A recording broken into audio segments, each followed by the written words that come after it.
Siddhartha, a poem of India ****** copyright, c. 2018 by David Wiley. This translation is licensed under the Creative Commons Attribution Non-Commercial No Derivatives 4.0 International License, which appears below and may be found online at http://licenses/by-nc-nd/4/4.0/Siddhartha, a poem of India by Hermann Hesse, translated into English by David Wiley. Part 1, dedicated to my revered friend Romain Roland, the Brahmin's son. In the shade of the house, in the sunshine on the river bank where the boats were, in the shade of the forest of Shala trees, in the shade of the fig tree, this is where Siddhartha grew up, the Brahmin's most handsome son, the young falcon, alongside his friend Govinda, the Brahmin's son. His pale shoulders were bronzed by the sunshine on the river bank, when he was bathing, when performing ceremonious ablutions, when making holy sacrifices. Shadow flowed into his dark eyes in the mango groves, when playing boyish games, when his mother sang, when he talked with the wise ones. Siddhartha spent many hours in conversation with the wise ones. He practiced his skills of rhetoric with Govinda, practiced the art of thought with Govinda, in order to achieve mystic contemplation. He was already able to utter the holy word, Om, in silence, the word of words, in silence to utter it and draw it in with his breath, in silence to utter it and send it out with his breath, his mind collected, his brow surrounded with the light of the clear thinking soul. He was already able to understand, in his innermost being, the nature of Atman, indestructible, at one with the universe. Joy sprang up in his father's heart when he saw his son, the learned one, the one with a thirst for knowledge. Joy sprang up when he foretold that he would grow into a wise man and a priest, a prince among the Brahmins. Bliss sprang up in his mother's breast when she saw her son, when she saw him walk, when she saw him sit down and stand up, Siddhartha, the strong one, the handsome one, walking on his slender legs, when, with perfect decorum, he offered her his greetings. Love was stirred in the hearts of the Brahmins' daughters when they saw Siddhartha walk through the streets of the town, his luminous brow, the eyes of a king, his narrow hips. But the one who loved him more than all the others was Govinda, his friend, the Brahmin's son. He loved Siddhartha's eyes and his noble voice, he loved his walk and the perfect grace of his movements, he loved everything that Siddhartha did or said, and most of all he loved his soul, his lofty and fiery thoughts, the bright glow of his will, his lofty vocation.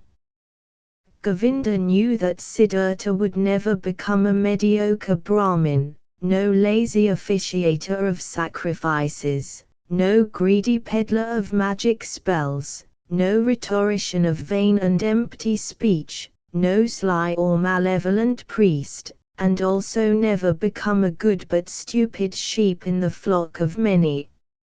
No, and he too, Govinda, had no wish to become one such, not one of those Brahmins that are numbered in their thousands. He wanted to be a follower of Siddhartha, the beloved, the noble. And if Siddhartha ever became a god, if he ever went to join the luminous ones, then Govinda would follow him, as his friend, as his companion, as his servant, as his spear carrier, his shadow. Everyone loved Siddhartha in the same way. To everyone he brought joy. To himself, though, Siddhartha did not bring joy. Wandering between the roses in the fig garden, sitting in the bluish shade in the grove of contemplation, washing his limbs in his daily act of atonement, performing sacrifice in the dark shade of the mango wood, all his movements as they should be, loved by all, joy to all, he nonetheless carried no joy in his own heart. Tears came to him, restless thoughts came to him from the water of the river as it flowed, from the stars of the night as they sparkled, from the rays of the sun as they blazed.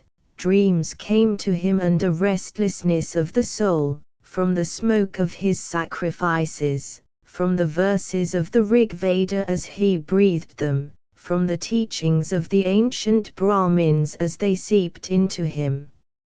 Siddhartha had begun to nurture discontent in himself. He had begun to feel that his father's love, and his mother's love, and the love of his friend, Govinda, would not always and for all time bring him happiness, calm him, satisfy him, be enough for him. He had begun to see that his venerable father and his other teachers, the wise Brahmins, had already given him almost all of their wisdom, all the best of their wisdom, that their fullness had already been poured into his vessel, receptive and ready to accept it, and that the vessel was not full, the spirit was not satisfied, the soul was not quieted, the heart was not at peace. The washings were good, but they were water. They did not wash sins away, they did not assuage the thirst of the soul, they did not dispel the pain of the heart. Most important of all were the sacrifices and the call of the gods, but was that all? Did the sacrifices bring happiness? And how did the gods feel about that? Was it really Prajapati who had created the world? Was it not Atman, him, the only one, the all-in-one? Were the gods not forms that had been created like you and me, subject to time, mortal? So was it good to make sacrifice to the gods? Was it proper? Was it a meaningful and elevated act? Whom else would you make sacrifice to? Whom else should you offer your veneration to other than him, the one and only, Atman? And where was Atman to be found? Where did he live? Where did his eternal heart beat? Where else but in the self, in the deepest, in the indestructible that every man carried in himself? But where was this self, this deepest, this ultimate? It was not made of flesh and bone, it was not thought or consciousness, that was the wisest men taught. Where was it then? To pierce through to the self, to me, to Atman, was there any other way worth seeking out? But no one showed him this way, no one knew it, not his father, not his teachers or the wise men, not the sacred songs of sacrifice. They knew everything, the Brahmins and their holy books, knew everything. They had made great efforts into everything and into more than everything, the creation of the world, the origins of speech, food, breathing in and breathing out, the hierarchy of sins, the acts of the gods. Their knowledge was boundless, but was it worth knowing all of this when there was one single thing they did not know, the thing of highest importance, the only thing of importance? It was true that many verses in the Holy Scriptures, magnificent verses such as the Upanishads of the Samaveda, spoke of this deepest and ultimate thing. Your soul is the entire world was written there, and it was written that man in his sleep, deep sleep, enters into his deepest part and lives in Atman. Great wisdom was written in these verses. All the knowledge of the wisest was collected here and presented in words of magic, as pure as the honey collected from the bees. No, the enormous amount of knowledge here, assembled and preserved through countless generations of wise Brahmins, was not to be undervalued. But where were the Brahmins, where were the priests, where were the wise men and the penitents who had succeeded not only in learning this deepest wisdom but in living it? Where was the gifted one who, by his magic, would draw the essence of Atman out of its sleep and make it alert, something that was alive in its coming and going, in word and deed? Siddhartha knew many venerable Brahmins. Most of all he knew his father, the pure one, the learned one, the most venerable of all.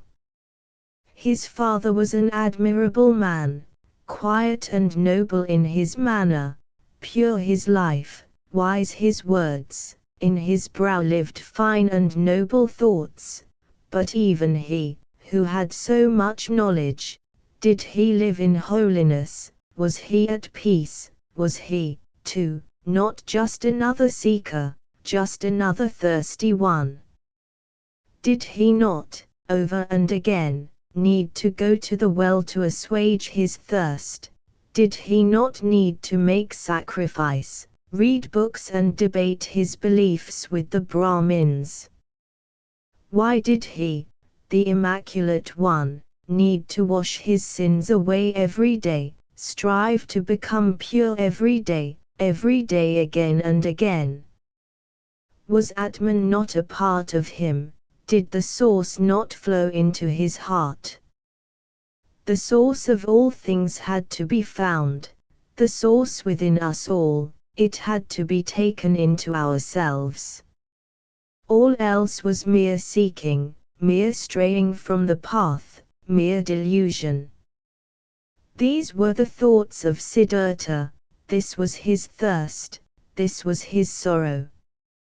He would often recite the words from one of the Chandogya Upanishads, forsooth, the name of Brahman is Satyam, forsooth, he who knows such things goeth daily into the world of heaven.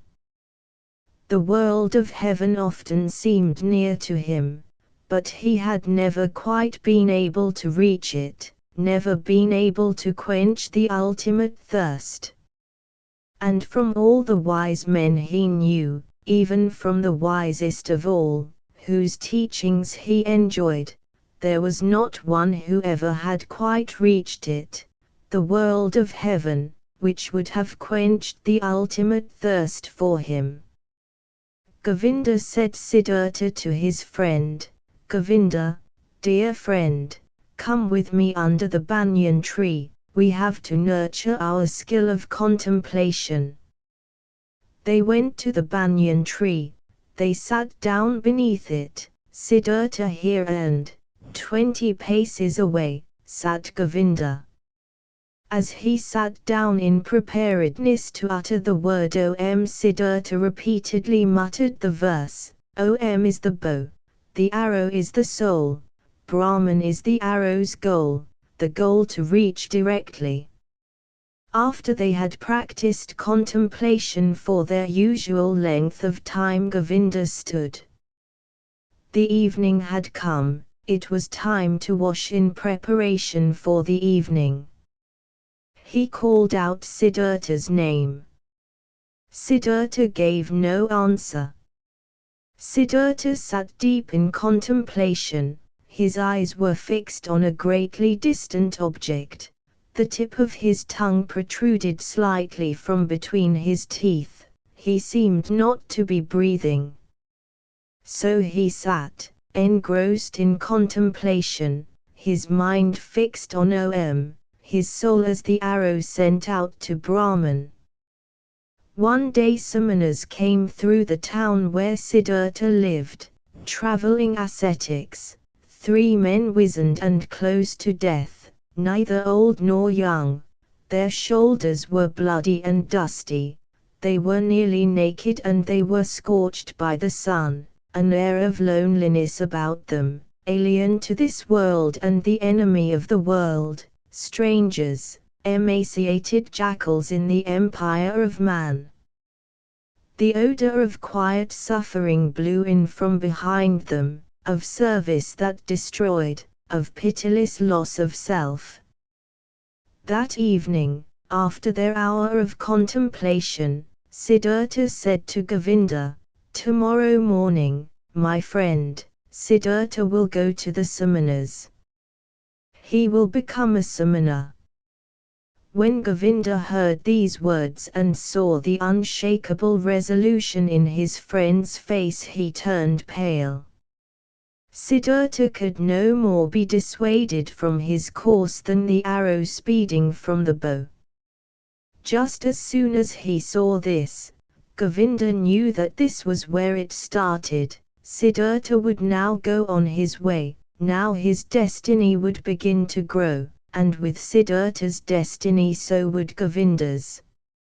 And he became as pale as a dried banana skin. "Oh, Siddhartha," he exclaimed, "will your father allow that?" Siddhartha looked back at him as one who was awakening. With the speed of an arrow he saw the fear, saw the resignation in Govinda's soul. "Oh, Govinda," he said gently, "let us not waste words. Tomorrow, at the break of day, I will embark on the life of a samana. Let us talk no more about it."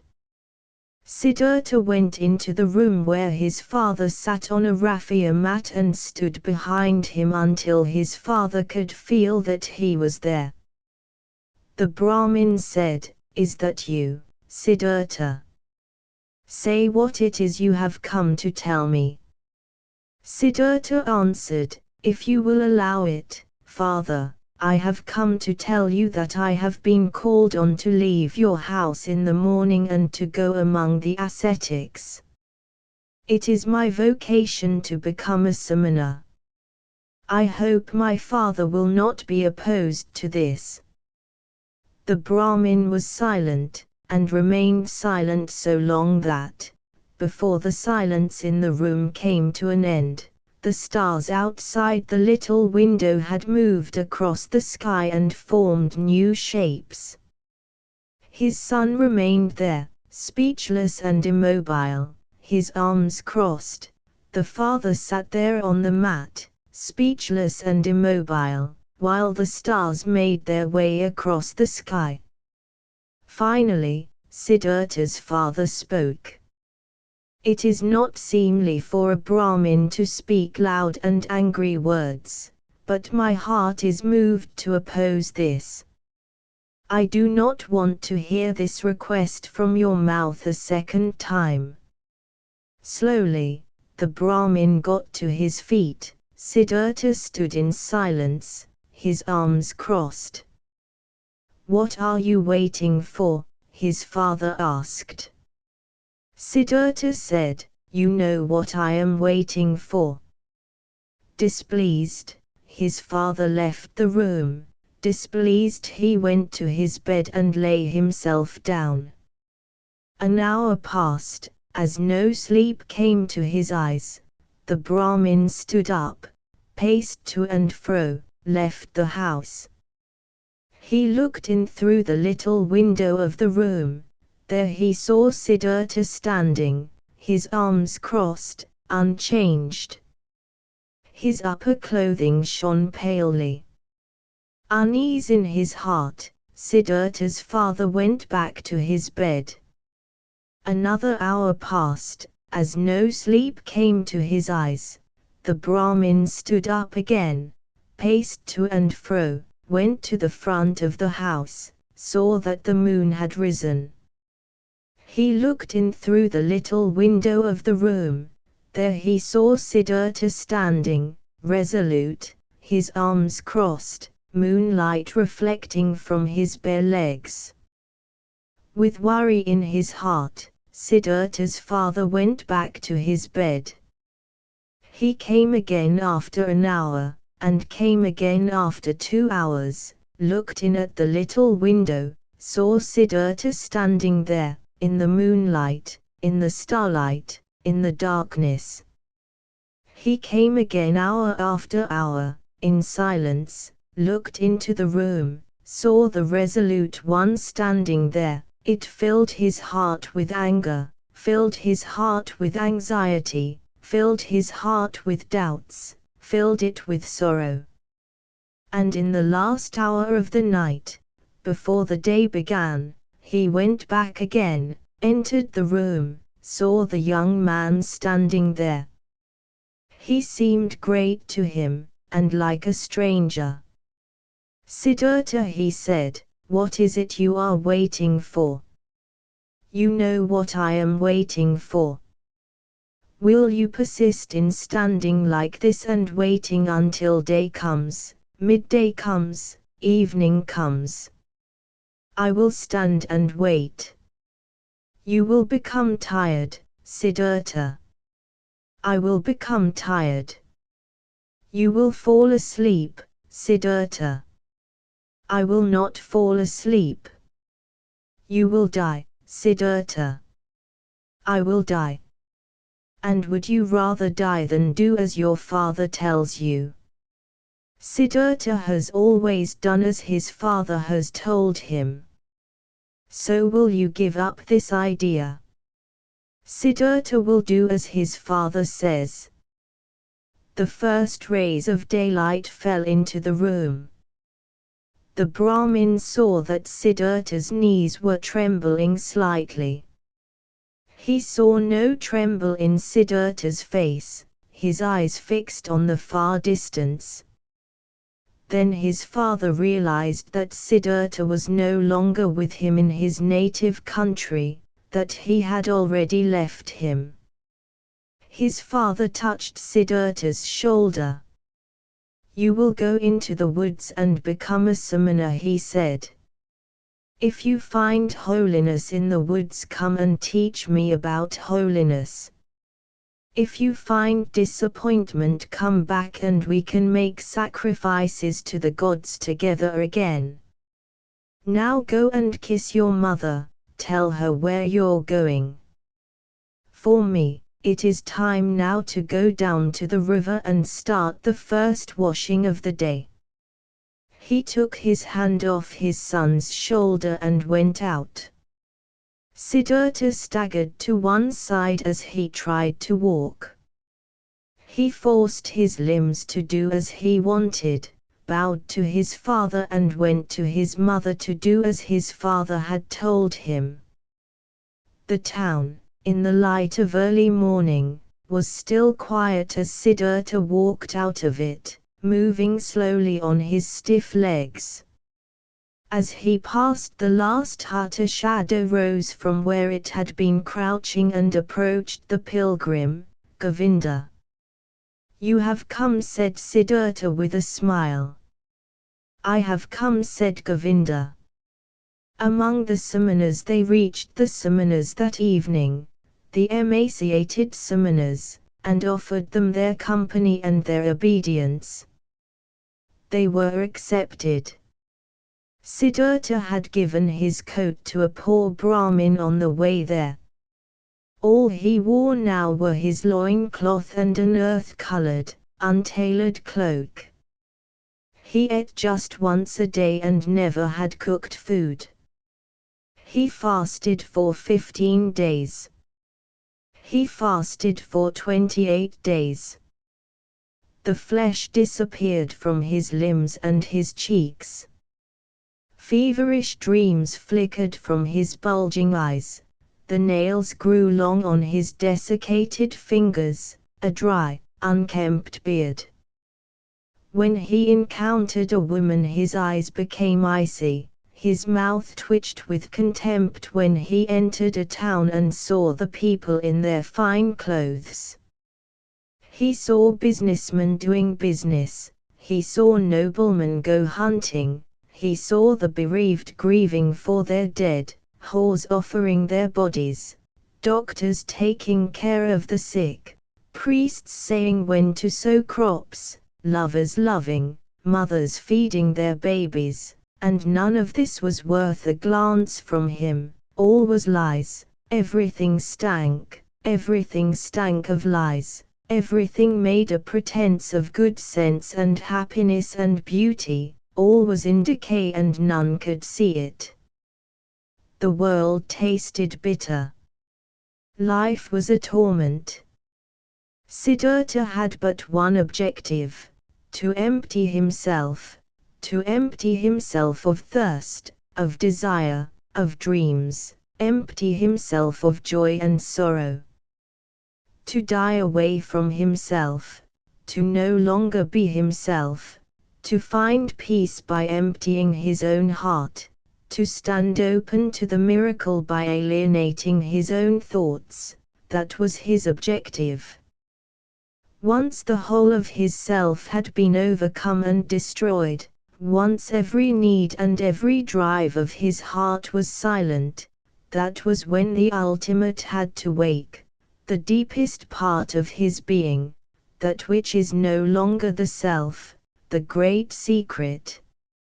Siddhartha stood silent in the vertical glare of the sun, aglow with pain, aglow with thirst, and he stood there till he no longer felt pain nor thirst. He stood silent in the time of rains with the water flowing from his hair onto his icy cold shoulders, over his icy cold hips and legs, and the penitent remained standing there till his shoulders and his legs no longer felt icy cold, till they became silent, till they were at peace. He crouched silent in the thorny bushes, blood dropping from his burning skin, pus dropping from his wounds, and Siddhartha remained rigid, remained motionless, till the blood no longer flowed, till the thorns no longer pierced his skin, till nothing more burned him. Siddhartha sat up straight and learned to control his breath, learned to need little air, learned to stop his breath. He learned, starting with his breath, to still the beats of his heart, learned to reduce the beats of his heart till they became fewer and then till there were almost none. Siddhartha was taught by the eldest of the samanas, he trained in losing the self, he trained in contemplation, learned new samana rules. A heron flew out of the bamboo forest, and Siddhartha took the heron into his soul. He flew over the woods and mountains, he was a heron, he ate fish, he hungered as a heron hungers, he spoke the heron language, he died the death of a heron. A dead jackal lay on the sand by the water, and Siddhartha's soul slipped into the corpse. He was entirely a jackal, he lay on the shore, he bloated with gas, he stank, he decayed, he was torn apart by hyenas, he lost his skin to the vultures, he became a skeleton, became dust, blew in the wind that crossed the meadows. And Siddhartha's soul came back to him, died, decayed, crumbled, it had tasted the dark inebriation of the circle of life, again endured thirst like the hunter in the wasteland where the circle of life might be left behind, where cause and effect ended, where eternity without pain began. He brought death to his senses, brought death to his memory, slipped out of his own self and into 1,000 alien forms. He was an animal, was carrion, was stone, was wood, was water, and each time found himself ever more aware, light of sun or moon, became again himself, swang in the circle, felt thirst, overcame the thirst, felt the thirst anew. Among the samanas Siddhartha learned many things. He learned many ways to leave his self behind. He learned the way of self-alienation by pain, by voluntary suffering, and how to overcome pain, hunger, thirst, fatigue. He traveled on the way of self-alienation by meditation, by removing from his thoughts any sense that he was perceiving what presented itself to him. This he learned, and he learned many other ways to travel. He left his self behind 1,000 times. He persisted in the not-self for hours, for days. But although these ways led him away from his self, they always, at the end, led him back to it. Siddhartha fled from his self 1,000 times, spent time in nothingness, in the animal, in a stone, but he was never able to prevent his return. The hour of his return was not avoidable, and he would find himself, once again, in the light of the sun or the moon, in shade or in rain, and Siddhartha and his self were there once again. Once again the suffering of the circle of life was placed upon him. At his side lived Govinda, his shadow, traveling the same road, undergoing the same trials. They seldom spoke to each other, only when it was needed for their service and their exercises. At times they would go together to the villages in order to beg for food for themselves and their teachers. "What do you think?" Govinda Siddhartha once asked him as they were on their way to beg. "Do you think we have made any progress? Have we reached any of our targets?" Govinda answered, "We have learned things, and we continue to learn." "You will be a great samana, Siddhartha. You have learned every exercise very quickly, and the old samanas have been amazed at you. One day, Siddhartha, you will be a holy man."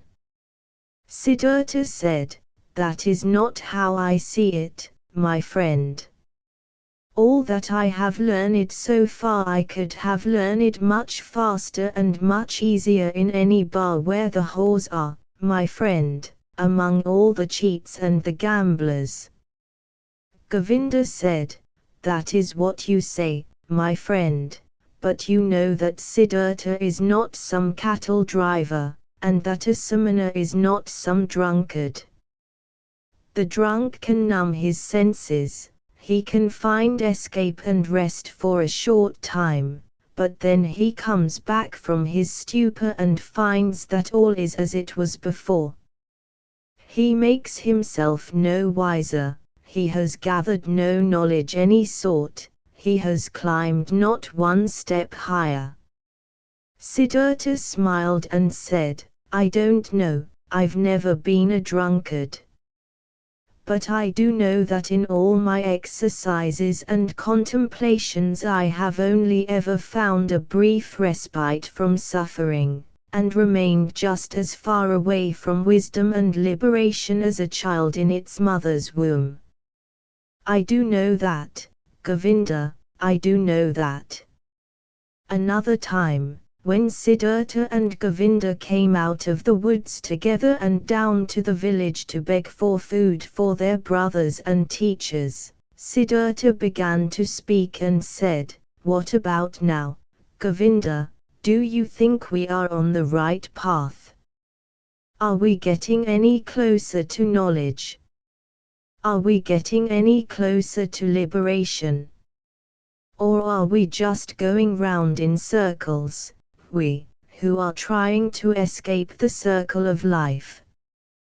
Govinda said, "We have learned many things, Siddhartha, and there is still a lot more to learn. We are not going round in circles, we are mounting higher. The circle is a spiral, we have already climbed up many steps. Siddhartha answered, "How old do you think our eldest samana is, our venerable teacher?" Govinda said, "He must be about 60, our eldest samana." And Siddhartha, "He has reached the age of 60, and he still has not reached nirvana.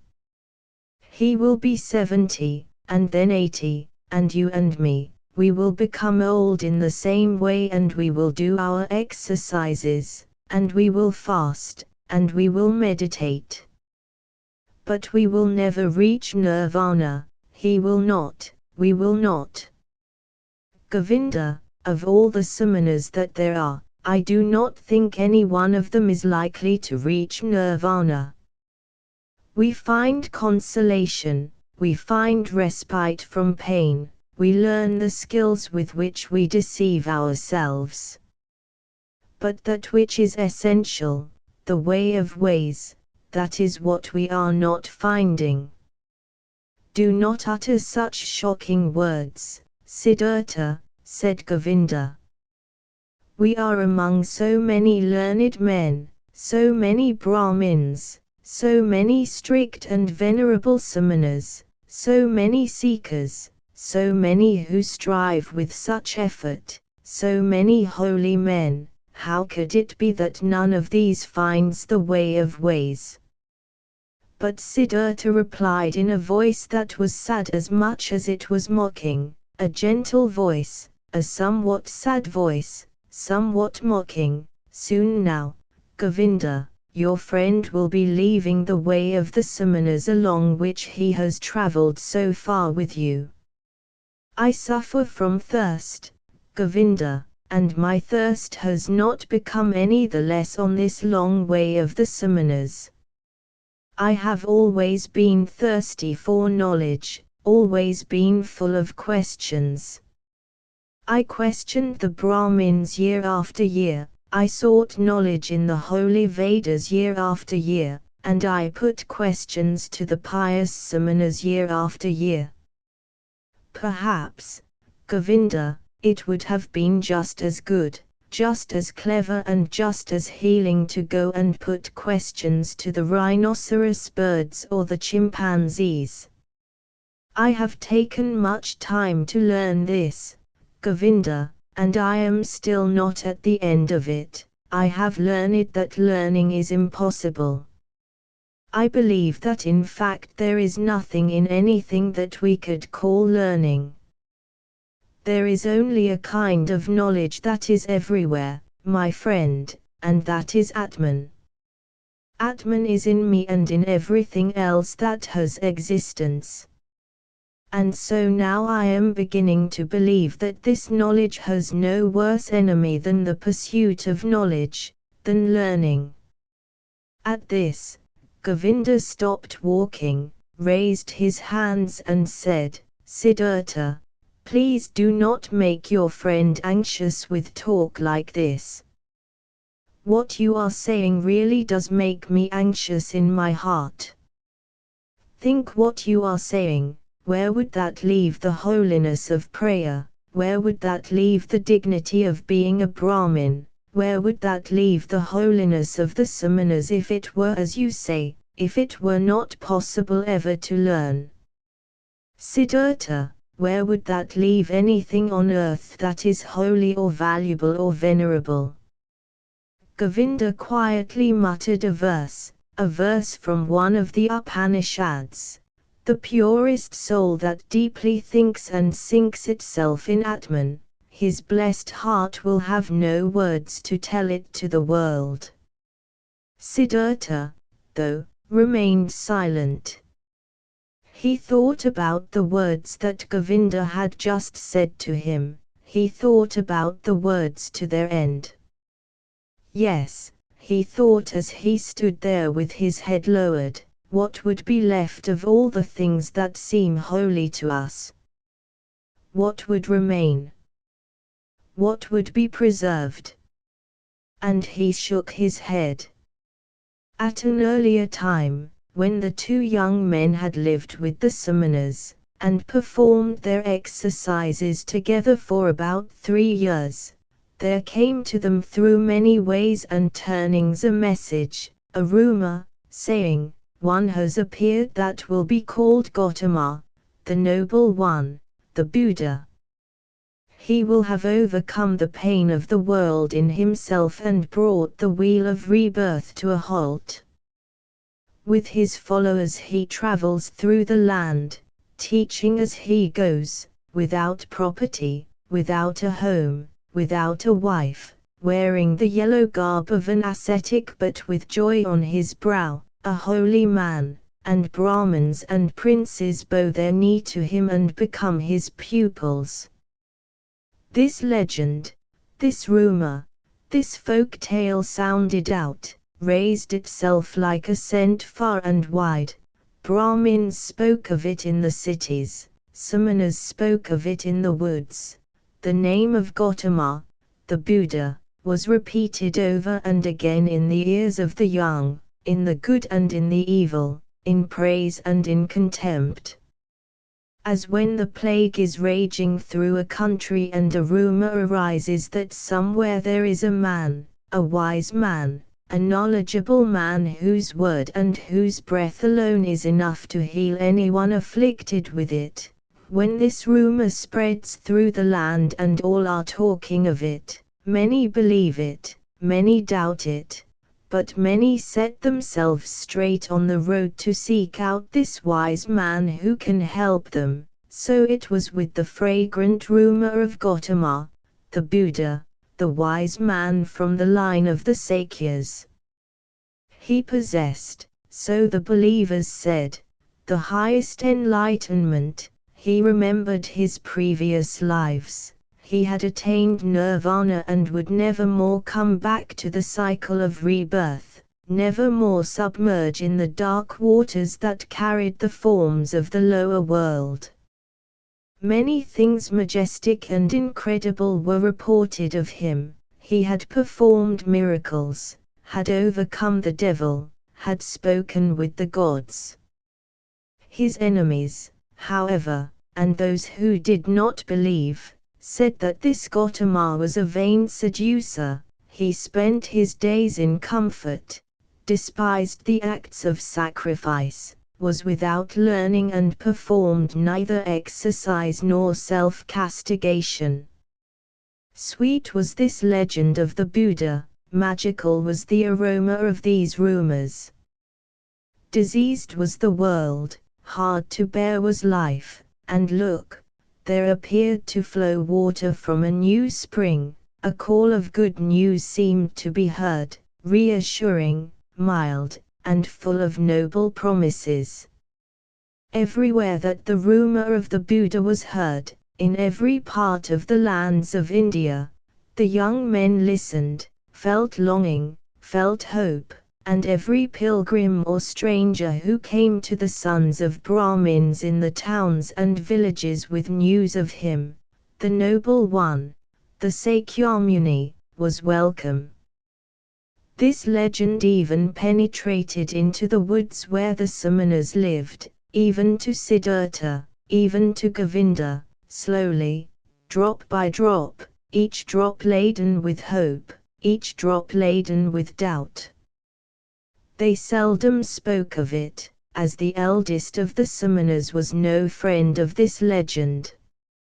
He had been taught that anyone who seemed to be a Buddha had first become an ascetic and lived in the woods, and only then returned to the world of comfort and gaiety, and he had no faith in this Gautama at all. Siddhartha said Govinda to his friend one day, "I was in the village today and a Brahmin invited me into his house. And in his house was a Brahmin's son from Magadha who had seen this Buddha with his own eyes and listened to his teachings. At that, the very breath in my lungs truly caused me pain and I thought, I too would like, both of us, Siddhartha and I, would like to experience these teachings, to learn from the mouth of one who had attained perfection. Tell me, my friend, should we not go and learn from the mouth of this Buddha himself?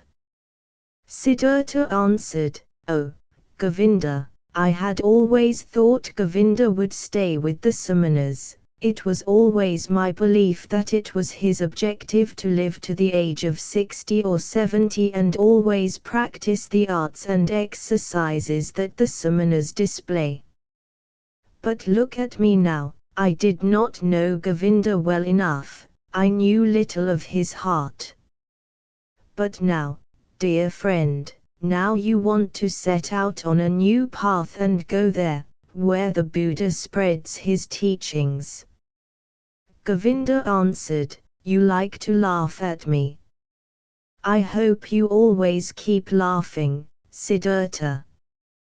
But do you not also feel the desire to hear these teachings rising within you, the wish to hear what is said?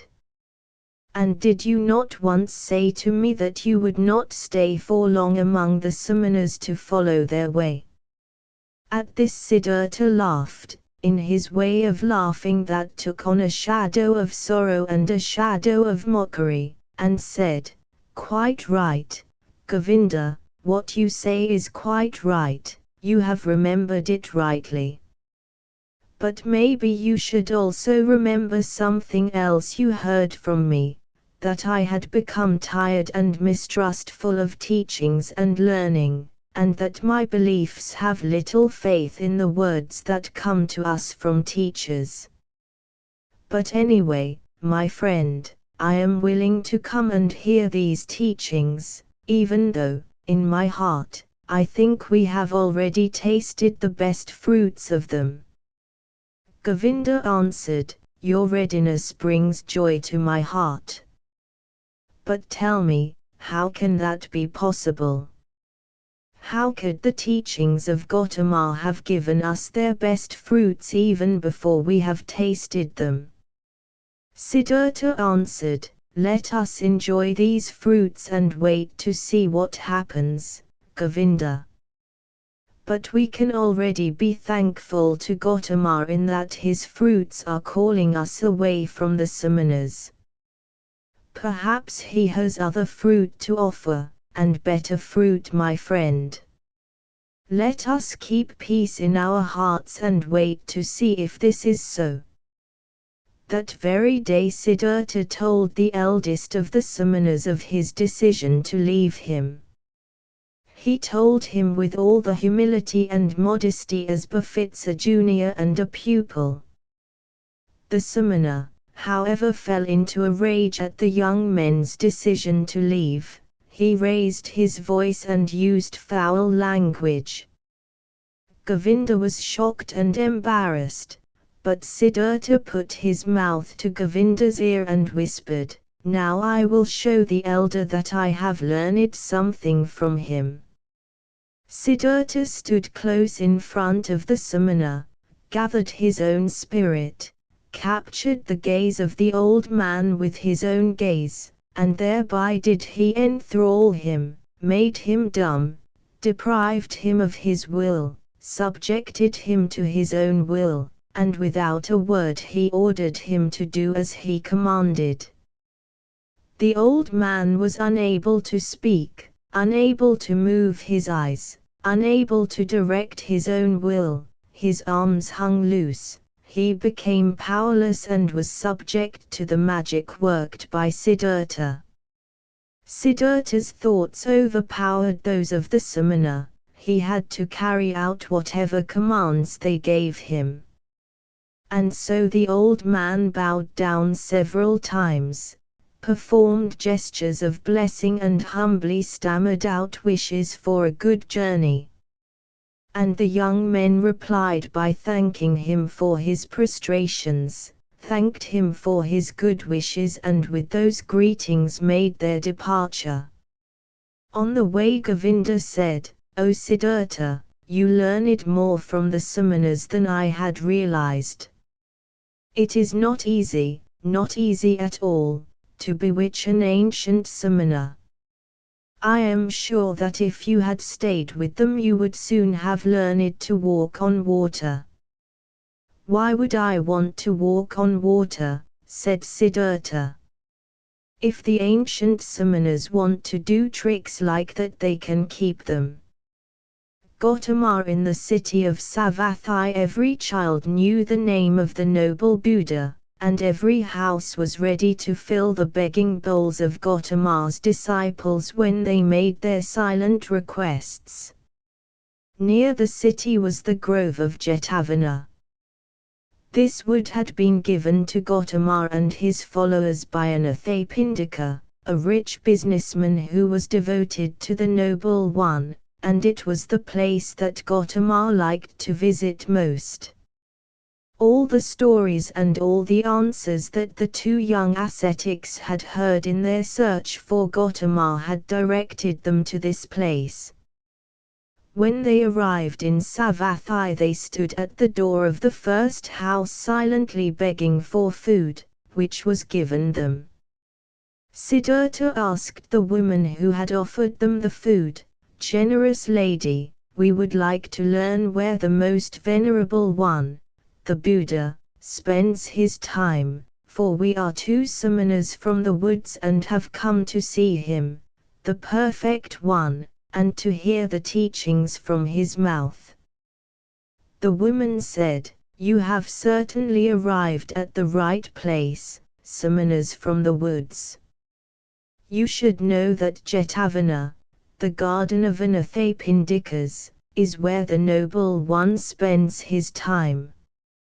You will be able to spend the night there, pilgrims, as there is even enough room there for the countless many who flood to this place to hear the teachings from his mouth." This was pleasing news to Govinda, and full of joy he declared, "That is good, so we have reached our destination and our journey is at its end. But tell us, mother of pilgrims, do you know him, the Buddha? Have you seen him with your own eyes?" The woman said, "Many have seen him, the Noble One. Many times I have seen him as he went on his way through the streets and alleys, silent in his yellow robes, silent as he showed his begging bowl at the doors of houses and, as he left those places, his begging bowl full." Govinda listened with joy and wanted to put many questions and to hear more. But Siddhartha urged that they should go on their way. They said thank you and left, and had hardly any need to ask the way, for many pilgrims were on their way to Jetavana, as well as monks from Gautama's community. They arrived there in the night time. There was a continuous flow of visitors arriving, calling to each other, talking about who was looking for shelter and who had found it. The two samanas, used to life in the woods, found a place to rest quickly and quietly and remained there till morning. When the sun rose they were astonished to see the size of the crowd, believers or the curious, who had spent the night here. Monks in their yellow robes wandered along all the paths of the beautiful grove. Here and there under the trees sat people deep in meditation or engaged in spiritual discussion. The shady garden was like a city, full of people swarming like bees. Most of the monks were leaving with their begging bowls in order to collect food for midday, when they would have their only meal of the day. Even the Buddha himself, the enlightened one, made a habit of going out to beg each morning. Siddhartha saw him, and as quickly as if he had been pointed out by a god, he knew who it was. He saw him, a slight man in a yellow cloak, making his quiet way with his begging bowl in his hand. "Govinda, look," whispered Siddhartha. Just there, that is the Buddha. Govinda stared at the monk in the yellow robe, indistinguishable from the hundreds of other monks there. And soon Govinda could see it too, it was him. And they followed him and kept him in their sight. The Buddha followed his path with humility and deep in thought.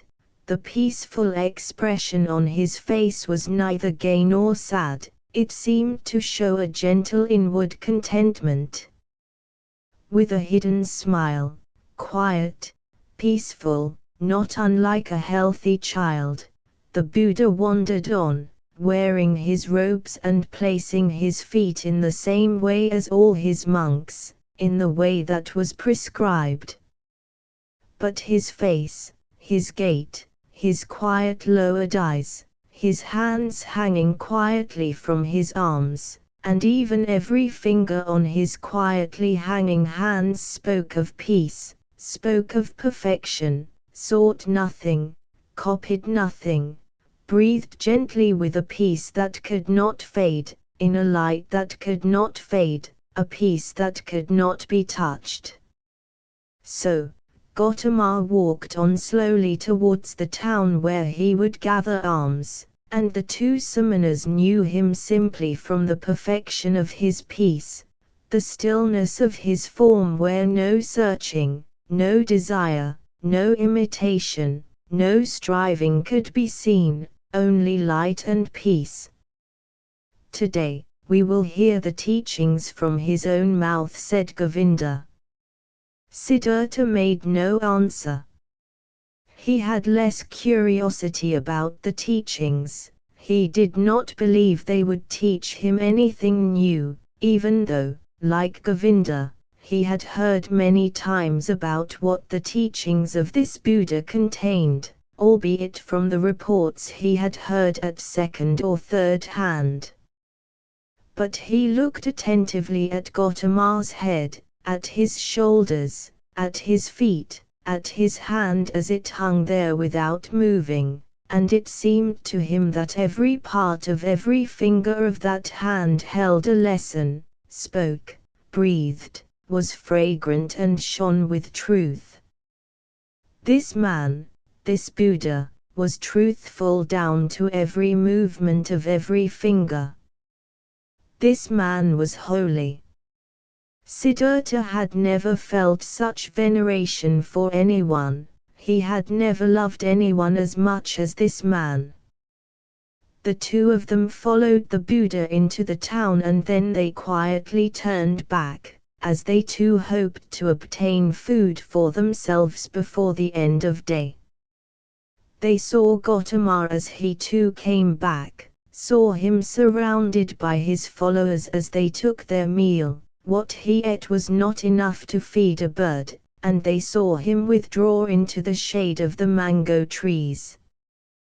But when evening came, when the heat of the day had lessened and everyone in the camp became more active and gathered together, they heard the Buddha speak.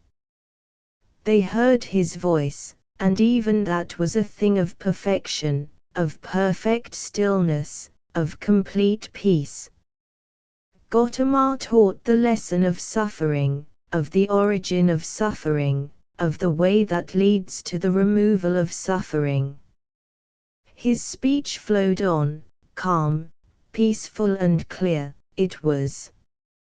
Life was sorrow, the world was full of suffering, but release from suffering could be found, release would be found by him who followed the way of the Buddha.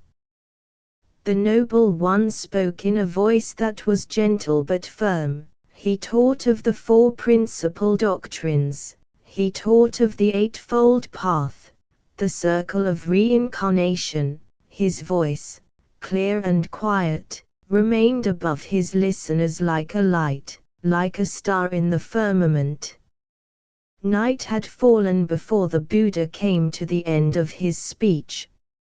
Many pilgrims came forward and asked to be accepted into his community, sought refuge in the teachings. Gautama did accept them, with the words, You have ingested the teachings well, they were conveyed to you well. Come, then, among us and walk in holiness, that you may prepare an end to all sorrow. Then Govinda, too, the shy one, was seen to come forward, and he said, I, too, seek refuge with the Noble One and his teachings, and asked to be accepted among the Buddha's followers, and he was accepted. Soon thereafter, as the Buddha had withdrawn for his night's rest, Govinda went to Siddhartha with great enthusiasm and said, I am not entitled to reproach you for anything. We have both heard the Noble One, we have both received his teachings.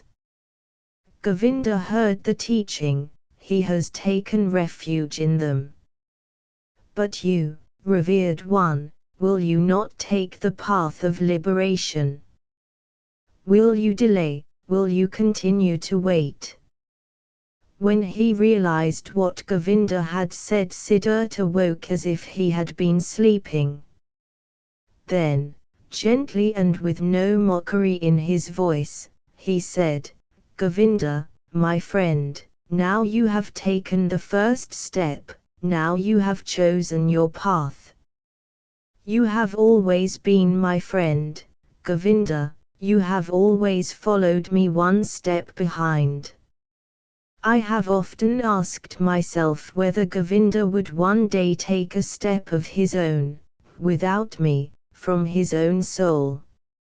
Now see, you have become a man and chosen your own way. I hope you will follow it to its end, my friend. I hope you will find liberation. Govinda still did not fully understand, and impatiently repeated his question, Speak, dear friend, I beg of you, speak. Tell me what cannot be different, tell me, my learned friend, that you too will take refuge with the noble Buddha. Siddhartha lay his hand on Govinda's shoulder. You have failed to hear my deepest wish for you, Govinda. I will repeat it for you, I hope you will follow your path to its end, my friend. I hope you will find liberation. At that moment Govinda saw that his friend had left him, and he began to weep. Siddhartha, he implored. Siddhartha's reply was friendly. Govinda, do not forget that you now are one of the samanas of the Buddha. You have forsaken your home and your parents, forsaken origins and possessions, by your own free will you have forsaken friendship. This is what is said in the teachings, this is what is said by the Buddha. This is what you have chosen for yourself. Tomorrow, Govinda, I will leave you. The two friends wandered long among the trees, long they lay but found no sleep. And Govinda asked his friend over and over again why he would not take refuge in the teachings of Gautama, what fault could he find in these teachings? But Siddhartha always rejected his insistence and said, Learn to be in peace, Govinda. The teachings of the Noble One are very good. How should I find any fault in them? As morning was breaking, one of the Buddha's followers, one of his eldest monks, went through the garden and summoned all them who had newly chosen to take refuge in the teachings. They were to put on their yellow robes and receive their first instruction in the teachings and duties of their new status. Govinda ran to Siddhartha, embraced his childhood friend on more time, and went to join the ranks of the novices. Siddhartha, however, wandered among the trees, deep in thought. While he was there he came across Gautama, the Noble One. Siddhartha greeted him with veneration.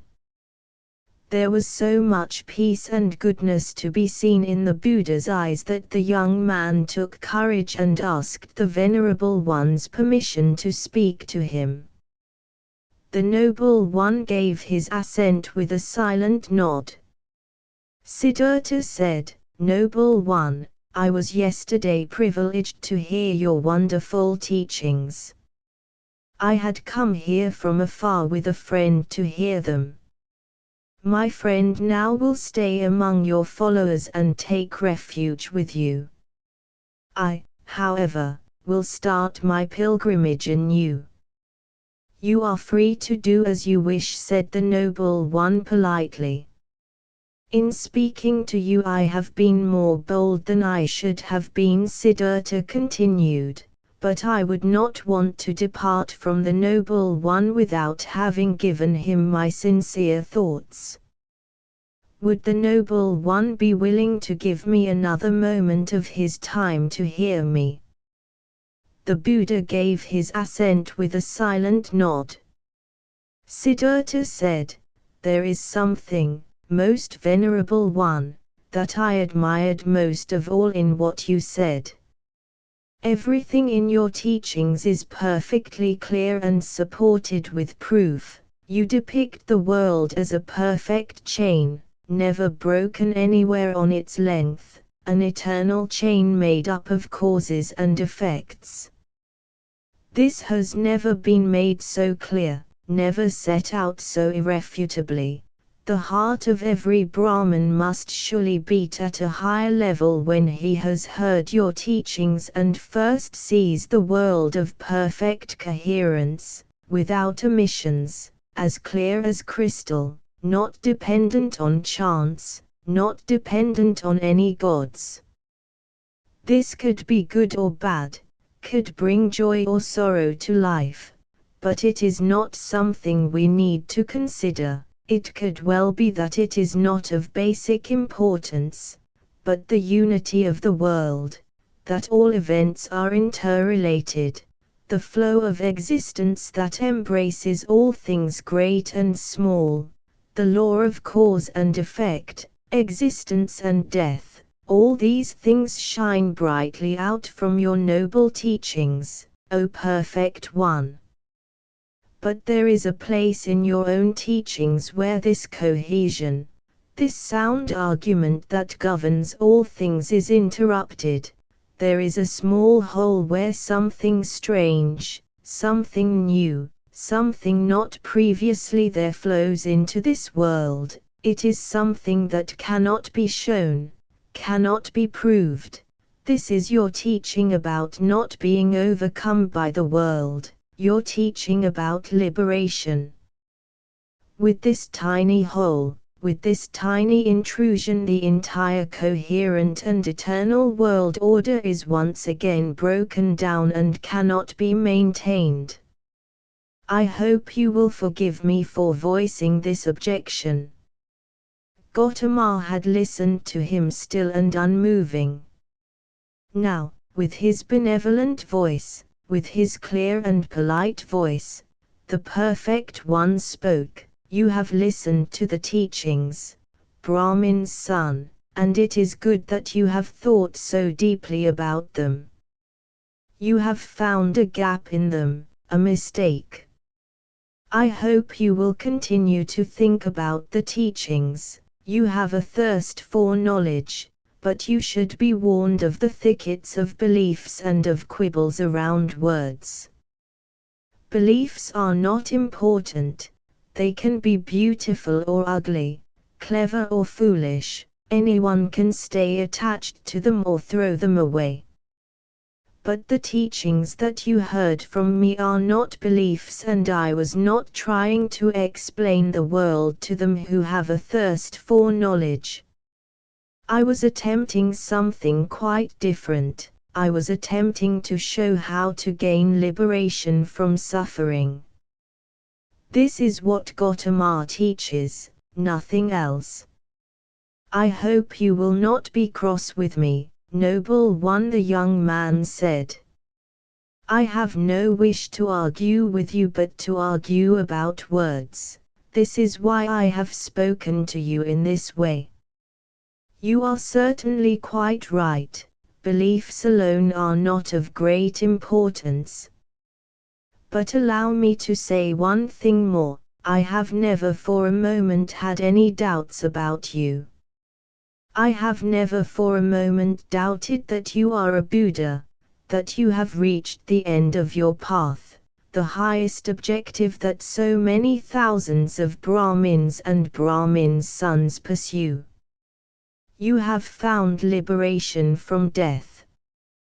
You have attained this by your own searching, by traveling your own path, by thought, by meditation, by knowledge, by enlightenment. You have not attained it by listening to the teachings of others. And, this is what I have come to believe, noble one, nobody can ever attain liberation by listening to the teachings of others. Nobody, venerable one, will come to understand what happened to you in the hour of your enlightenment by hearing your words and your teachings. The enlightened one, the Buddha, teaches many things about how to live a good and honest life and how to avoid evil, but the teaching that is so clear, that is so noble, is not there. The noble one does not give teaching about the secret that he alone has experienced, he alone out of hundreds of thousands. This is what I thought, what I perceived, when I heard your teachings. This is the reason I will continue in my wanderings, not to find other teachings which may be better, for I know there are none, but to abandon all teachings and all teachers and either to attain my goal alone or to die. But, noble one, I will often think back to this day and this hour, for my eyes have seen a man of great holiness. The Buddha looked quietly down at the ground. The Buddha's face, peaceful but inscrutable, shone with perfect serenity. I hope your thoughts, the Venerable One said slowly, are not mistaken. May you arrive at your objective. But tell me, have you seen how many samanas I have, how many brothers who have taken refuge in my teachings? And do you think, samana from a foreign place, do you think all of these would be better off if they abandoned the teachings and went back to life in the world with all its enjoyments? Such a thought is far from me, Siddhartha exclaimed. I hope they will all remain with the teachings, I hope they will reach their goal. It is not up to me to judge how others lead their lives. I can only judge my own life. I must choose for myself, must reject for myself. We samanas seek liberation from ourselves, noble one. I fear, venerable one, that if I were one of your followers I might only seem to bring myself to peace, that my liberation would be illusory and myself would in fact continue to exist and grow bigger, as then I would have the teachings, would have my followers, would have my love for you, would have the community of monks, and all this I would have made into myself. With a half smile, with unshakable clarity and friendliness, Gautama looked the stranger in the eye and took his leave of him with barely noticeable gesture. You are clever, Samana, the Venerable One said. Your arguments, my friend, are very clever. Take care that you do not become too clever. The Buddha walked slowly away, and his look and his half-smile remained forever engraved in Siddhartha's memory.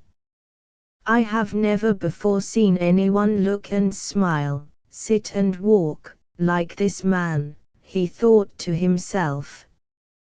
I truly hope that I, too, will be able to look and to smile, to sit and to walk as he does, so free, so venerable, so hidden, so open, so childlike and private.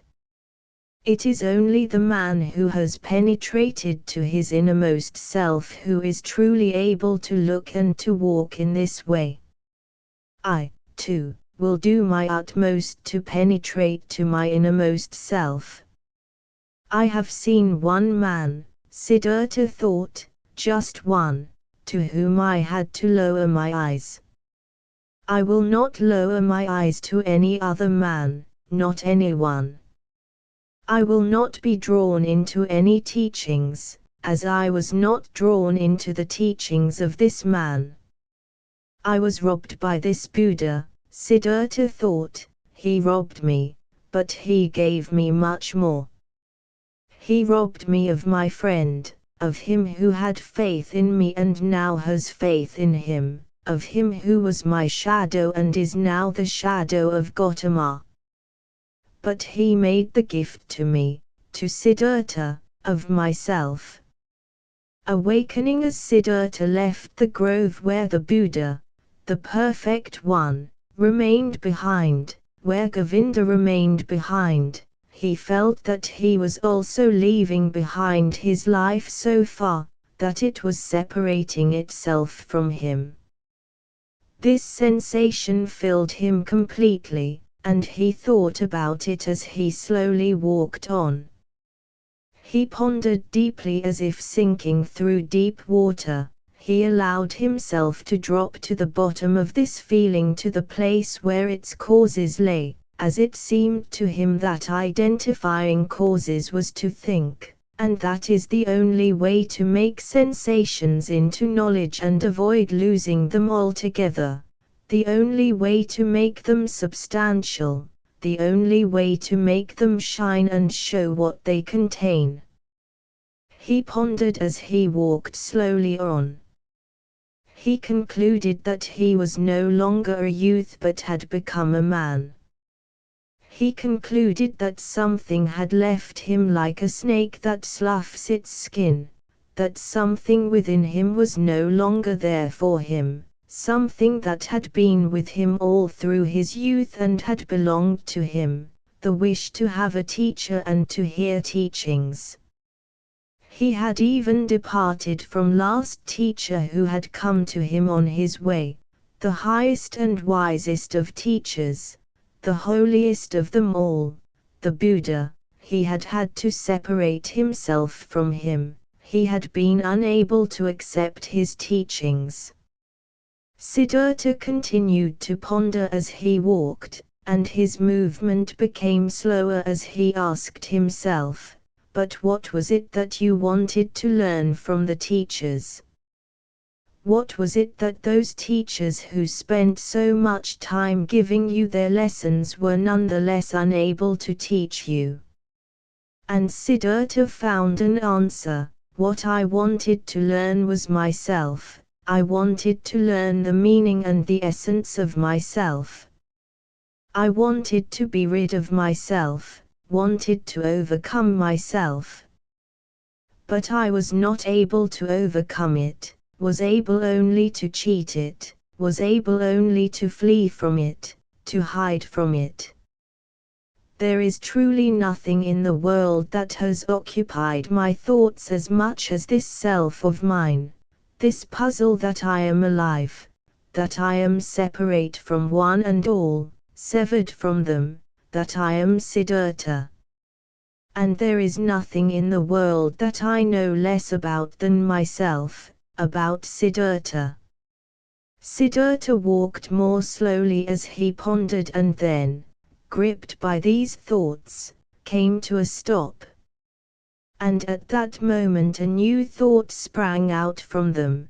There is a reason why I know nothing about myself, a cause for Siddhartha remaining so strange and unfamiliar to me, just one cause. I was in fear of myself, I was in flight from myself. I sought Atman, I sought Brahman, I had resolved to break myself apart, to flay it apart so that in its innermost, least known part I could find the kernel within all shells, Atman, life, the divine, the ultimate. But in the process I lost myself. Siddhartha suddenly opened his eyes and looked around him, a smile covered his face, and a profound sense of waking from a long period of dreams flowed through him all the way down to his toes. And as soon as he began to walk on, he walked quickly, like a man who knows what he has to do. He took in a deep breath and thought to himself, I will not let Siddhartha get away from me now. I will no longer let my thoughts and my life begin with Atman and the suffering of the world. I will no longer kill myself and dismember myself in order to see behind the ruins and find a secret there. I will no longer take teachings from Yoga Veda, nor from Atharva Veda, nor the ascetics nor any other kind of teaching. I will learn by myself alone, be a student of myself, learn to know myself, the secret of Siddhartha. He looked around him as if seeing the world for the first time. The world was beautiful, filled with many colors, strange and puzzling was the world. Blue here, yellow here, green here, sky and river flowed, trees and hills reached upwards, everything beautiful, everything puzzling and magic, and in the middle of it all was he, Siddhartha, the awakening one, on the way to himself. All this yellow and blue, river and wood, entered into Siddhartha through his eyes for the first time. It was no longer the sorcery of Mara, no longer the veil of Maya, no longer the meaningless and random diversity of the world of delusion that the deep-thinking Brahmin despises, that the deep-thinking Brahmin scorns in his search for unity. Blue was blue, river was river. This was where the divine lived hidden. The blueness and the river lay within Siddhartha, but this was how the divine showed itself, and it was nonetheless one, yellow here, blue here, the sky there, the woods there, and here to be Siddhartha. Meaning and essence were not somewhere behind things, they were within them, in everything. I have been so deaf, so dull-witted, he thought as he hurried forward. When a man reads scripture in pursuit of its meaning, he does not despise the ciphers and letters, calling them deceitful, random or meaningless shells. He reads it, he studies it and loves it, letter by letter. But I, who wanted to read the book of the world and the book of my own essence, I did despise the ciphers and letters for the sake of a meaning I thought I knew beforehand. When I saw the world, when I touched the world, I called it delusion, I called my eye and my tongue random and worthless appearances. No, this is in the past now, I have awoken, I have truly awoken, and today I am born for the first time.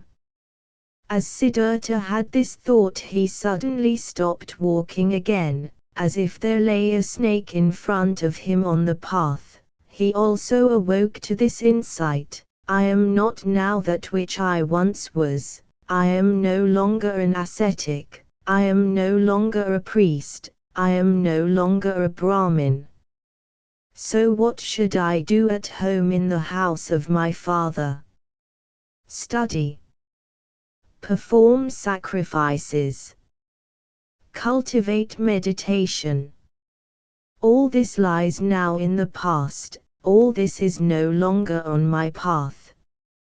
For suddenly there was something else that had become clear to him. He, who had in fact become like one awoken or newly born, he would have to start his life anew and from its very beginning.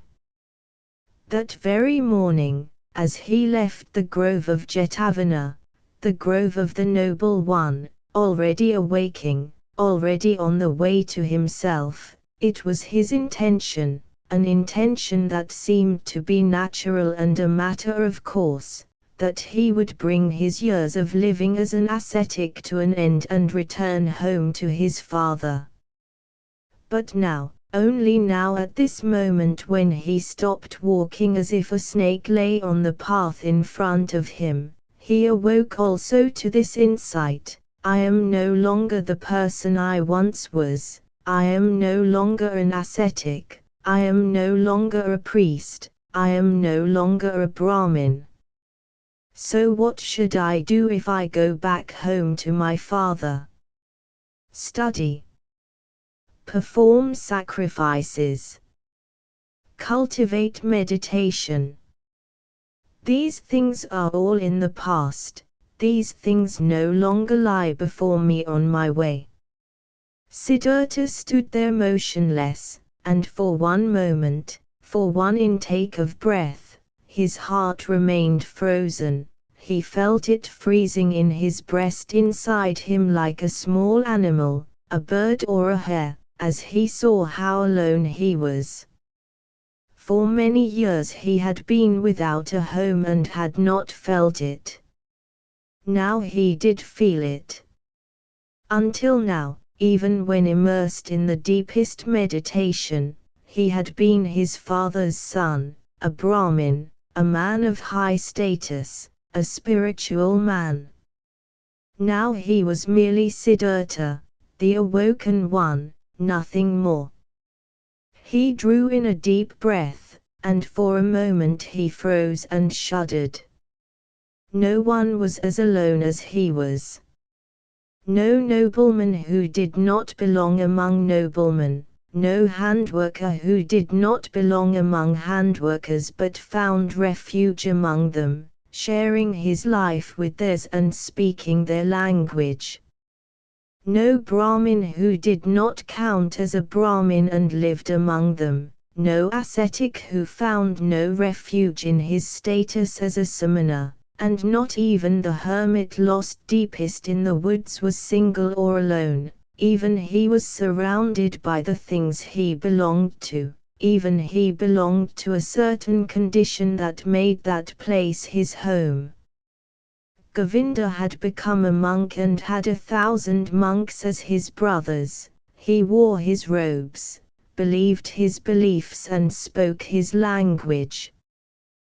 But he, Siddhartha, where did he belong? Whose life would he share? Whose language would he speak? From this moment on, when the world around him was melting away, when he stood alone like a star in the sky, from this moment of coldness and despair, Siddhartha always rose up more his self than he had been, more concentrated than he had been. He felt, this was the final spasm of awakening, the last cramp of his birth. And he immediately stepped out again, began to walk quickly and impatiently, no longer going home, no longer going to his father, no longer going back. Part 2 dedicated to Wilhelm Gundert, my cousin in Japan. Kamala. As Siddhartha went on his way, the world was transformed and his heart was enchanted, and with every step he learned something new. He saw the sun rise above the trees on the mountains and saw it set behind distant palmy beaches. At night he saw the stars ranged across the sky and the crescent moon like a boat swimming in a sea of blue. He saw trees, stars, animals, clouds, rainbows, crags, herbs, flowers, streams and rivers as they flowed, morning dew that glistened in the bushes, lofty mountains blue and pale in the distance, birds and bees both gave their song, the wind blew, soughing in the silver fields of rice. All of this, bright with color everywhere, had always been there. The sun and moon had always shone, rivers rushed and bees did buzz. But for Siddhartha until then all of this had been nothing but a fleeting and delusory veil before his eyes, something to be mistrusted, something to be pierced and destroyed by the intellect, for it was something that did not exist, for existence lay beyond that which could be seen. But now his eye was free, it lingered on this side of what could be seen. It looked and it acknowledged what could be seen, it sought its home in this world, no longer sought the essence, did not strive for the beyond. Seen in this way, without searching, so simple, so childlike, the world was beautiful. The moon and stars were beautiful, rivers and shores were beautiful, woods and crags, goats and beetles, flowers and butterflies. Beautiful and lovely it was, so to go through the world, so childlike, so awake, so open to the things around him, so without mistrust. The sun burnt on his head differently, the shade of the woods cooled him differently, the streams and ponds tasted differently. Marrow and banana tasted differently. The days were short, the nights were short, every hour flew swift away like a sailboat on the water, the sailboat full of treasure, full of joy. Siddhartha saw a troop of monkeys traveling in the branches of the forest canopy, he heard their wild and greedy song. Siddhartha saw a ram pursue the ewe and mating with her. In a lake of reeds he saw the pike pursue his prey to still his evening hunger, the school of young fish who, in fear, rushed anxiously, flapping and flashing above the water, strength and passion forced their scent from the rapid swirling water, from the fierce tumult worked up by their pursuer. All these things had always been, and he had not seen them, he had not been with them. Now he was with them, he belonged to them. Light and shade ran through his eyes, through his heart ran star and moon. On his way Siddhartha also thought about all the things he had experienced in the garden of Jetavana, the teachings he had heard there, the divine Buddha, the farewell from Govinda, his conversation with the Noble One. He thought again about the words that he had himself said to the Noble One, remembered every word, and was astonished to suddenly realize that he had said things he had not known till then. What he had said to Gautama, his own, the Buddha's, treasures and secrets, these were not the teachings, the ineffable was the teaching, something that could not be taught, what he experienced at the moment of his enlightenment, yes, this was the thing that he was now striving for, what he was only now beginning to experience. The thing that he had to experience now for himself. He had probably long known that he was his own Atman, the same eternal essence as Brahman. But it was something he had never really found for himself because he had tried to capture it with the web of thought. The body too, could certainly not be the thing he sought, nor playing games with thinking, not thought, not understanding, not the wisdom that has been learned, not the art that has been learned that allows you to draw conclusions and spin new thoughts from the ones already spun. No, even this world of thoughts was still on this side and it led nowhere to kill the random self of the senses, only to cram the random self full of thoughts and doctrines. Both of them, thoughts and senses, were very beautiful, but both of them hid the ultimate sense.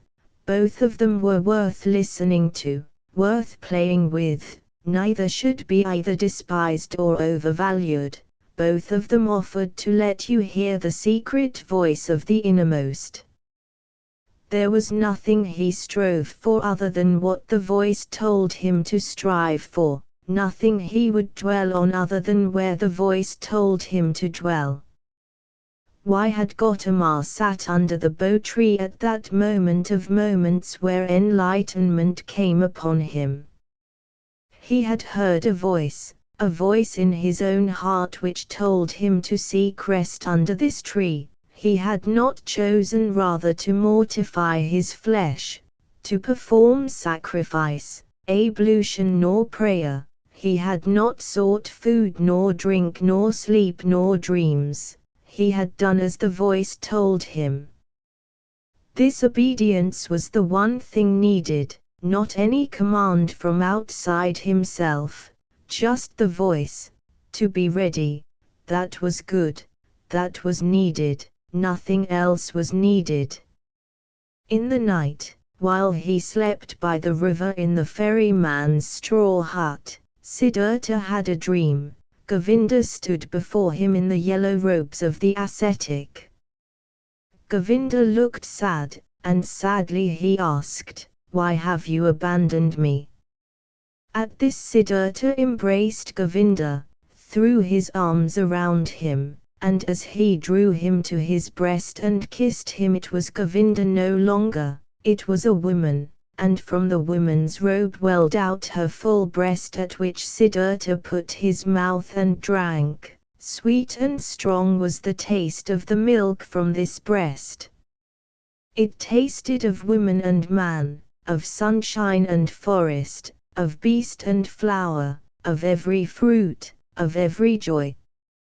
It made him drunk and unaware of himself.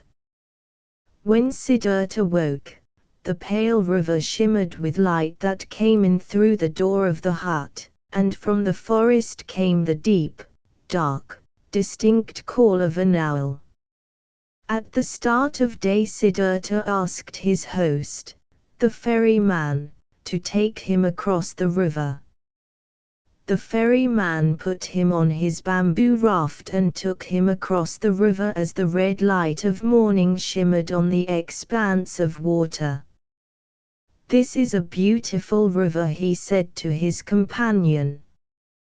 "Yes," said the ferryman, "it is a very beautiful river, I love it above all else. I have many times listened to what it has to say, many times looked into its eyes, and it has always had something to teach me. There is a great deal that you can learn from a river." "Thank you for your help," said Siddhartha as he stepped onto the other shore. "I have nothing I could give you for your hospitality, my friend, nothing I could pay you. I have no home to live in, I am the son of a Brahmin and a Samana." "That was easy to see," said the ferryman, "and I never did expect any payment from you, no gift for my hospitality. You can give me something another time." "You think so?" said Siddhartha with a laugh. "Certainly. That too is something I have learned from the river, everything comes back again. Even you, Samana, you will be back again. So, farewell. My fee can be your friendship. Think of me always when you make sacrifice to the gods." Smiling, they took their leave of each other. Smiling, Siddhartha was glad of the friendship and the friendliness of the ferryman. "He is so like Govinda," he smiling thought, "everyone I come across on my ways is like Govinda. Everyone gives me thanks, although it is they who have the right to receive thanks from me. Everyone is humble, everyone wishes to be my friend, Everyone wishes to obey me and to think little. People are like children. Around midday he was walking through a village. In the street and in front of its mud huts there were children running about, playing with marrow seeds and mussels. They shouted and played rough games with each other, but when this strange summoner appeared they became timid and ran away. As it left the village the path led across a stream and there was a young woman kneeling at the bank of the stream washing clothes. As Siddhartha greeted her she raised her head and looked up at him with a smile so that he could see the sparkling whiteness of her eyes. He declared a blessing on her, as is usual among travelers, and asked her how far it still was till he would reach the big city. At that, she stood up and went up to him. Her face looked young and the light sparkled appealingly on her moist lips. She exchanged a few jokey words with him, asked if he was hungry, and whether it was true that summoners sleep alone in the woods and are not allowed to have any women with them. As she said this she placed her left foot on his right foot and made the kind of movement a woman makes when she is leading a man into that sort of amorous pleasure which the books call climbing a tree. Siddhartha felt his blood become warm, and as his dream came back into his mind at that moment he leant down slightly towards the woman and, with his lips, he kissed the brown tip of her breast. When he looked up he saw the smile on her face, full of desire, and that her narrowed eyes yearned for him. Siddhartha also felt desire and felt the source of his gender as it began to move, but he had never touched a woman until then and he hesitated a moment before his hands were ready to reach out for her. And in that moment he shivered as he heard a voice from deep within him, and the voice said no. Then all the charm faded from the young woman's smiling face. All he saw was the damp gaze of a woman impelled by lust like an animal. He remained friendly, stroked her cheek, turned away from her and disappeared nimbly into the bamboo forest, leaving her disappointed. Before the day had passed into evening, Siddhartha reached a big city, and he looked forward to having human company. He had lived long in the forests. The straw hut of the ferryman where he had slept the previous night was the first time he had slept under any roof for a long time. Before he entered the town, near a pleasant wood enclosed within a fence, the wanderer met with a group of servants laden with baskets. In the middle of them was their mistress on a decorated palanquin borne by 4 men. She was seated on red cushions and protected from the sun under a brightly colored roof. Siddhartha remained at the entrance to the wooded pleasure garden and watched the procession as it passed, saw the servants, the maids, the baskets, the palanquin, and on the palanquin saw the lady.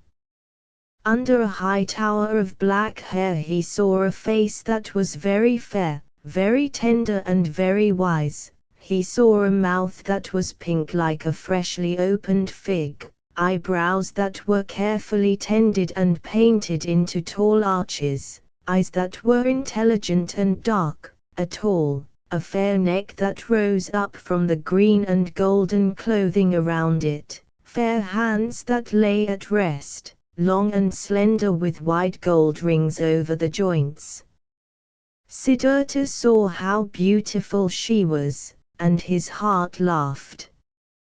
He bowed deeply as the palanquin came near, and as he righted himself he looked into that fair and noble face, into the intelligent eyes with their arched brows. He breathed in a fragrance he did not know. The beautiful woman smiled and briefly nodded to him before she disappeared into the wood, followed by her servers. That is a good portent for the city I am now entering, thought Siddhartha. He felt the urge to go into the wood but then thought better of it, and only then did he become aware of how the servers and maids at the entrance had looked at him, with what contempt, with what mistrust, with what dismissal. I am still a samana, he thought, still an ascetic and a beggar.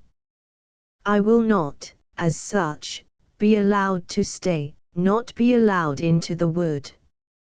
And he laughed. As soon as he met someone on the road he asked about the wood and what the name of that woman was. He learned that it was the Grove of Camilla, the famous courtesan, and that she owned a house in the city as well as the wood. Siddhartha then made his way into the city. Now he knew where he should go. In order to arrive there he allowed the city to drink him in, followed the crowds in the streets, stood still in the city squares, rested on the stone steps beside the river. As evening fell he made friends with a barber's assistant whom he had seen at work in the shade of a dome. He came across him later that day as he prayed in a temple of Vishnu, and told him the stories about Vishnu and Lakshmi. He slept that night among the boats on the river and then, early in the morning, before the first customers arrived in his shop, he had the barber's assistant shave him, cut his hair, comb his hair and dress it with fine oil. Then he went down to bathe in the river. Late that afternoon when the beautiful Camilla was approaching her grove on her palanquin she found Siddhartha waiting at the entrance. He bowed to her and accepted her greeting to him. When the train of servants had nearly passed him he caught the attention of the last of them and asked him to inform his mistress that there was a young Brahmin who wished to speak with her. Siddhartha waited. After a while the servant came back, invited him to follow him, led him in silence into a pavilion where Camilla lay on a couch and left him alone with her. Was it not you who stood outside there yesterday and offered me greeting? Camilla asked. Indeed, I did see you yesterday and offer you greeting. But did you not have a beard yesterday, and long hair and dust in your hair? You observed well, you saw everything. You saw Siddhartha, the Brahmin's son who left his home to become a samana and spent 3 years as a samana. Now, though, I have left that path and come to this city, and you were the first to greet me here, even before I had set foot in it. I can say that it is to you that I have come, O Camilla. You are the first woman with whom Siddhartha has spoken without his eyes lowered. I will never again lower my eyes when I meet with a beautiful woman. Camilla smiled and played with her fan of peacock feathers. And she asked, and has Siddhartha come to me just to say this? To say this and to give you my thanks for your beauty. And if it will not displease you, Camilla, I should like to ask you to be my friend and my teacher, for I still know nothing of the arts in which you are so expert. At this Camilla laughed out loud. This has never happened to me before, my friend. A samana comes to me out of the woods and wants to learn from me. It has never happened to me that a long-haired samana in a ragged loincloth has come to me. There are many young men who do come to me, some of them are even the sons of Brahmins, but they come wearing beautiful clothes and expensive shoes. They have perfumed hair and a purse full of money. That is what the young men look like who come to me, Samana. Siddhartha said, I am only beginning to learn from you. But I already learned from you yesterday. I have had my beard nicely removed, I have combed my hair and have oil in it. The things I lack are the things least important, most excellent lady, fine clothes, fine shoes, money in a purse. Do be aware that Siddhartha has undertaken much harder tasks than trifles like that, and has achieved them. Why should I not now achieve the task I undertook yesterday? To be your friend and to learn the pleasures of love from you. You will see what a good student I am, Kamala. I have learned many things that are harder than what you have to teach me. Do you say, then, that Siddhartha is not good enough for you as he is, with oil in his hair but without clothes, without shoes, without money? Kamala laughed out loud and said, No, worthy young man, he is not good enough. Not yet. He must have clothes, beautiful clothes, shoes must he have, fine shoes, he must have plentiful money in his purse, and he must bring presents for Kamala. Do you understand now, Samana from the woods? Do you see? I see it well, Siddhartha exclaimed. How could I have failed to see what has just come from a mouth such as this? Your mouth is like a fig freshly broken open, Kamala. My mouth, too, is red and fresh, it will suit your mouth well, you will see. But, beautiful Kamala, are you not at all afraid of this Samana from the woods who has come to you to learn the arts of love? Why should I be afraid of a Samana, a stupid Samana, come from the woods where the jackals live and who still has no idea of what women are? The Samana is strong, though. He fears nothing. He would be able to force you, handsome girl. He could rob you. He could hurt you. No, Samana, I'm not afraid of that. Has a Samana or a Brahmin ever been afraid that someone might come and attack him and rob him of his learning, his piety or his deep understanding? No, for those things belong to him alone, and he gives them to others only when he wants to give and to whom he wants to give. It is just the same for Kamala and the joys of love. Kamala's mouth is red and lovely, but if you try to kiss it against Kamala's will, you will have not a drop of sweetness from it, even though it knows how to give so much sweetness. Siddhartha, you want to learn, so here is something for you to learn. You can beg for love, buy love, receive love as a gift, you can find it on the street, but you cannot steal love. This way that you have invented for yourself is wrong. No, and it would be such a pity if a charming young man such as yourself grabbed for it in a way that is so mistaken.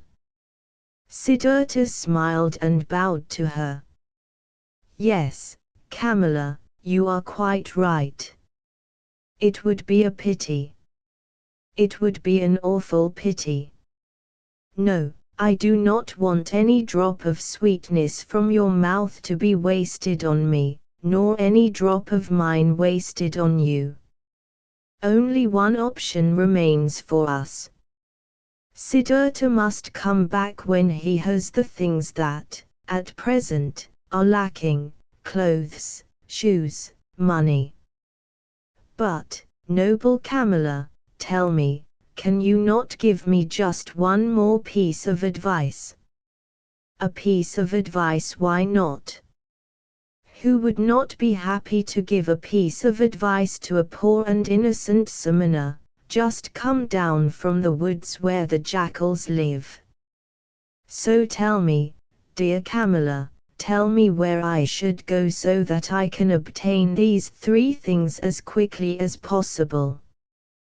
There are many who would like to know that, my friend. You will have to do what you have learned to do, and take money for it, and clothes, and shoes. There is no other way for a poor man to obtain money. What can you do then? I can think. I can wait. I can fast. Is that all? That is all. Wait, I can write poetry too. Will you give me a kiss in exchange for a poem? Yes, I will give you a kiss, if I like the poem. What is the title of this poem then? Siddhartha thought about it for a moment, and then he spoke these verses. The shadowy grove where went the lovely Camilla, the entrance there, where stood the brown-skinned summoner, there bowed he deep, he saw the lotus flower, and Camilla thanked him with smiles and graciousness. "'Tis lovely," thought he, "to offer praise to gods, 'tis lovelier still to sacrifice all for her." The lovely Camilla clapped her bangled hands. "Your verses are lovely, brown summoner, and indeed I have nothing to lose if I let you have a kiss for them."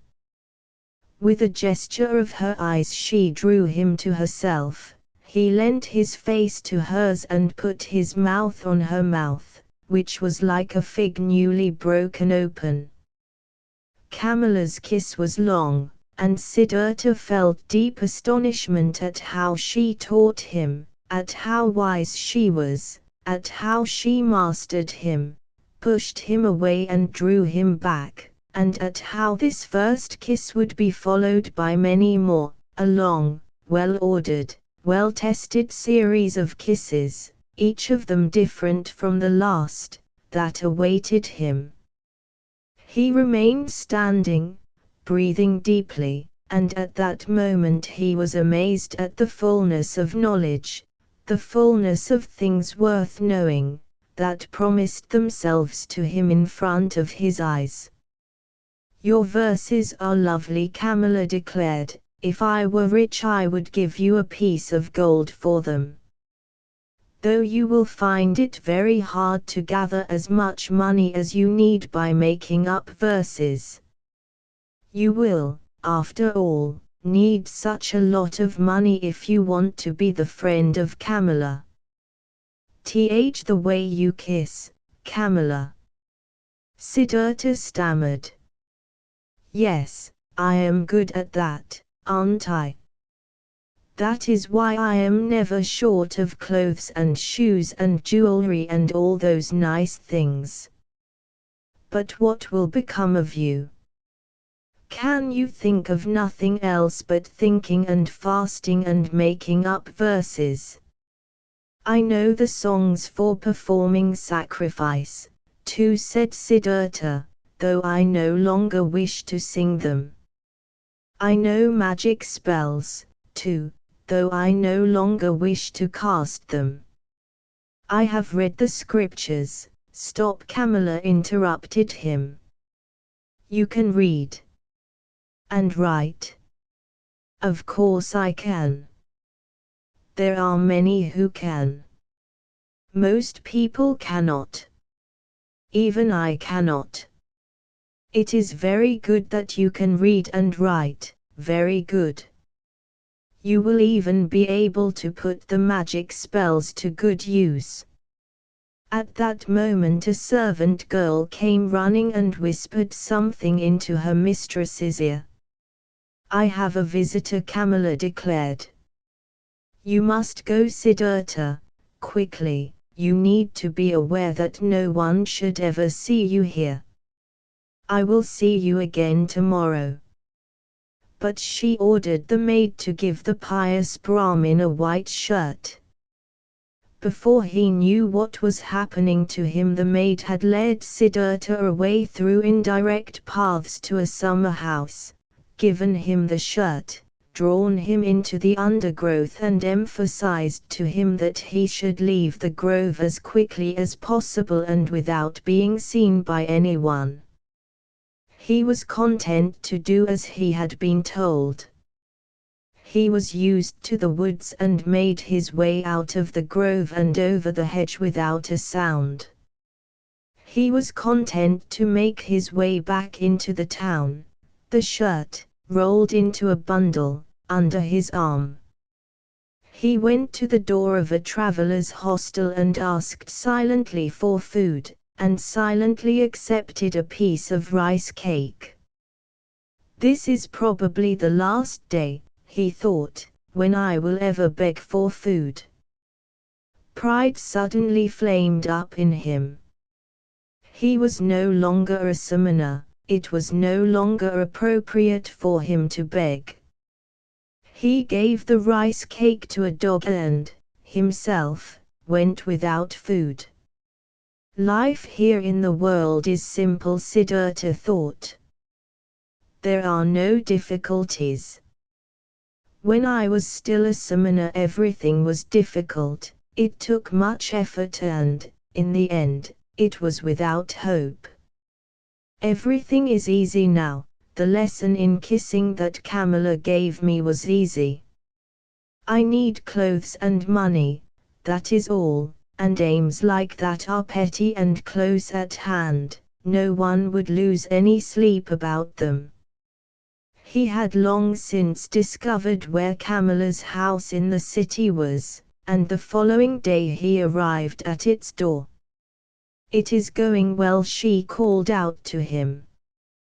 "You are expected by Kumaswamy, and he is the richest businessman in the city. If he likes you, he will take you into his service, so do be clever, won't you, brown samana? I have had others tell him all about you. Be friendly to him, he is very powerful. But do not be too modest about yourself. I do not want you to be just one of his servants, you will have to be his equal, or else I will not be happy with you. Kumaswamy is getting old, he is becoming complacent. If he likes you, he will place a lot of trust in you." Siddhartha thanked her and laughed, and when he told her he had eaten nothing that day or the previous day, she had bread and fruit brought for him to eat. "You have been lucky," she told him as he left, "one door after another is opening up for you. How could that be possible? Are you performing magic?" Siddhartha said, "Yesterday I told you I know how to think, to wait, and to fast, but you thought that would be of no use. But it is very useful, Kamala, you will see. You will see that the stupid samanas in the wood learn to know and to do many nice things that you do not know how to do. 2 days ago I was just a ragged beggar, 1 day ago I had already kissed Kamala, and soon I will be a businessman with money and with all the things that you think are important. I expect you will," she conceded. "But where would you be without me? What would become of you if Kamala did not help you?" "Dear Kamala," said Siddhartha, standing up straight, "when I came to you in your grove, it was I who made the first step. I was resolved to learn the art of love from this most beautiful of women. From the very moment when I formed this resolution, I also knew that I would succeed in it. I knew that you would help me, I knew it from the moment I first glimpsed you at the entrance to the grove. What if I had not wanted to? You did want to. Camilla, listen, if you throw a stone into water it drops quickly to the bottom by the fastest route it can. Siddhartha does nothing, he waits, he thinks, he fasts. But he goes through the things of the world like a stone through water without doing anything, without making any effort. He is drawn, he lets himself fall. His objective pulls him to itself, for he allows nothing into his soul that might work against his objective. That, Camilla, is what Siddhartha learnt among the samanas. That, Camilla, is what fools call magic in the supposition that it is performed by demons. Nothing is ever performed by demons, there are no demons.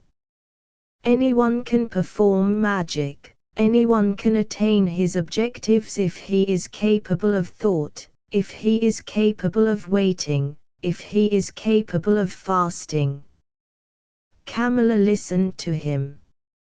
She loved his voice, she loved the look in his eyes. Maybe, my friend, she said quietly, you are right in what you say. Maybe it is also true that Siddhartha is an attractive man, that the look of him will appeal to women, maybe that is what brings him all his luck. With a kiss, Siddhartha took his leave.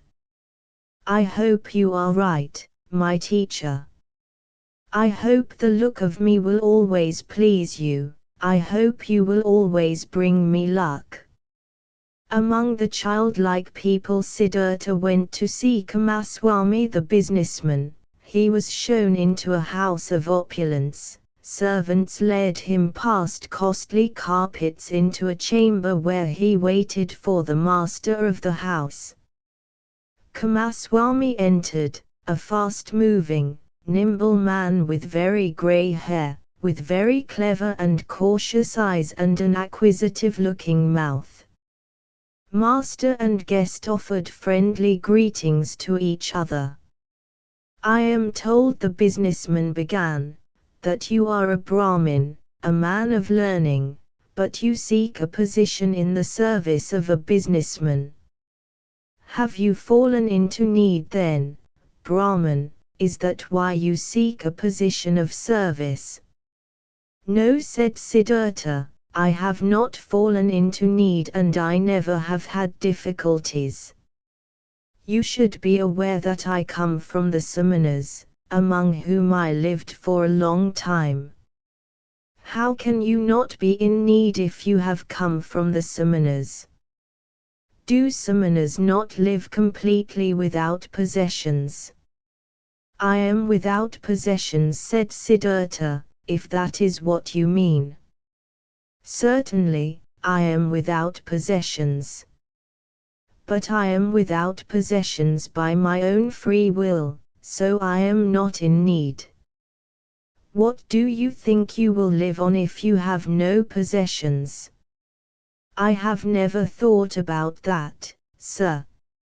I have been without possessions for more than 3 years, and have never given a thought to what I should live on. You have lived on the possessions of others then, have you? That is what some would say. But a businessman, too, lives on the possessions of others. Well said. But he does not take the possessions of others for nothing, he gives them his goods for them. That does indeed seem to be their relationship. Each takes, each gives, that is life. But, if I may ask, if you have no possessions, what do you have to give? Each gives what he has. The warrior gives strength, the businessman gives goods, the teacher gives teaching, the farmer gives rice, the fisherman gives fish. Very well. And what is it, then, that you have to give? What is it that you have learned to do? I can think. I can wait. I can fast. Is that all? I think that is all. And what is the good of that? Fasting, for instance, what is the good of that? It is a lot of good, sir. If a man has nothing to eat, then fasting is the cleverest thing of all that he can do. If, for instance, Siddhartha had never learned to fast, he would now have to perform some kind of service, be it for you or anyone else, for hunger would force him into it. But now Siddhartha can wait in peace, he knows no impatience, he knows no urgency, he can long withstand the siege of hunger and can laugh in its face. That, sir, is the good of fasting. You are right, Samana. Wait a moment. Kumaswami went out and came back with a roll of paper which he handed to his guest, asking, "Can you read this?" Siddhartha looked at the roll on which a business contract was written and began to read out what it said. "Excellent," said Kumaswami. "And now will you write something on this sheet for me?" He gave him pen and paper, and Siddhartha wrote and gave the sheet of paper back. Kumaswami read, "Writing is good, thinking is better. Cleverness is good, patience is better. You can write very well." The businessman praised him. "We will have a lot to talk about together. For today, though, I ask you to be my guest and to take up residence in this house." Siddhartha thanked him and accepted his offer, and now he lived in the merchant's house. Clothes were brought to him, and shoes, and a servant prepared his bath for him every day. Twice a day a copious meal was brought in, but Siddhartha ate only once a day, and he neither ate flesh nor drank wine. Kumaswami told him about his business, showed him his goods and his warehouses, let him see his accounts. Siddhartha learned many new things, he listened much and spoke little. He remembered the words of Kamala and was never the merchant's subordinate. He forced him to see him as his equal, even to treat him as more than his equal. Kumaswami took great care over his business, often even showing passion for it, but Siddhartha saw it all as a game. He made the effort to learn the rules of the game, but the content of the game did not touch his heart. Siddhartha had not been long in Kumaswami's house before he took part in its owner's business affairs.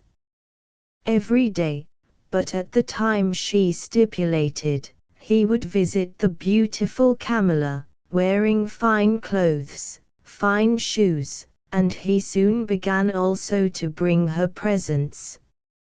He learned a lot from her red and skillful mouth. He learned a lot from her gentle and supple hand. In matters of love Siddhartha was still a child, he was inclined to throw himself blindly and insatiably into his pleasures as if into a bottomless pit, but Kamala taught him from the very basics. She taught him that you cannot receive pleasure without giving pleasure, that every gesture, every stroke, every touch, every look, every tiny part of the body has its secret, and waking those secrets will bring happiness to whoever knows about them. She taught him that lovers should never separate immediately after the celebration of their love, not without each admiring the other, not without having conquered and having been conquered, so that neither will feel oversated or abandoned or cross, or feel that one has misused the other or feel to have been misused. The hours he spent with this clever and beautiful artist were a time of wonder. He became her student, her lover, her friend. The value and meaning of his life now lay here with Kamala, not with the business affairs of Kumaswami. The businessman delegated the writing of important letters and contracts to him, and formed the habit of seeking his advice on all important decisions. He saw quickly that Siddhartha knew little about rice and wool, about shipping and commerce, but he saw that what he did brought good luck. He saw that Siddhartha knew far more than he about peace and equanimity, about the art of listening, and saw his acumen in understanding strangers.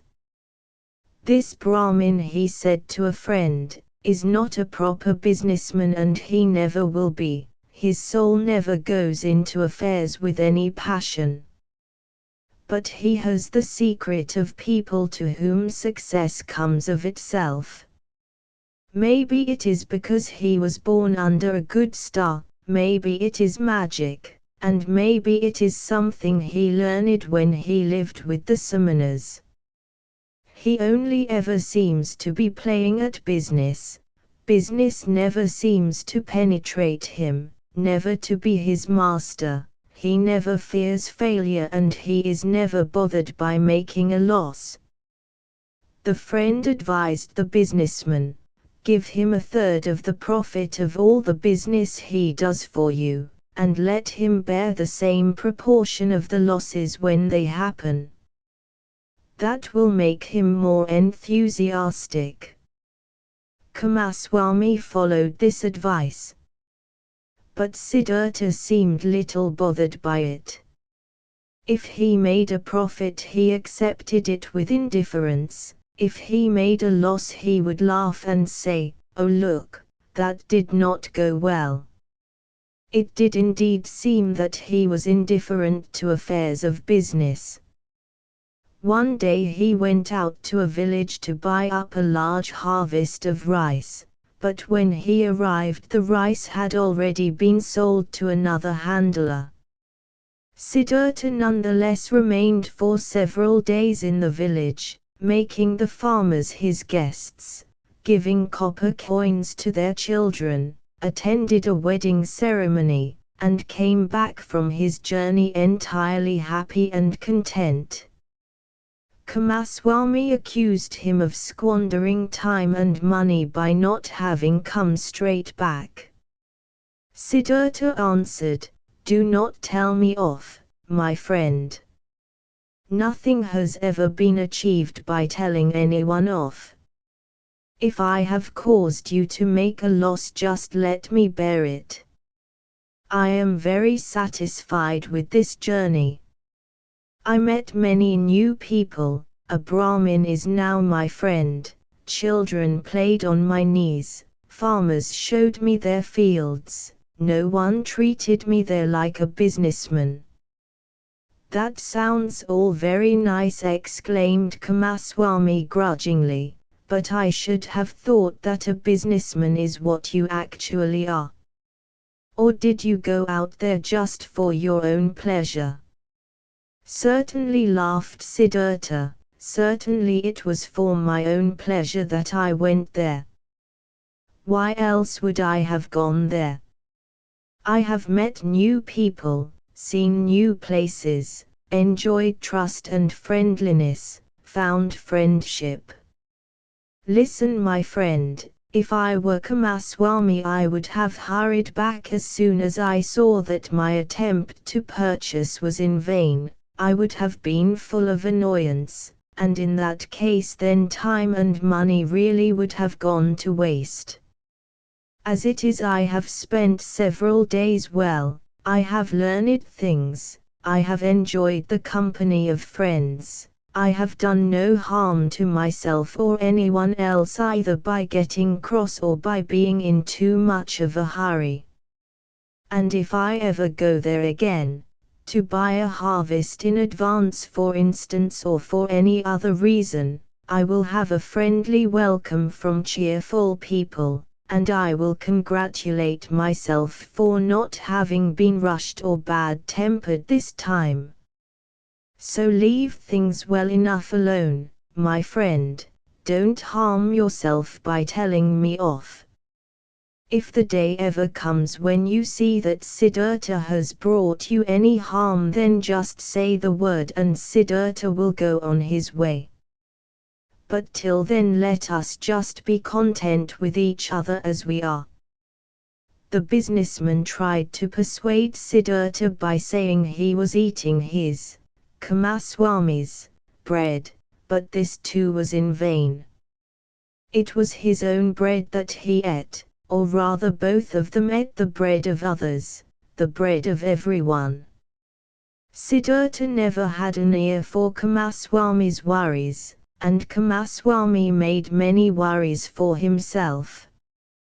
If a deal was in process that might go badly, if goods dispatched seemed to have been lost, if a debtor seemed unable to pay, Kumaswami was never able to convince his co-worker that it would be of any use to speak words of anger or concern, to furrow one's brow, to lose any sleep. One time when Kumaswami reproached Siddhartha the claim that everything he knew he had learned from him, Siddhartha replied, "Don't be so ridiculous.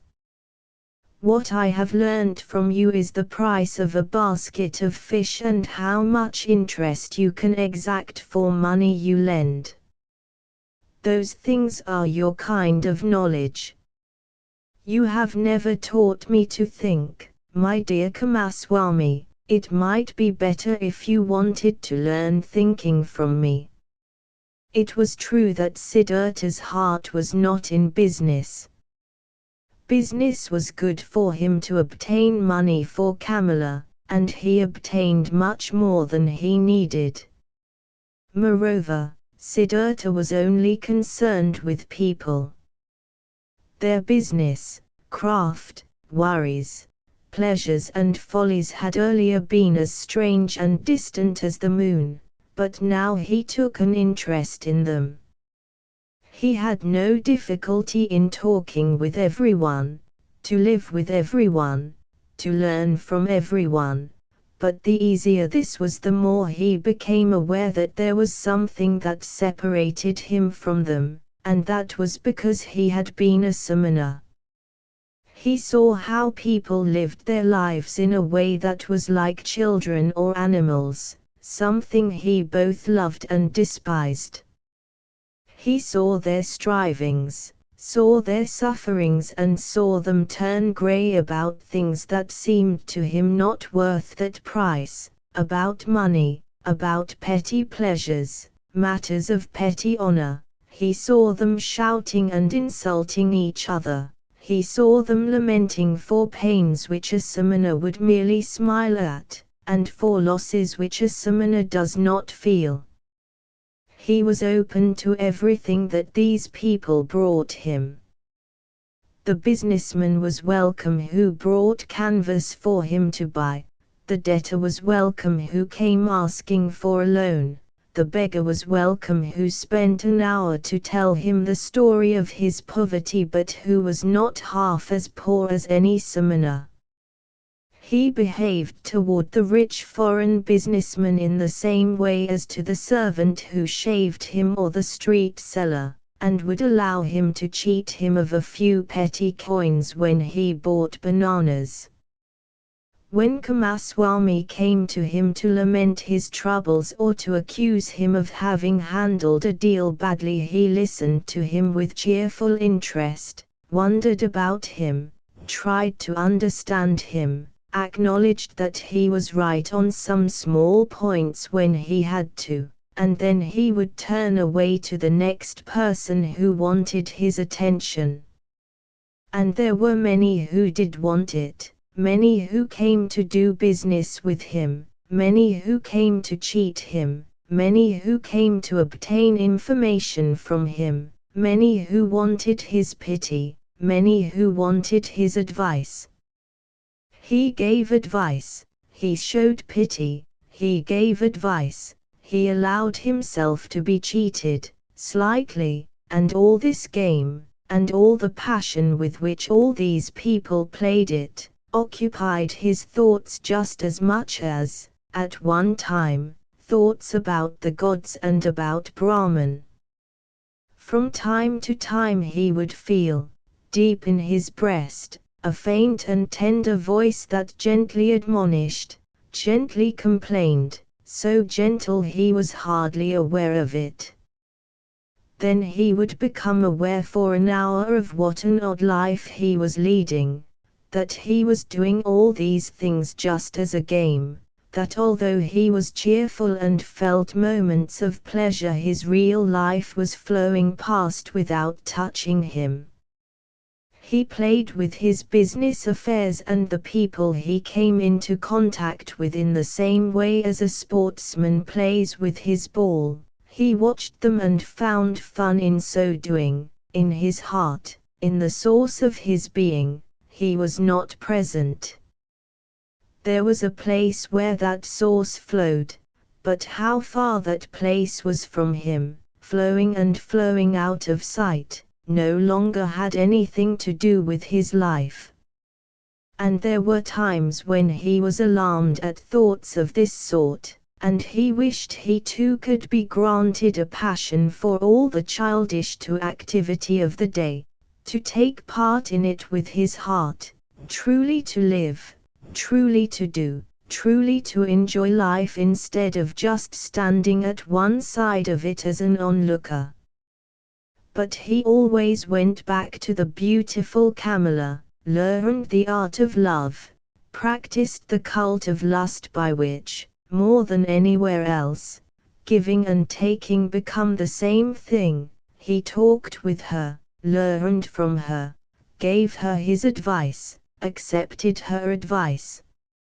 She understood him better than Govinda once had, she was more like him than Govinda had been.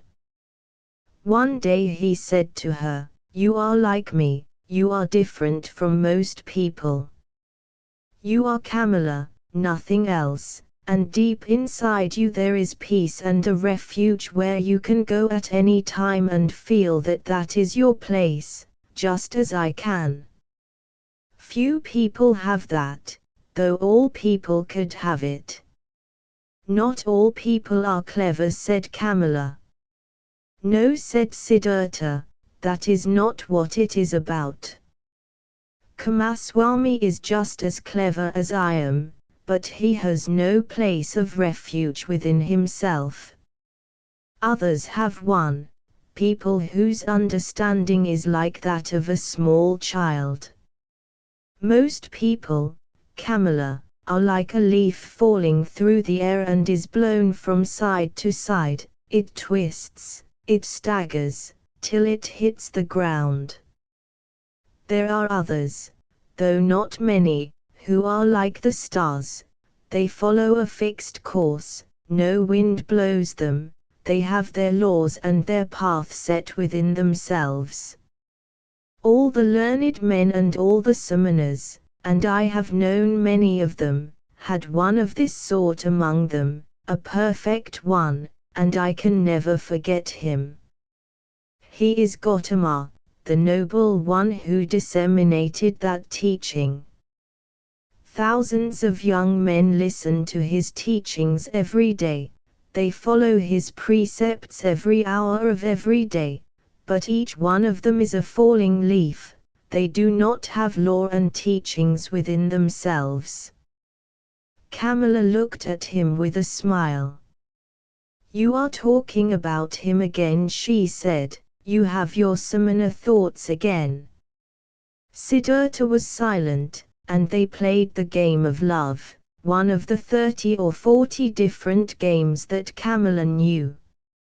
Her body was as supple as a jaguar's, and as the bow of a hunter, Whoever learned the art of love from her came to know many joys, many secrets. She played long with Siddhartha, she drew him close, pushed him back, manipulated him, enveloped him. He enjoyed his mastery until he had been defeated, and then, exhausted, he would rest at her side. The courtesan leant over him, looked long into his face, into his now tired eyes. "You are the best lover," she said thoughtfully, "I have ever known. You are stronger than the others, more supple, more willing. You have learned my art well, Siddhartha. One day, when I am older, I would like to have a child from you.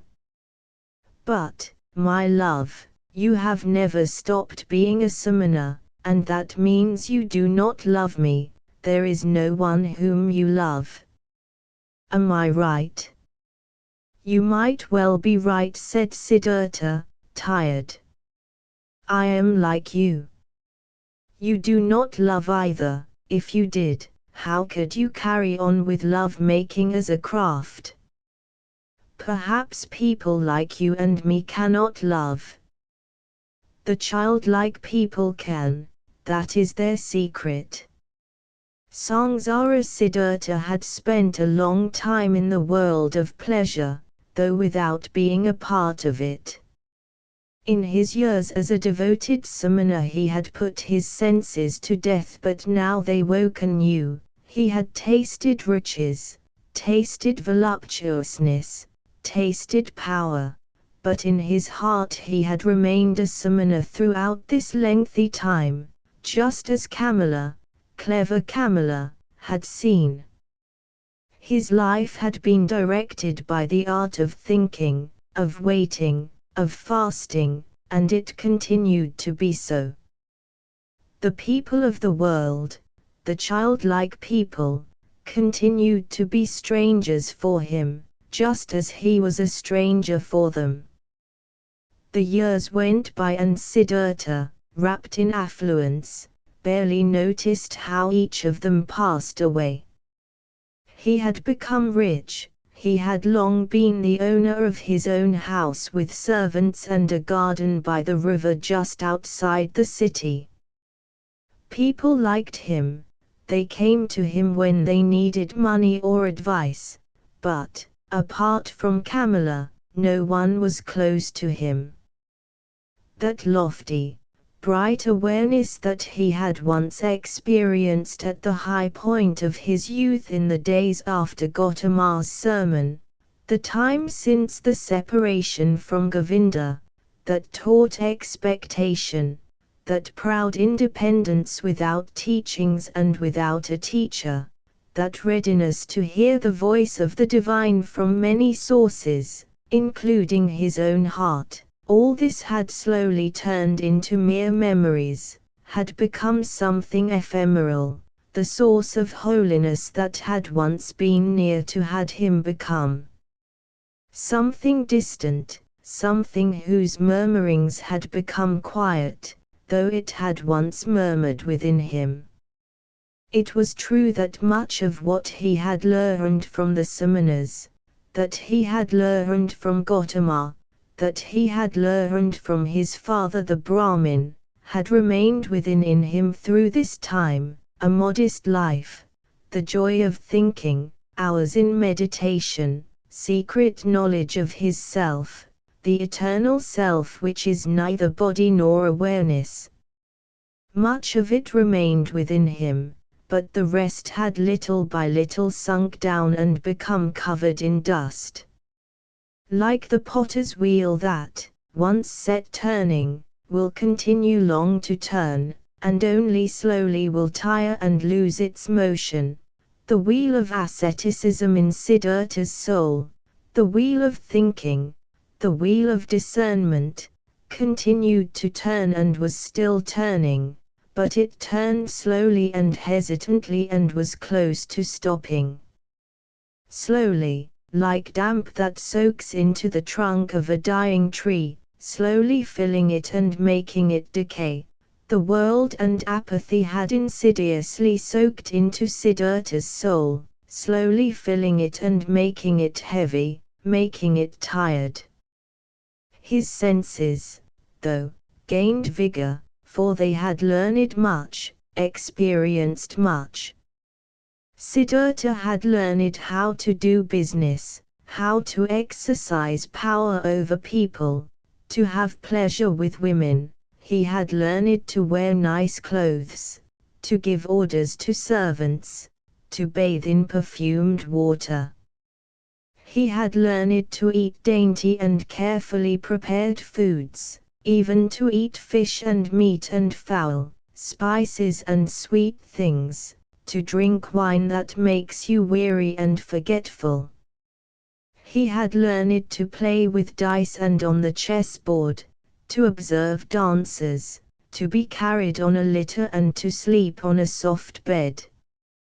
But he had always felt he was different from others, superior to them. He always looked on them with a touch of laughter, with a touch of jeering contempt, with that very contempt that a samana always feels for people of the world. When Kumaraswamy was in a bad mood, when he became quarrelsome, when he felt he had been treated badly, when he felt overburdened with the worries of business, Siddhartha had always found it laughable. But slowly and imperceptibly, as harvest times and rainy seasons came and went, his contemptuous laughter became more tired, his sense of superiority became subdued. Only slowly, there among his increasing wealth, Siddhartha had taken on something of the character of the childlike people, something of their naivety, something of their anxiety. And yet he envied them, and the more like them he became, the more he envied them. He envied them for the one thing he did not have and they did have. He envied them for the importance they attributed to their lives. He envied the passion they felt in their joys and sorrows, envied the worried but sweet happiness they had in their never-ending loves. Their love for themselves, for women, for their children, for money or honors, for hopes and plans. These people were always in love with something. But it was not from them that he learned this, especially not their childlike joys and childlike follies. What he learned from them was the unpleasant things, the things he himself despised. More and more often, in the morning after spending the evening with friends, he would lie long in bed feeling dull and tired. When Kumaraswamy bored him with his worries, he would become irritable and impatient. When he lost a game playing at dice, he would laugh much too loudly. His face was still cleverer and more spiritual than others, but it seldom laughed, and one by one it took on the features so often seen in the face of rich people, features of discontent, of poor health, of surliness, of apathy, of indifference to others. Slowly, the sickness of the soul seen in rich people took hold of him. Weariness sank over Siddhartha like a veil, like a light mist that with every day became a little heavier, every month a little thicker, every year a little heavier. As when a new garment becomes old with time, loses its bright colors with time, gathers stains, gathers creases, becomes worn at its hems and, here and there, begins to show places that are worn and threadbare, so Siddhartha's new life that he had begun when he took his leave of Govinda had become old. With the quickly passing years it had lost its color and its sheen, it had gathered stains and creases. This ugly sight was hidden at the base of it, but here and there it could already be seen. Disappointment and disgust lay in wait for him. Siddhartha did not notice. He noticed only that the bright and certain voice of his inside, which once had woken within him and had led him through his years of splendor, had now become silent.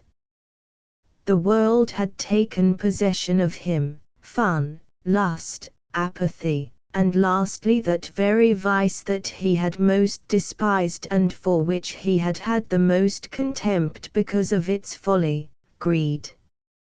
Even property, the owning of riches, had finally taken hold of him. It was no longer a frivolous game, it had become his chains and his burden. It was an odd and insidious path that had led Siddhartha into this final and most contemptible of dependencies, playing dice. To be exact, as soon as, in his heart, he had ceased to be a samana, he had begun to gamble for money and dainty luxuries. He had previously despised these things. He had previously taken part in them with laughing indifference as one of the things done by the childlike people, but now he took part with growing aggressivity and passion. Other gamblers viewed him with fear. Few would dare to play against him because the stakes he laid down were so high and audacious.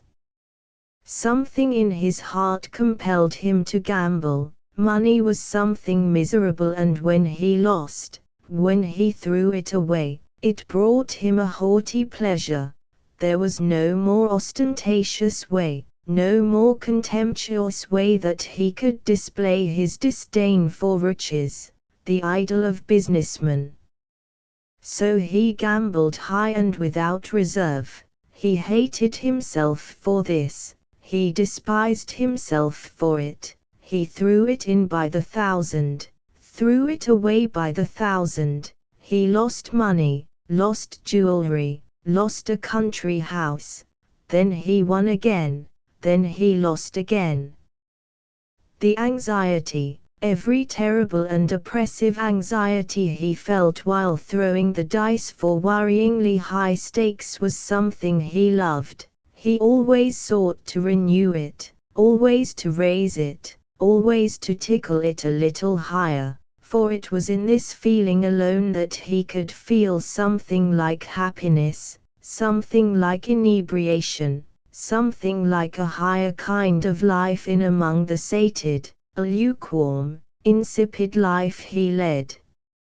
Every time he lost a large amount he thought of gaining new riches, threw himself into business with new vigor and pressed his debtors harder to make them pay, for he wished to gamble again, he wanted to squander again, wanted, again, to display the contempt he had for riches. Siddhartha no longer had the indifference he had had when he lost, he no longer had the patience he had shown for bad debtors, no longer had the goodwill he had practiced toward beggars, no longer had the joy he had felt when he made gifts or lent money to them who asked, knowing it would not be repaid. He would stake 10,000 on a throw of the dice and laugh when he lost it, but in his business affairs he became stricter and pettier, and at night he sometimes dreamt of money.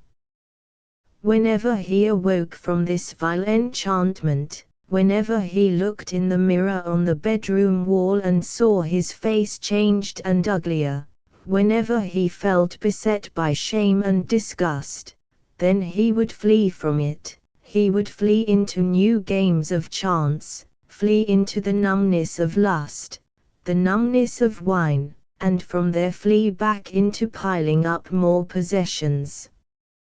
He ran around in this meaningless circle until he was tired, until he was old, until he was ill, until he was admonished in a dream.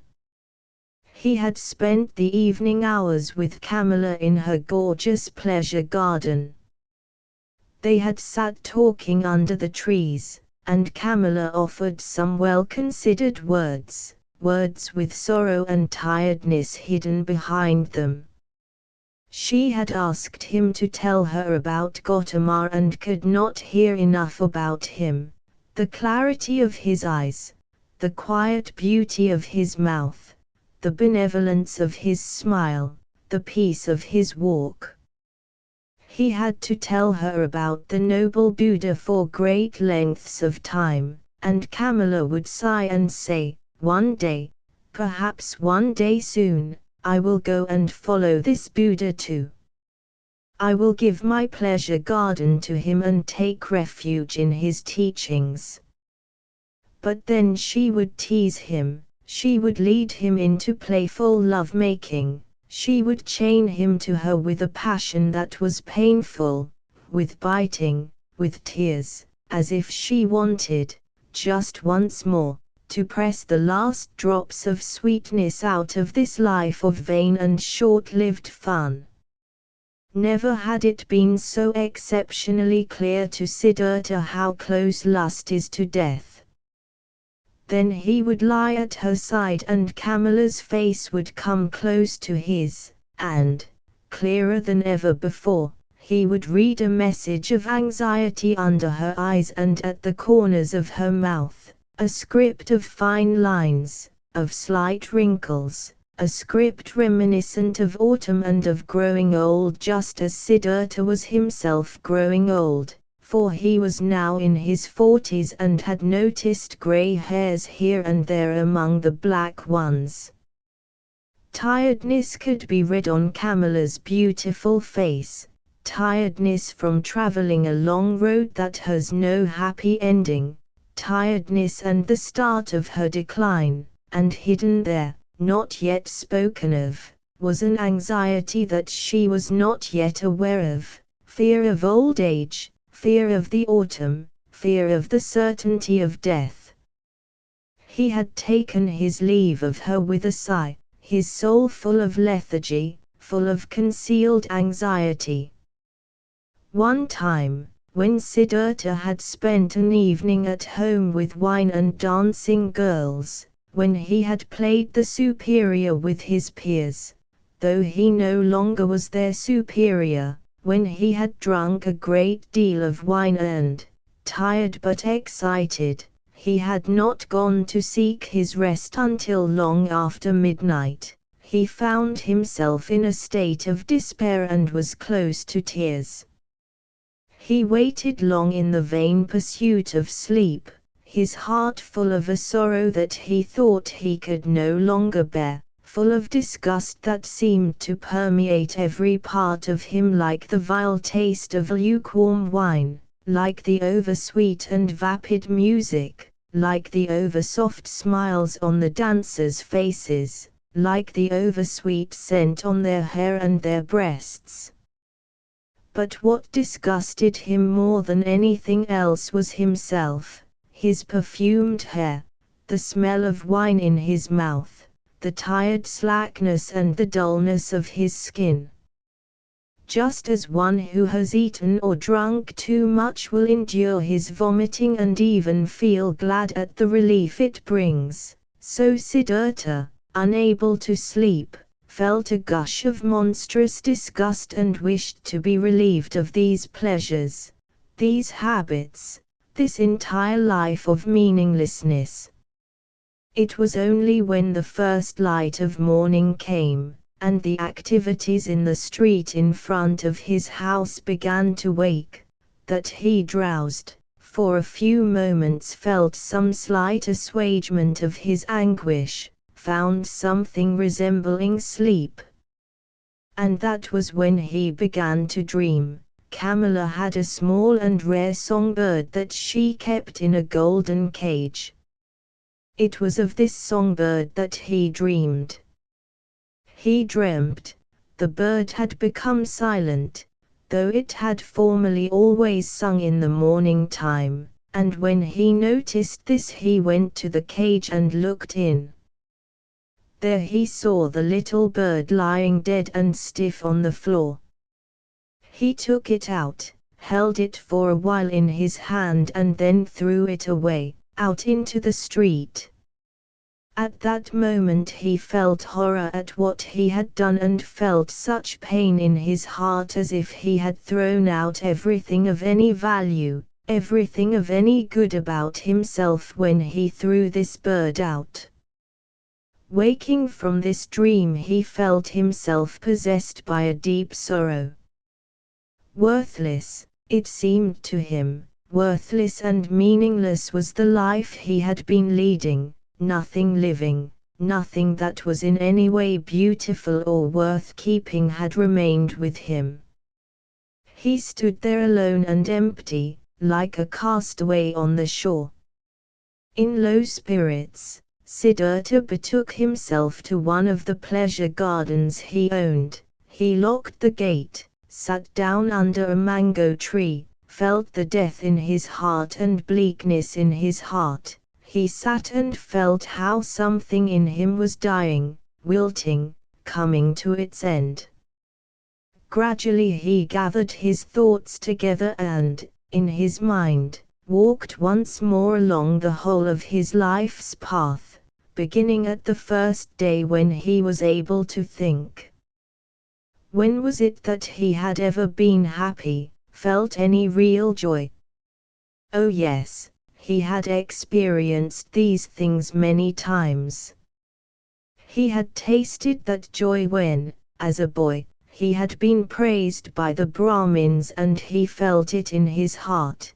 There is a path that follows from recitation of Holy Scripture, from argument with the learned ones, from excelling when assisting in the performance of sacrifice. Then, what he felt in his heart was, there is a path for you to follow, the path to which you are called, the gods are expecting you.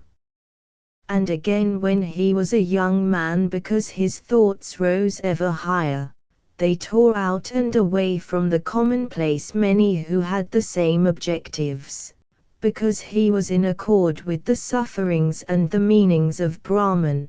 Because when he attained new wisdom it would only arouse thirst for more knowledge, because, held in this thirst, held in the pain of this self, he had always again felt, forward.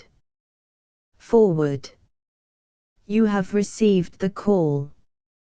He had accepted this call when he left home and chose the life of a samana. And again when he left the samanas and sought the path of perfection, although that was also a path into the unknown.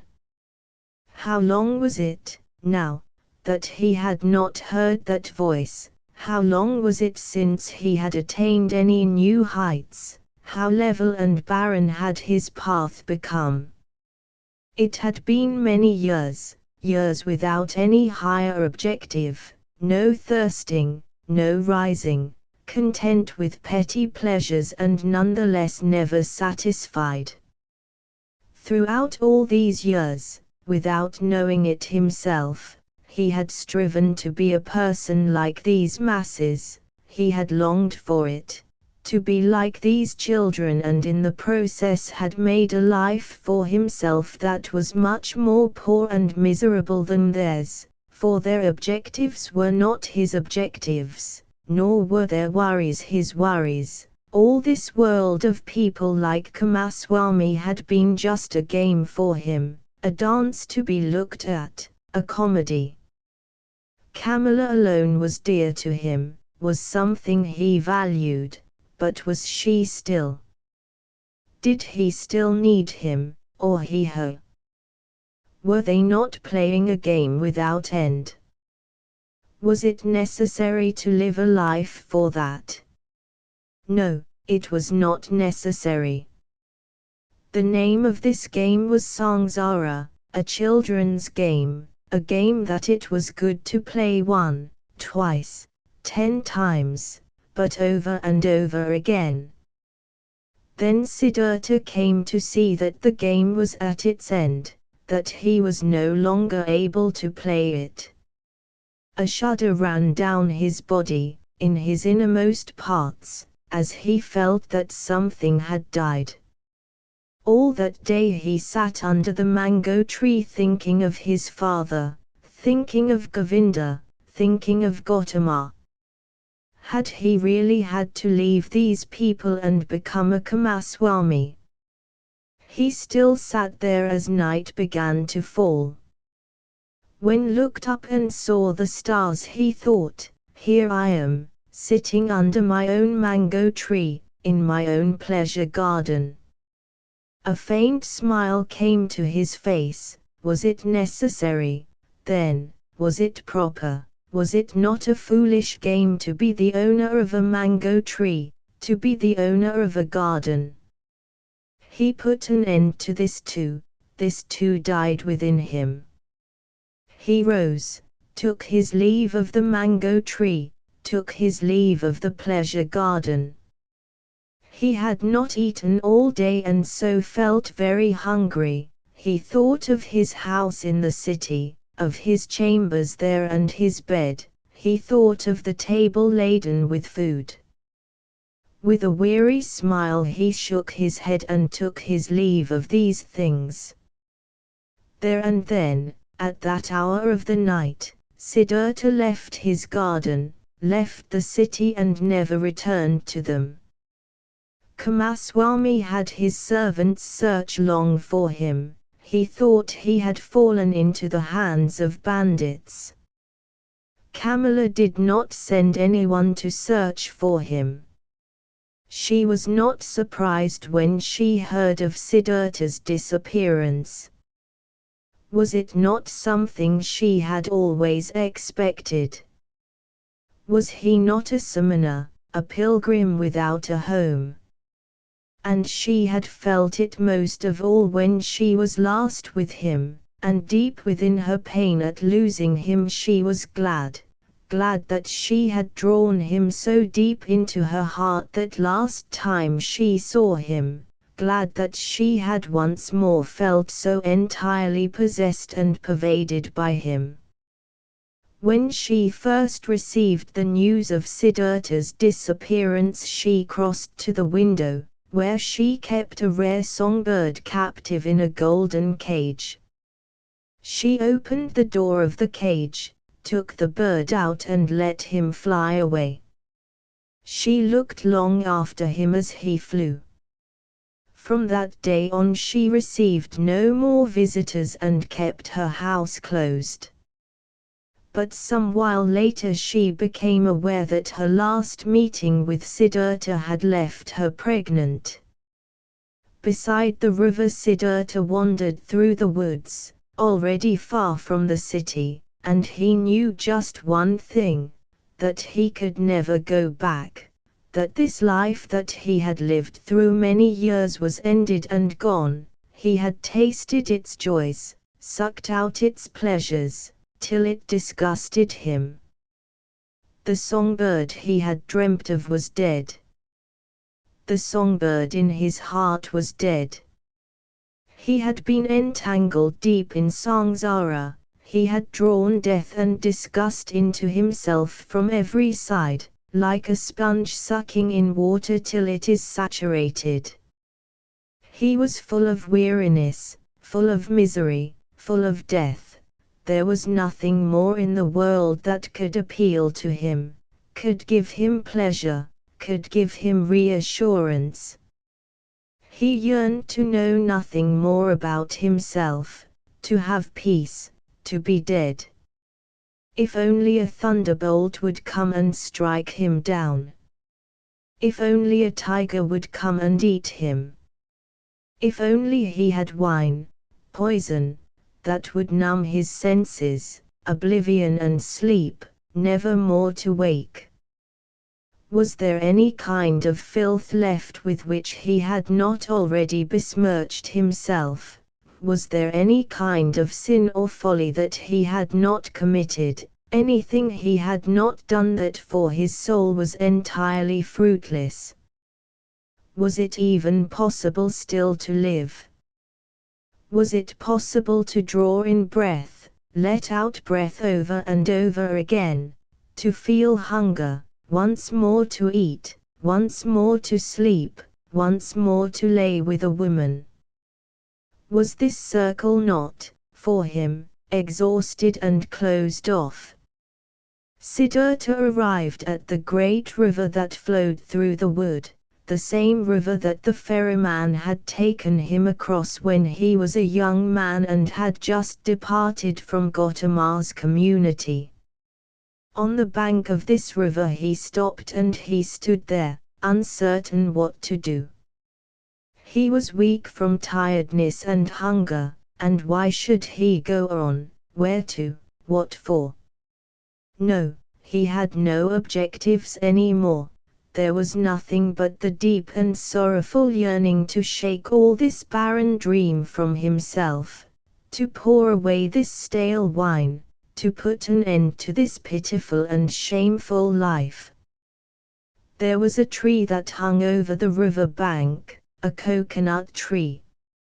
Siddhartha leant his shoulder against it, put his arms around the trunk and looked down into the green water as it continued to flow beneath him.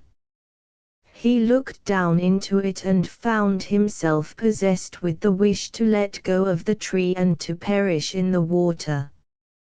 A grisly emptiness was reflected back at him from the water, a reflection that showed the awful emptiness of his soul. Yes, he had come to the end. There was nothing more for him than to extinguish himself, than to strike down the picture of deformity that was his life, to throw it down at the feet of the gods who laugh at him in contempt.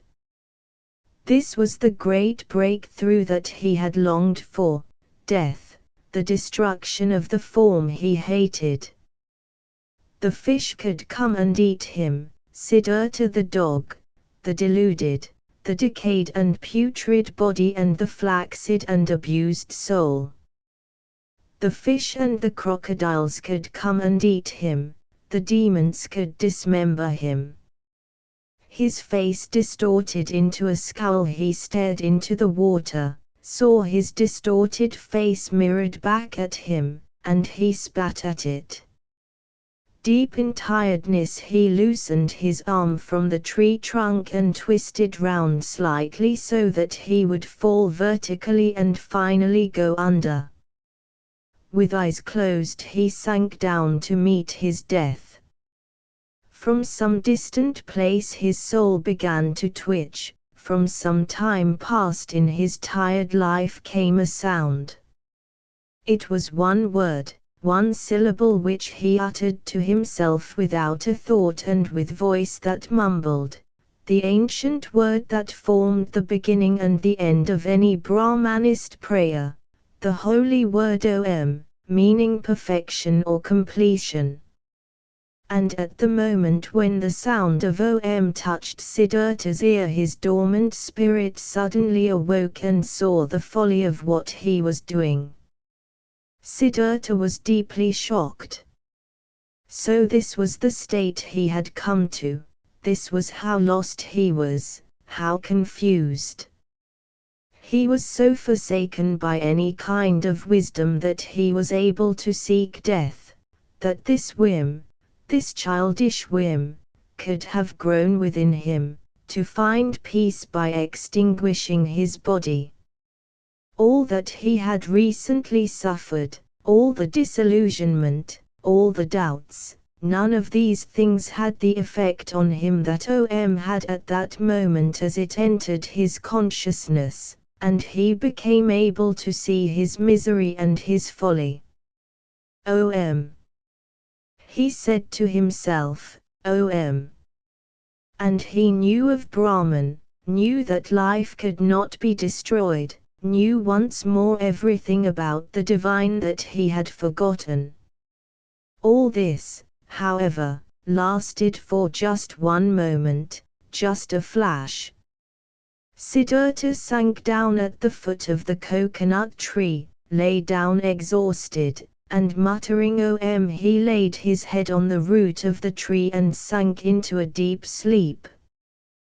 Deep was his sleep and free of dreams. He had not known sleep like this for a long time. Many hours later, when he woke, it seemed to him that 10 years had gone by. He heard the gentle flow of the water, did not know where he was or who had brought him there. Abruptly he opened his eyes and was amazed to see trees and the sky above him, and then he remembered where he was and how he had arrived there.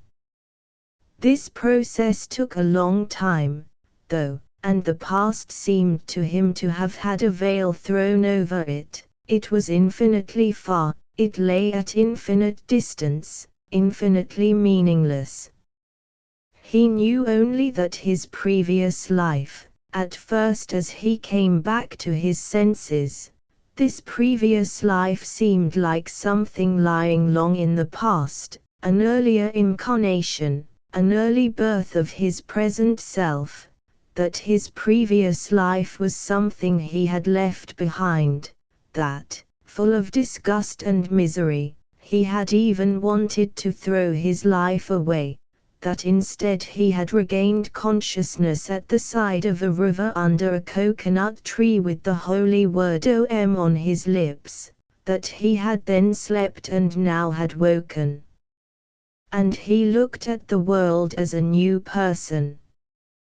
Quietly, he spoke the word Om to himself, as he had done while he was falling asleep, and it seemed that all the time that he had been asleep had been nothing but a long immersion into saying Om, into thinking Om, a submersion and envelopment in Om, in the nameless, in the perfect. It had been such a wonderful sleep. Sleeping had never before left him so refreshed, so renewed, so rejuvenated. Could it be that he really had died, had gone under and now been reborn in a new form? No, he knew himself, he knew his hand and his feet, knew the play where he lay, knew this self in his breast, this Siddhartha, the headstrong, the odd. This Siddhartha, however, was transformed, renewed. He had slept remarkably well and now he was remarkably alert, joyful and inquisitive. Siddhartha sat up straight and saw a man facing him, a strange man, a monk in yellow robes with shaven head and in a position of meditation. He looked at the man, who had hair neither on his head nor his face, and he had not looked at him for long before he saw that this monk was Govinda, his childhood friend, Govinda who had taken refuge with the noble Buddha. Govinda had changed, just as he had, but he still bore the old features in his face that spoke of zeal, of loyalty, of searching, of fastidiousness.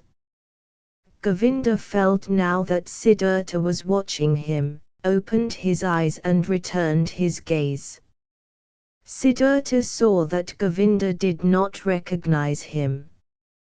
Govinda was glad to see that he had woken. He had clearly long been sitting here waiting for him to wake even though he did not know him. "I have been sleeping," said Siddhartha. "What has brought you here?" "You have been sleeping," Govinda answered. "It is not good to sleep in places such as this where there are many snakes and where the beasts of the forest follow their paths. I, sir, am a follower of the noble Gautama, of the Buddha, of the Sakyamuni, and when I and a number of members of our movement were traveling along this path in pilgrimage, I saw you lying there asleep in a place where to sleep is dangerous. I therefore tried to wake you, sir, and as I saw that your sleep was very deep, I remained behind my colleagues and sat beside you. And then, it seems, I fell asleep myself despite my wish to watch over you as you slept. I performed my task badly, tiredness overcame me. But now that you are awake, Please allow me to leave you and catch up with my brothers. Thank you for watching over my sleep, Samana said Siddhartha. You followers of the Noble One are helpful. You are free to go. I will go, sir. May you always fare well. Thank you, Samana. Govinda made the gesture of greeting and said, farewell.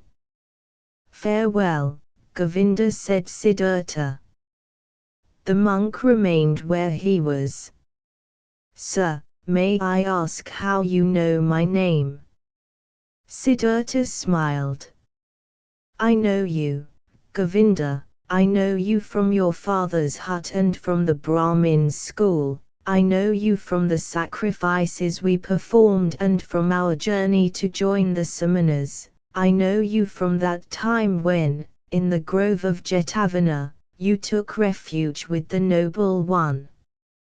You are Siddhartha, exclaimed Govinda out loud. Now I recognize you, and I cannot understand why I did not recognize immediately.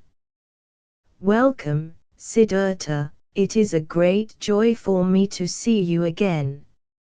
And it is a great joy for me too to see you. It was you who watched over me as I slept, and I thank you again for it, although I had no need of anyone to do so. Where are you going, my friend? I am not going anywhere. We monks are always traveling, except in the rainy season. We always move from place to place. We live according to our rules. We spread out teachings, accept alms, and then we move on. It is always so. But you, Siddhartha, where are you going? Siddhartha said, it is the same with me as with you, my friend. I am not going anywhere. I am simply traveling. I am on a pilgrimage. Govinda said, you say you are on a pilgrimage, and I believe you. But, Siddhartha, forgive me, you do not look like a pilgrim. You wear the clothes of a rich man, you wear the shoes of a man of elegance, your hair smells of scented water, and it is not the hair of a pilgrim, not the hair of a samana.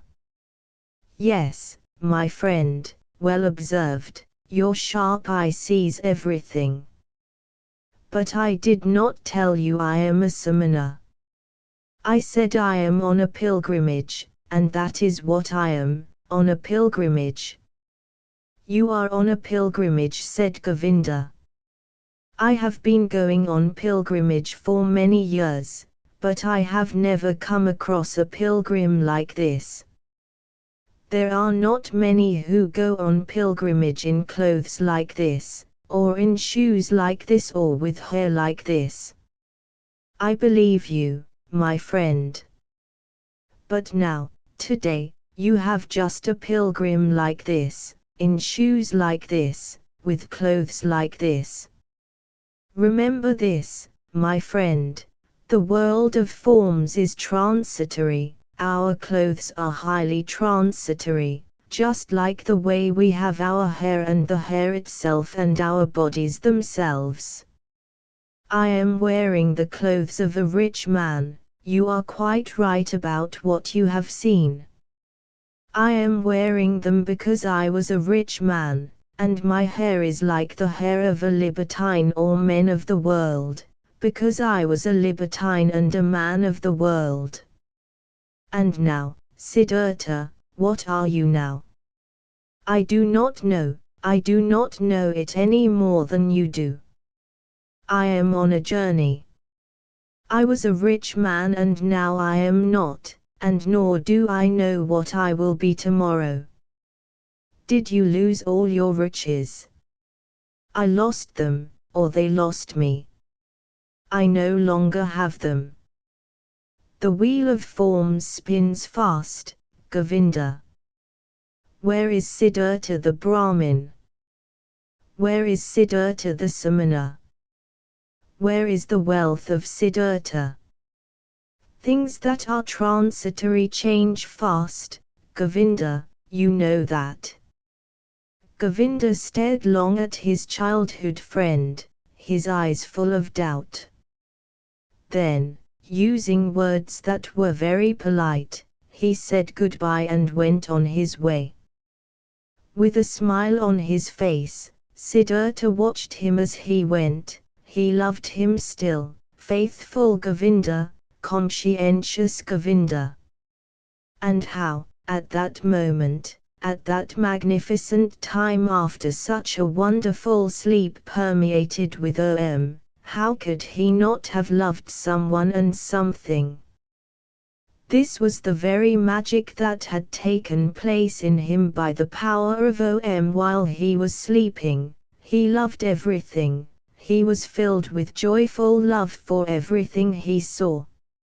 It was also the reason, it seemed to him now, why he had earlier been very ill and unable to love anything or anyone. With a smile on his face, Siddhartha watched the monk as he went. He felt much stronger after his sleep, but he was nonetheless painfully hungry as he had not eaten for 2 days and the time was long past when he had been hardened against hunger. With some sorrow, but also with laughter, he thought about that time. In those days, he remembered, he had boasted of 3 things to Kamala, 3 noble and invincible arts that he had mastered: fasting, waiting, thinking. These were his possessions, his power and his skill, his firm and trusty staff. These 3 arts were what he had learned in the hard-working and arduous years of his youth, these and no others. And now he had abandoned them, not one of them was in his possession any longer, not fasting, not waiting, not thinking. He had thrown them away for the most miserable of desires, for the most short-lived, for sensual pleasure, for affluence, for riches. They had rarely done him any good. And now, it seemed, he really had become one of the childlike people. Siddhartha thought about his position. Thinking came hard to him. There was nothing in him that wanted to do it, but he forced himself. Now, he thought, as all these transitory things have slipped away from me, now I stand here under the sun again as I did before when I was a small child. There is nothing that belongs to me, there is nothing I can do, nothing I am capable of doing, there is nothing I have learnt. This is wonderful. Now, when I am no longer young, when my hair is already half grey, when my strength is beginning to fade, now is the time for me to start again from the beginning and be a child again. His fortunes had indeed been odd. He had been on a downward path and now he stood in the world once again penniless and naked and stupid. But he was unable to feel any concern about this, no, he even felt a strong urge to laugh at himself, to laugh at this bizarre, ridiculous world. You're on a downward path, he said to himself, and laughed about it, and as he spoke his glance fell on the river, and he saw that the river was on a downward path too, always migrating downwards and, as it did so, it sang and was gay. He found that very pleasing, and he gave the river a friendly smile. Was this not the river in which he had wanted to drown himself, some time in the past, 100 years ago, or had he dreamt it? My life truly has been wonderful, he thought, wonderful are the varied courses it has taken. As a boy I had nothing to do with anything but the gods and making sacrifices to them. As an adolescent I had nothing to do with anything but asceticism, with thinking and meditation. I sought to find Brahman, venerated the eternal in Atman. As a young man, though, I followed the path of penitence, lived in the forest, suffered heat and frost, learned to hunger, taught my body to die away. It was wonderful when, at that time, knowledge came to me through the teachings of the great Buddha. I felt knowledge of the unity of the world, felt it flow within me like my own blood. But I had to go on my way even from the Buddha and that great knowledge. I went on and learned the joy of love from Kamala, learned business skills from Kamaswami, accumulated money, wasted money, learned to love my stomach, learned to flatter my senses. It took me many years to lose my spirit, to lose the ability to think, to forget unity. Is it not so, that I went slowly and by circuitous routes from being a man to being a child, from a thinking being to a childlike being? This was a very good way, though, and the bird within my breast did not die. But what a way it was! There was so much stupidity, so much vice, so much folly, so much disgust and disappointment and misery that I had to go through before simply becoming a child again and to be able to start anew. But it was the right way, my heart tells me yes, my eyes laugh about it. I had to experience doubt. I had to sink down to that most foolish of thoughts, the thought of suicide, before I could experience mercy, before I could hear Om again, before I could sleep properly again and before I could wake properly again. I had to become a fool before I could find Atman within myself again.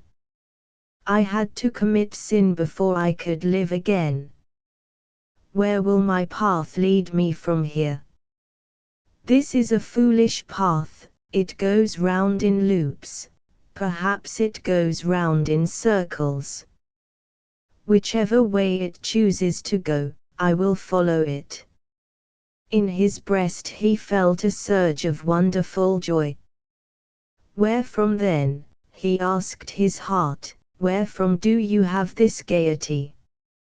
Could it be that it comes from that long and wholesome sleep that did me so much good? Or from the word Om that I spoke? Or could it be because I have escaped, that my flight is completed, that I am at last free again and stand once more under the sky as a child? I have escaped, I have become free, and it is so good. How pure and lovely the air is here, how good to breathe it.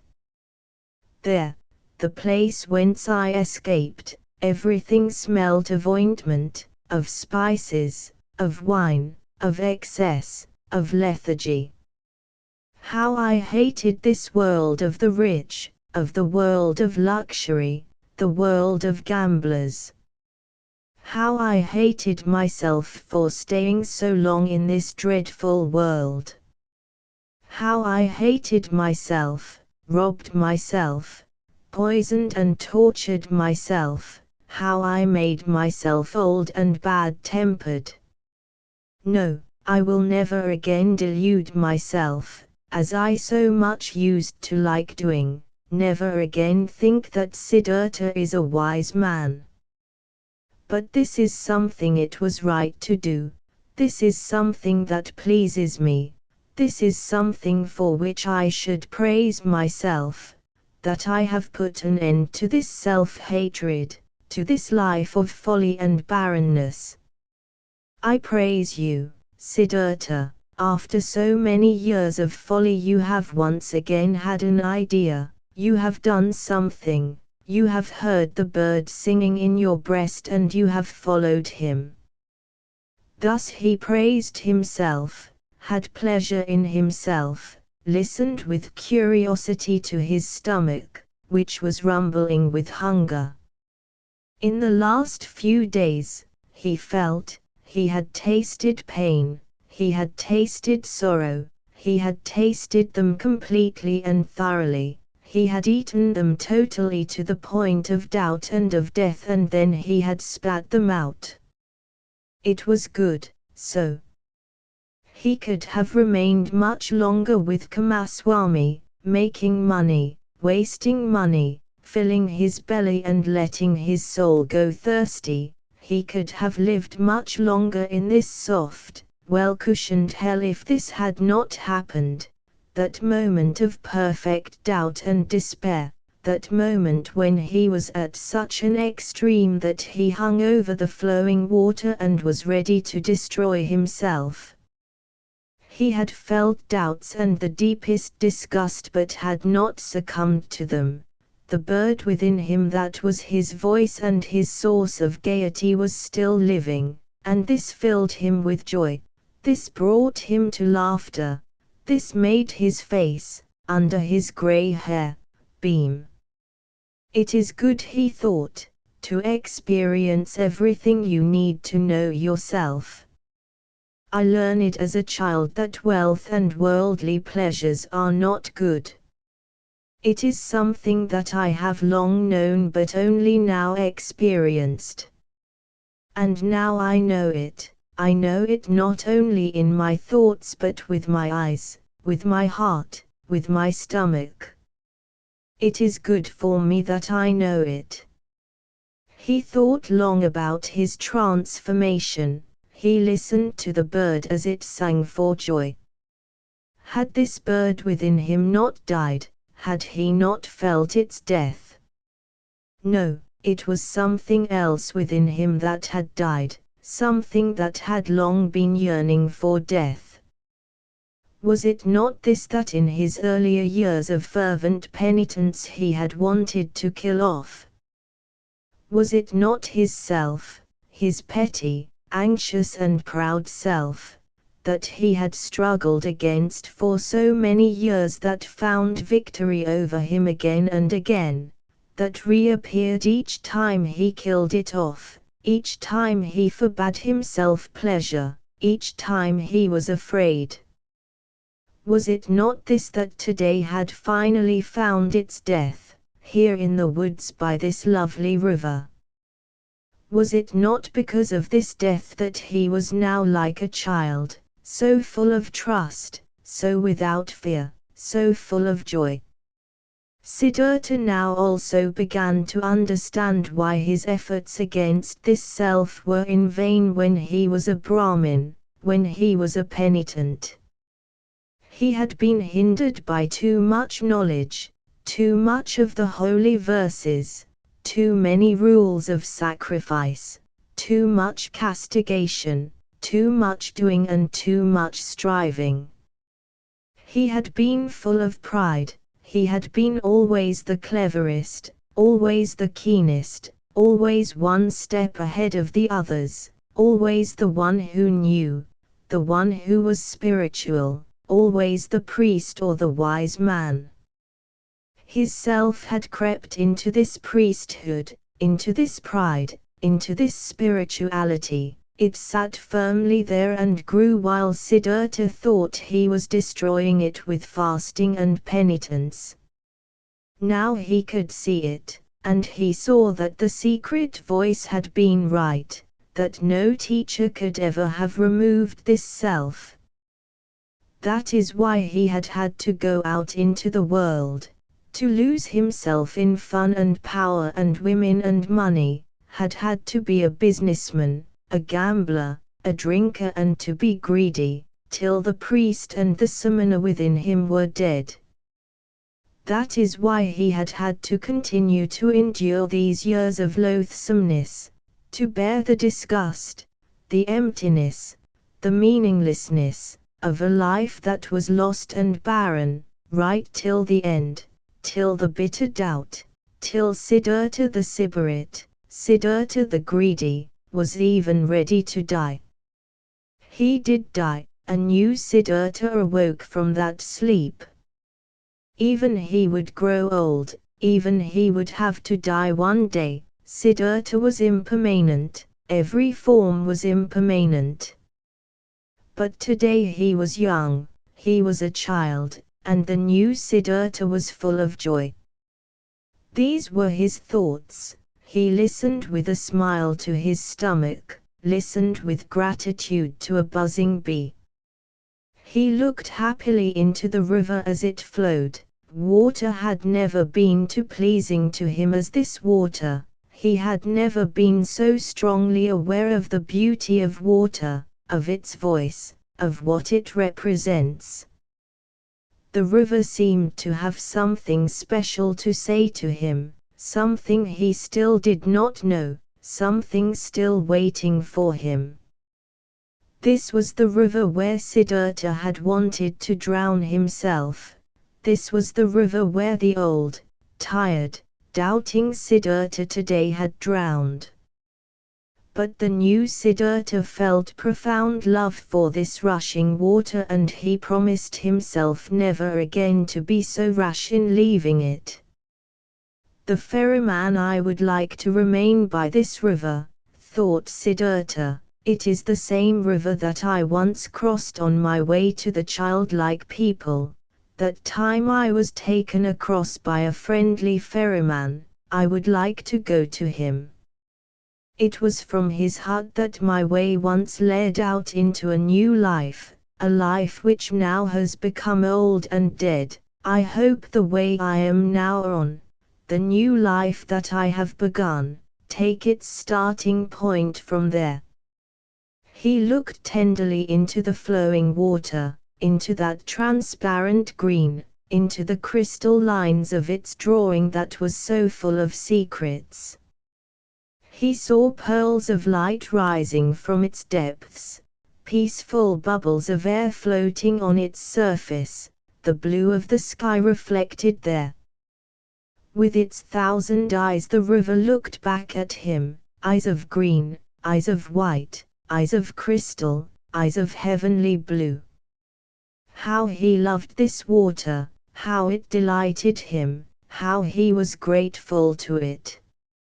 In his heart he heard the newly woken voice speak, and it said to him, "Love this water. Stay beside it. Learn from it."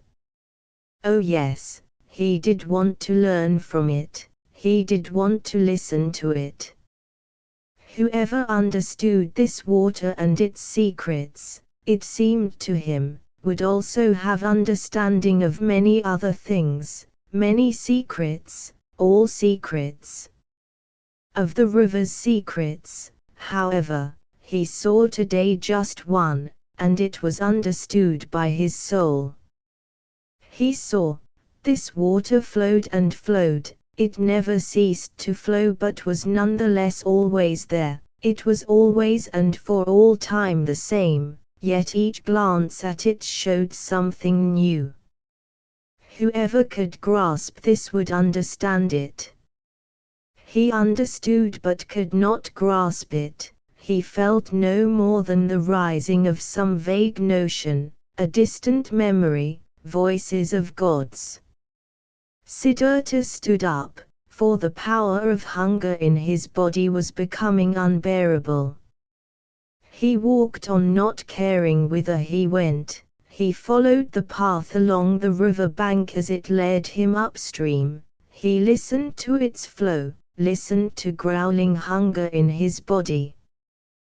When he reached the place where the ferry made its crossings, he found the boat lying ready, and standing in it was the same ferryman who had once taken the young Samana across.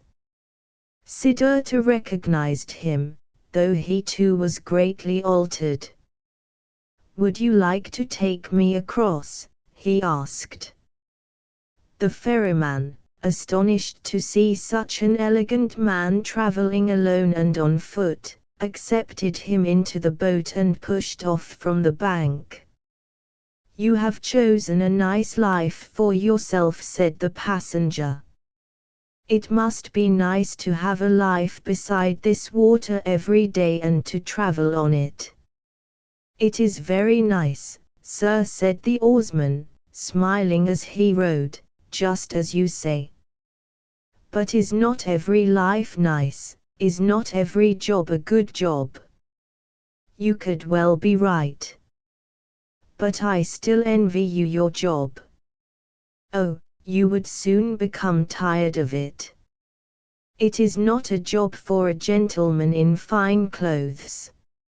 Siddhartha laughed. This is not the first time today that I have been judged by the clothes I wear, judged and mistrusted. Ferryman, would you not like to take these clothes from me? They have become burdensome to me. And I think you already know I have no money to pay your fare. The gentleman is joking with me, the ferryman laughed. I am not joking, my friend. Listen. You have once before carried me across the water in your boat, and you did it for the love of God. Do the same today, and accept my clothes in return. Does the gentleman mean to continue his journey without clothes? Oh, most of all I would like not to continue my journey at all. Most of all, ferryman, I would like you to give me an old loincloth and take me on as your assistant, or rather as your apprentice, for I would need first to learn how to handle the boat. The ferryman stared long and quizzically at the stranger. Now I recognize you, he said at last. You slept in my hut once, that was long ago, it must be more than 20 years. You were taken over the river by me and we took leave of each other as good friends. Were you not a samana? I can't think what your name is any more. My name is Siddhartha, and I was a samana the last time you saw me. Welcome, Siddhartha. My name is Vasudeva.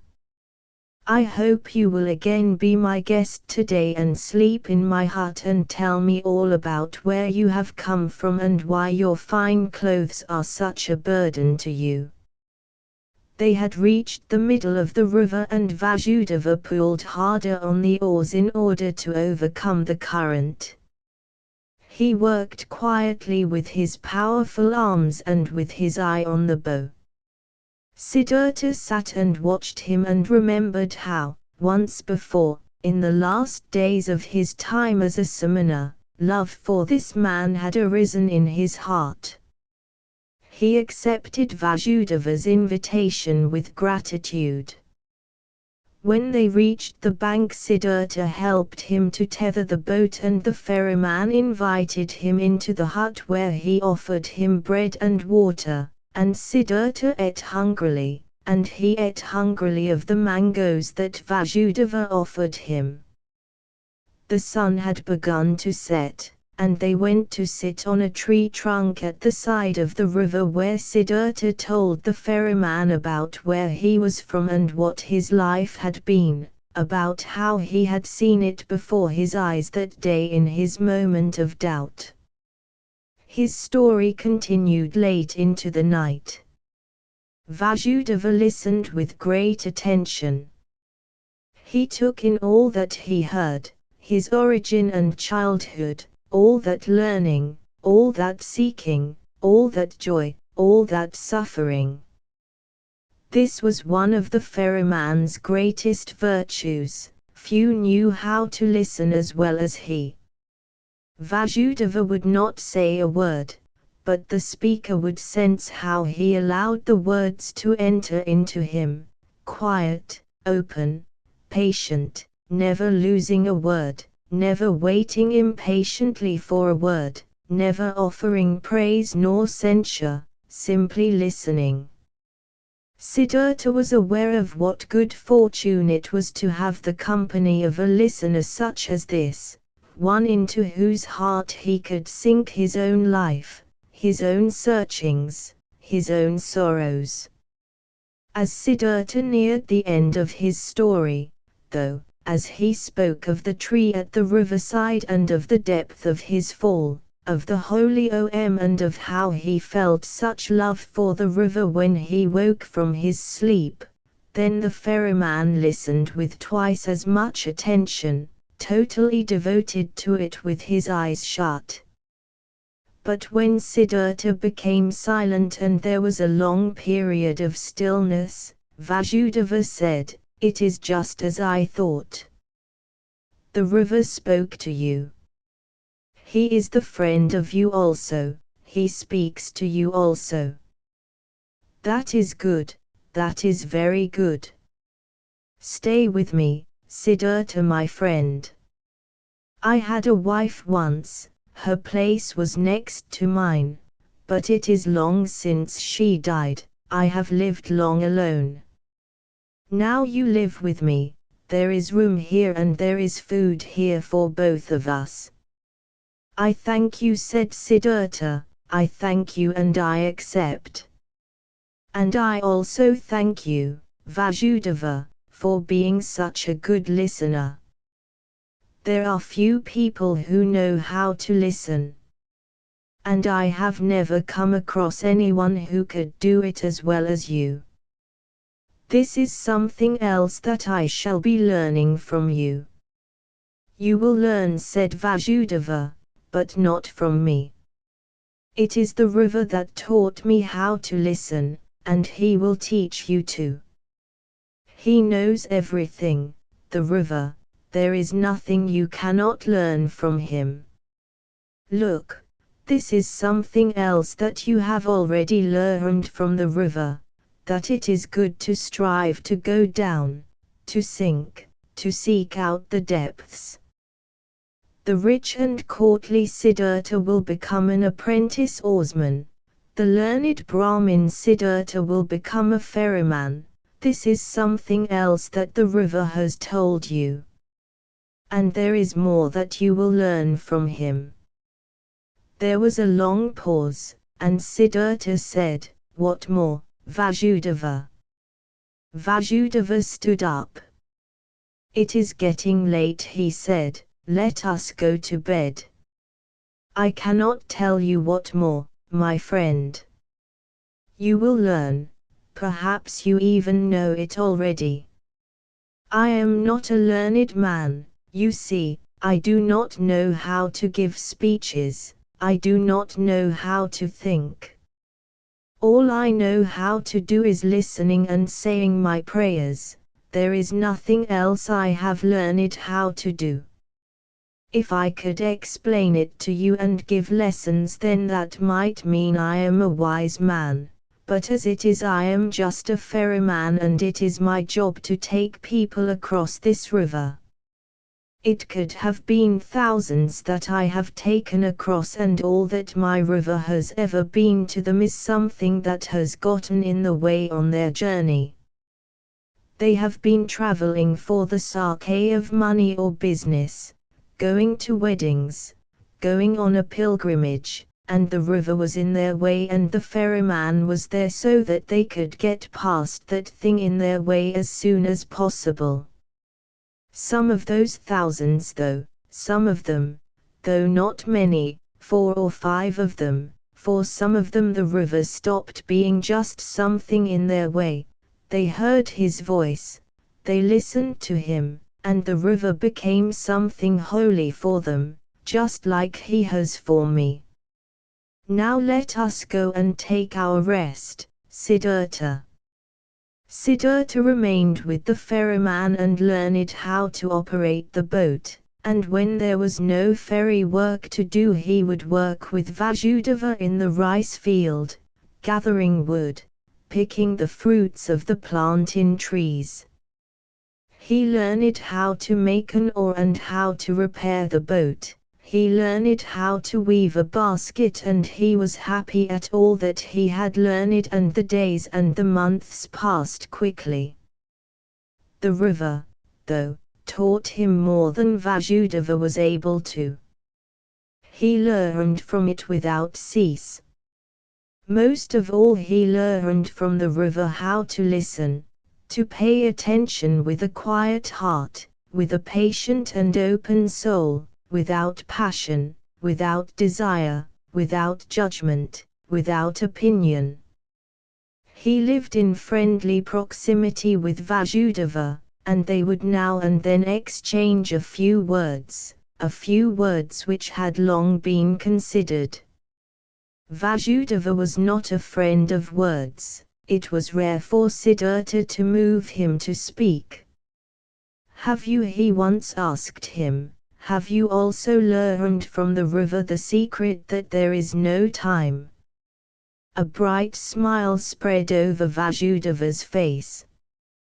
"Yes, Siddhartha," he said. "Is this what you are saying, that the river is the same along his whole length, at his source and at his estuary, at the waterfall, at the ferry crossing, at the rapids, at the sea, in the mountains, everywhere the same, and that for him there is only the present, no shadow of the future?" "Yes, that is right," said Siddhartha. "And when I had learned this I looked at my life and saw that it too was a river, and separating the boy Siddhartha from the man Siddhartha, and the man Siddhartha from the old man Siddhartha, there was merely a shadow, nothing real. And Siddhartha's previous births too were not in the past, and his death and his return to Brahma were not in the future. Nothing has been and nothing will be, everything is, everything has its essence and its presence." Siddhartha spoke with delight. This elucidation had made him deeply happy. For was not, then, all suffering time? Was not all self-torture and self-fear time? Was not all difficulty, all hostility in the world expunged and overcome as soon as time has been overcome, as soon as time could be removed from our thoughts? He spoke with gleeful passion, but Vasudeva simple gave him a bright smile and nodded agreement. He nodded in silence, touched Siddhartha's shoulder and went back to his work. Another time in the rainy season, and the swollen river made a mighty roar, Siddhartha said, "Would you say, my friend, that the river has many voices, very many voices? Does he not have the voice of a king, and of a warrior, and of a bull, and of a bird at night, and of a mother giving birth, and of a man who sighs, and 1,000 other voices?" "You are right," Vasudeva nodded, "all the voices in creation are in his voice." "And do you know, Siddhartha, what word he says when you succeed in hearing all 10,000 voices at once?" Happy laughter appeared on Vasudeva's face. He leant towards Siddhartha and into his ear he spoke the holy word Om. And this indeed was what Siddhartha also had heard. And little by little his smile became like the pheromones, became nearly as beaming, nearly as permeated with happiness, just as radiant from 1,000 tiny wrinkles, just as childlike, just as mature. Many travelers who saw the two pheromones thought they must be brothers. In the evenings they would often sit together on the tree trunk at the riverside. They would say nothing but both would listen to the water which, for them, was not water but the voice of life, the voice of existence, of eternal becoming. Sometimes, as the two of them listened to the river together, they would both think of the same things, of a discussion that had taken place 2 days earlier, of one of the travelers whose face and whose destiny occupied them, of death, of their childhood. Sometimes, when the river had said something good to them, they would each look at the other at the same moment, both thinking the same thing, both feeling the same joy at hearing the same answer to the same question. Many of the travelers felt there was something given out from the ferry and the two ferrymen. Sometimes a traveler would look into the face of one of the ferrymen and begin to tell his life story, would tell of his sorrows, acknowledge where he had done wrong, ask for solace and advice. Sometimes one of them would ask permission to spend the evening with them to listen to the river. Sometimes someone would come to them because he was curious, someone who had heard about these two wise men or magicians or holy men who lived beside this ferry.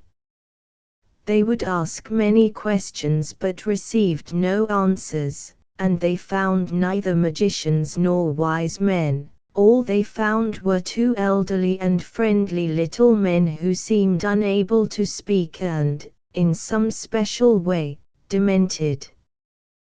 They would laugh and tell their friends about how foolish and credulous those people were who spread such empty rumors.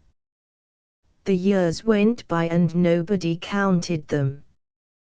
One time there came monks on a pilgrimage, disciples of Gautama, the Buddha, and they asked the ferryman to take them across the river, and the ferryman learned that they were hurrying back to their great teacher because word was spreading that the noble one was mortally ill and must soon suffer his last death as a human before going to his release. Not long after came a new flux of monks on pilgrimage, and then another, and not only the monks but most of the other travelers and wanderers spoke of nothing but Gautama and his impending death. There was a flow of people here from all parts as if they had been an army on campaign or were going to attend the coronation of a king. They collected like ants.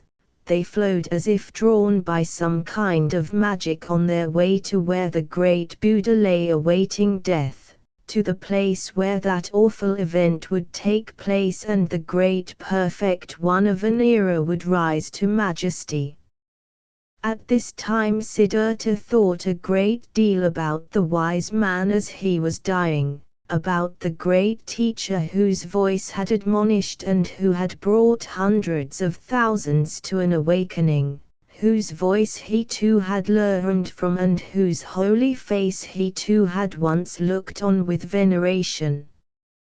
He thought of him with kindness, saw his way to perfection before his eyes and, with a smile, thought of the words which he once, as a young man, had put to him, the noble one. Those words now seemed proud and arrogant to him, and he remembered them with a smile. He had long known that there was nothing that made him different from Gautama, though he was not able to accept his teachings. No, a true seeker would never be able to accept any teachings, not if he truly wanted to find what he sought. But he who has found what he sought would find goodness in any teachings at all, any path, any objective. He would be in no way different from the thousands of others who lived in eternity, who breathed in the breath of the divine. One of those days, when there were so many making pilgrimage to the dying Buddha, Kamala, who had once been the most beautiful of the courtesans, also made pilgrimage to him. She had long since withdrawn from her earlier way of life, had given her garden to Gautama's monks, had sought refuge in his teachings, was one of the friends and benefactors of pilgrims. Together with her son, Siddhartha, she had heard news of Gautama's impending death and set out, on foot and in simple clothes, on her way to him. She was on her way with her little son along the river, But the lad soon became tired. He wanted to go back home, he wanted to rest, he wanted something to eat. He became difficult and whining. Camilla was frequently obliged to rest with him. He was used to imposing his will on her. She had to feed him, had to comfort him, had to discipline him. The boy was unable to understand why he had to go on this sad and arduous pilgrimage with his mother, to go to a place he did not know about, to go to a strange man who was something holy and who lay dying. So let him die. Why should it matter to him? The pilgrims were not far from Vasudava's ferry when young Siddhartha once more insisted he and his mother should stop and rest. Camilla, too, was tired, and while the lad munched on a banana she sank to the ground and, with eyes half closed, rested. Suddenly though, she gave out a piercing scream. The boy looked at her in shock and saw her face pale with horror as out from her dress emerged a small black snake which had just bitten her. The two of them now ran along the path to reach people as soon as they could and were near the ferry crossing when Camilla collapsed, unable to go any further. But the lad raised a pitiful cry as he kissed and embraced his mother, who added her own voice to the boy's loud calls for help. The sound reached the ears of Vasudeva as he stood by the ferry, and he hurried to Camilla and her son. He took the woman by the arm and carried her into the boat. The boy also ran in, and they were all soon in the hut where Siddhartha stood at the stove, lighting the fire. He looked up and saw, first of all, the face of the boy, which reminded him, in a way that was both wonderful and reproachful, of something he had forgotten. Then he saw Camilla.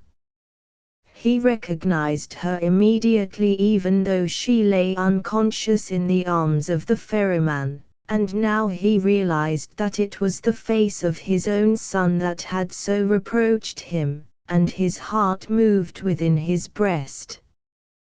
Camilla's wound was washed, but was already black, and her body was swollen. A healing drink was poured into her. Consciousness returned to her as she lay on Siddhartha's bed in the hut. Siddhartha leant over her, he who had once had such earnest love for her. She thought she was dreaming, and, with a smile, looked into the face of her friend, slowly began to realize where she was, remembered the snake bite, and called out anxiously for the boy. "He is with you. You need not worry," said Siddhartha. Camilla looked into his eyes. She spoke with a heavy tongue, made clumsy by the venom. "You have grown old, my love," she said, "you have gone grey. But you are just like the young Samana who once came to me in the garden with no clothes and with dusty feet. You are much more like him than you were then, for you have gone away from me and Kamaswami. In your eyes you are just like him, Siddhartha." "Oh, I too have grown old, old. Did you still recognize me?" Siddhartha smiled. "I recognized you immediately, Camilla, my love." Camilla pointed to her boy and said, "Did you recognize him, too? He is your son." Her eyes became erratic and fell shut. The boy wept. Siddhartha took him on his knee, let him cry, stroked his hair, and, as he looked at the child's face, a Brahmanic prayer that he had once learned came to his mind, one that he had learned when he himself was a lad. Slowly, with melodic voice, he began to say it, The words flowed into him from the past, from his childhood. Affected by his sing-song, the boy became quiet, sobbed now and then fell asleep. Siddhartha put him down on Vasudeva's bed. Vasudeva stood at the stove cooking rice. Siddhartha threw him a glance which he returned with a smile. "She's dying," said Siddhartha quietly. Vasudeva nodded. The light of the fire in the stove ran over his friendly face. Kamala became conscious once again. Her face was twisted with pain. Siddhartha's eye could read the pain on her mouth, on her pale cheeks. He read it in silence, watching, waiting, immersed in her suffering. Kamala felt it, her eyes sought his. Looking at him, she said, "I can see, now, that your eyes have changed. They have become quite different. How is it that I can still see that you are Siddhartha? You are Siddhartha, yet you are not." Siddhartha said nothing, his eyes looked into hers in silence. "Have you achieved it?" she asked. "Have you found peace?" He smiled, and laid his hand on hers. "I can see it," she said, "I can see it. I will find peace too." "You have found peace," said Siddhartha in a whisper. Kamala looked steadily into his eyes. She thought of how she had intended to make pilgrimage to Gautama in order to see the face of a perfect one, in order to breathe in his peace, and now instead of finding Gautama she had found Siddhartha, and it was good so, just as good as if she had seen Gautama. She wanted to tell him so, but her tongue would no longer do as she wished. She looked at him in silence, and he saw in her eyes how her life was fading. When her final pain filled her eyes, when the final shudder ran through her limbs, he put his finger to her eyelids and closed them. He sat there long, looking at her now lifeless face. He looked long at her mouth, her aged tired mouth with its lips, that now had become thin, and he remembered how once, in the springtime of his years, how he had once compared this mouth with a freshly opened fig. He sat there long, studied that pale face, those tired creases, filled himself with what he saw there, saw his own face lying in the same way, just as white, just as extinguished, simultaneously saw his own face and hers with its red lips, its burning eyes, and the sense of the present and of simultaneity permeated his being, the sense of eternity. He felt it deeply, more deeply than he had ever felt it before, now in that moment of the immortality of every life, the eternity of every glance. When he raised himself, Vasudeva had prepared rice for him. But Siddhartha did not eat. In the stall where they kept their goat, the two old men prepared a beds of straw for themselves, and Vasudeva lay down to sleep. Siddhartha, though, went outside and spent the night sitting in front of the hut, listening to the river, the past flowing over him, all the ages of his life at the same time touching him and embracing him. From time to time, though, he would raise himself, go to the door of the hut and listen to find out whether the boy was sleeping. Early in the morning, even before the sun had become visible, Vasudeva came out of the stall and went to his friend. "You have not slept," he said. "No, Vasudeva." I sat here listening to the river. He told me much, he filled me deeply with the healing thought, the thought of unity. You have gone through pain, Siddhartha, but I can see that there is no sadness that has entered your heart. No, my friend, what do I have to be sad about? I used to be rich and happy, and now I have become even richer and happier. I have received the gift of a son. Your son is also welcome. But now, Siddhartha, let us go to work, there is much to be done. Kamala died on the same bed as my wife did, long ago. Let us make her pyre on the same hill where I made hers. They built her pyre while the boy still slept. The son at his mother's funeral, the boy was shy and tearful. Siddhartha greeted him as his son and told him he was welcome in Vasudev's hut, and he was shy and gloomy as he listened. With pale face he sat all day on the hill of the dead, refused to eat, refused to look, refused to open his heart, struggled to defend himself against fate. Siddhartha had respect for his grief and did nothing to change his behavior. He understood that his son did not know him and could not love him as a father. Slowly, he also saw and understood that the 11-year-old was spoilt, a mummy's boy. As he grew he had become used to riches and fancy food, to a soft bed and to giving orders to servants.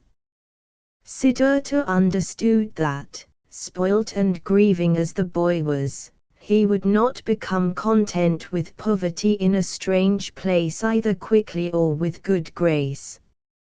He did not force him, he did many jobs for him, always found the daintiest food for him.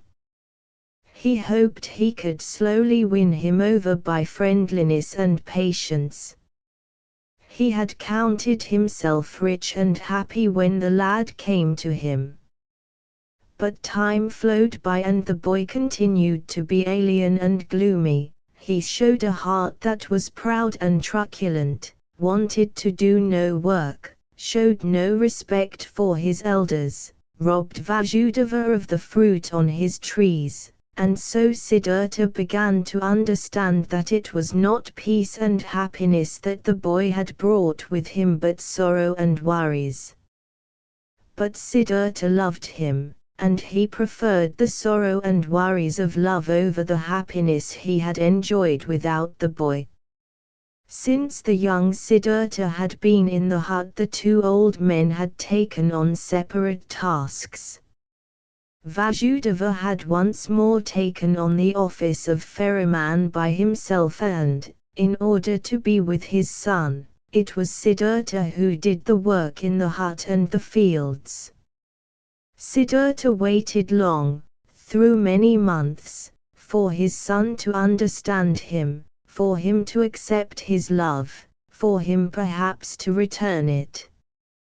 Vasudeva waited long, while he watched and waited and said nothing. One day though, when the lad had again made his father suffer with his disobedience and bad humor and had broken both rice dishes, Vasudeva took his friend aside when evening had come and spoke to him. "Please forgive me," he said, "if I say something to you, as I do so with a friendly heart. I see that you are suffering, I see that you are worrying. Your son, my friend, is causing you worries and he is causing me worries too. He is used to a different life, he is a young bird used to a different nest. He did not run away from wealth and the city in weary disgust as you did. He was made to leave all this behind him against his will. I have asked the river, my friend, I have asked him many times. But the river laughs at me, he laughs at both of us and shakes his head at our folly. Water will be water, boys will be boys, your son is not in a place where he can flourish. You too should ask the river, you too should listen to what he says. Siddhartha looked anxiously at the friendly face which showed, in the many wrinkles it bore, that it was the home of constant cheerfulness.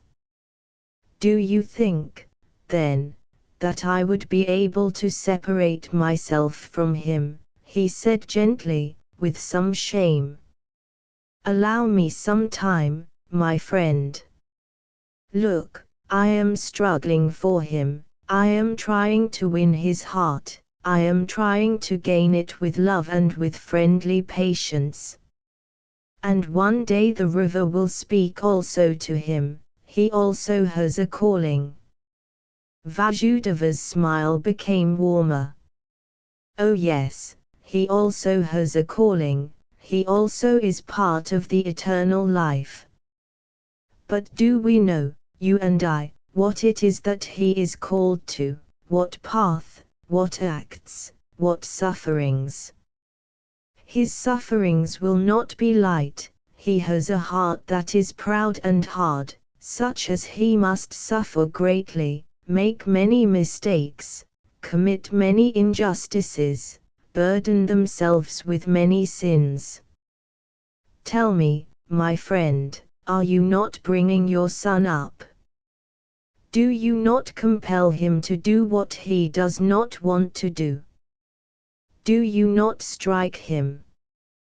Do you not punish him? No, Vasudeva, I do not do any of those things. I knew it. You do not compel him, you do not strike him, you give him no orders, because you know that softness is stronger than hardness, water stronger than stone, love stronger than violence. That is very good, and I praise you for it. But are you not mistaken in thinking you should not compel him, should not punish him? Do you not bind him in the bondage of your love? Do you not shame him every day, making it more difficult for him with your goodness and patience? Do you not compel this arrogant and spoiled child to live in a hut with a pair of aged banana eaters for whom even rice is a luxury, whose thoughts cannot ever be his thoughts, whose heart is old and quiet and who are following a different path from his? Is all of this not a compulsion on him, not a punishment? Siddhartha saw that Vasudeva was right and looked down at the ground. Gently he asked him, "What is it you think I should do?" Vasudeva said, "Take him to the city, take him to his mother's house. The servants will still be there, give him over to them. And if there are no servants still there, then take him to a teacher. Not for the sake of being taught but so that he can have the company of other boys, and of girls, take him into the world which is his world." Have you never thought of that? You have seen into my heart, said Siddhartha sadly. I have often thought of doing that. But listen. How should I put him into this world when he does not have a gentle heart as it is? Will he not become extravagant? Will he not lose himself in the pursuit of fun and of power? Will he not repeat all the errors of his father? Might he not become totally lost in samsara? The ferryman's smile shone brightly. He gently touched Siddhartha's arm and said, "Ask the river about it, my friend. Listen to him laughing about it. Do you really think that you have gone through these follies of yours so that your son would not have to? And can you protect your son from samsara?" How? by teaching, by prayer, by admonishment.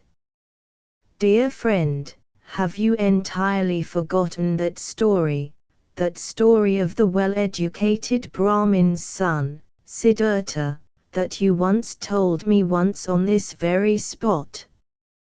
Who was it who held Siddhartha the samana back from samsara, from sin, from greed, from folly? The piety of his father, his teachings and his warnings, his own wisdom and his own seekings, were these things able to keep Siddhartha safe? What father, what teacher has been able to protect him from living his own life, from soiling himself with the dirt of life, from taking guilt onto himself, from taking the bitter drink himself, from having to find his path for himself? Do you really think, my friend, that there is anyone who is spared this path? Do you think your young son might be spared sorrow and pain and disappointed because you love him and you want to save him from those things? You could die for him 10 times over, but you still would not take even the tiniest part of his destiny onto yourself. Vasudeva had never spoken so many words before. Siddhartha gave him his friendly thanks. Then, feeling anxious, he went into the hut, but was long unable to sleep. Vasudeva had said nothing to him that he had not already thought and known.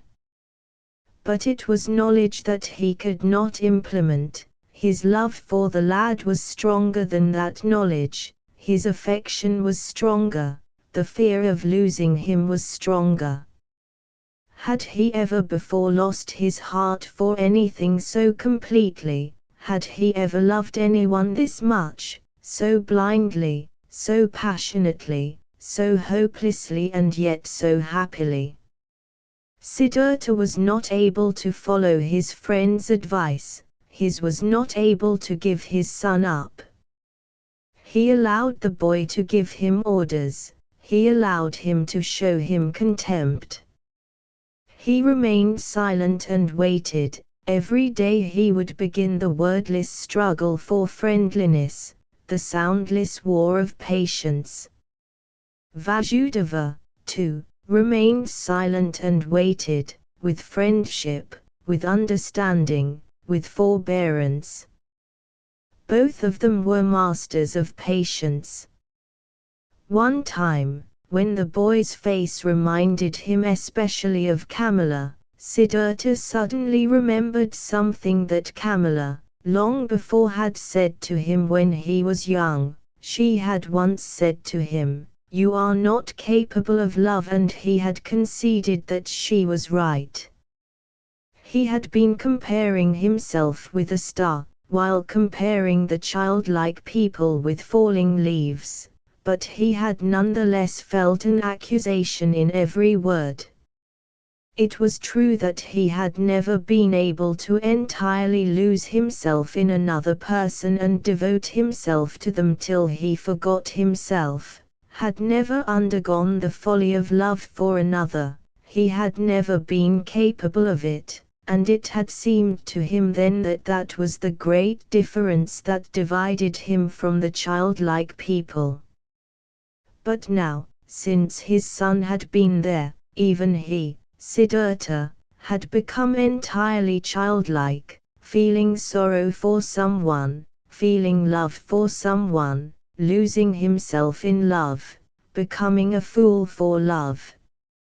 It was late, but now even he felt for once in his life this strongest and oddest of passions, suffered for it. Suffered grievously, but was nonetheless blessed, nonetheless somewhat rejuvenated, somewhat wealthier. He was well aware that this love, this blind love for his son, was a passion, something very human, aware that it was samsara, a cloudy source, a dark water. but he felt at the same time that it was not without value, that it was something necessary, that it sprang from its own essence. Even this craving had to be paid for, even these pains had to be tasted, even these follies had to be gone through. During all this the son let him go through these follies, let him try to win him over. Every day he would humiliate him with his moods. This father of his had nothing that pleased him and nothing that he would be afraid of. He was a good man, this father, a good-natured and gentle man, perhaps a very pious man, perhaps a holy man, but none of these characteristics were anything that could win the boy over. He found his father boring, keeping him prisoner in this miserable hut of his. He was boring, and every time he behaved badly he would respond with a smile, respond to insults with friendliness, respond to malice with goodness. This was probably the trick of the old creep that he hated most. The boy would rather have had him threaten him and mistreat him. The day came when the young Siddhartha felt it was time to break out, and he turned against his father quite openly. Siddhartha had given him the task of collecting firewood, but the boy did not leave the hut. He stood there in angry defiance, stamped his foot, clenched his fists and burst out in a fit, screaming hatred and contempt in his father's face. "Get the firewood yourself," he shouted, frothing at the mouth. "I'm not your servant. I'm well aware you never hit me, 'cause you don't dare to. I'm well aware you want to punish me and make me small with your God-fearingness and your softness. You want me to be just like you, all pious and all gentle and all full of wisdom. But listen. I'm going to make you sorry. I'd rather be a bandit on the roads, rather be a murderer and go to hell than be like you. I hate you. You're not my father even if you'd been my mother's lover 10 times over." He gushed over with anger and self-pity, spat 100 vapid and spiteful words out at his father. Then the boy ran off and did not come back until late in the evening. But by the following morning he had disappeared. The little basket, woven of fibers in 2 colors in which the ferryman kept all the copper or silver coins they received as passengers' fares, was also missing. Also their boat was missing, which Siddhartha saw lying at the other side of river. The boy had run away. "I will have to go after him," said Siddhartha, who was still shaken from the previous day's tirade by the boy. A child cannot go through the forest by himself. He will be killed. We need to build a raft, Vasudeva, to get across the water.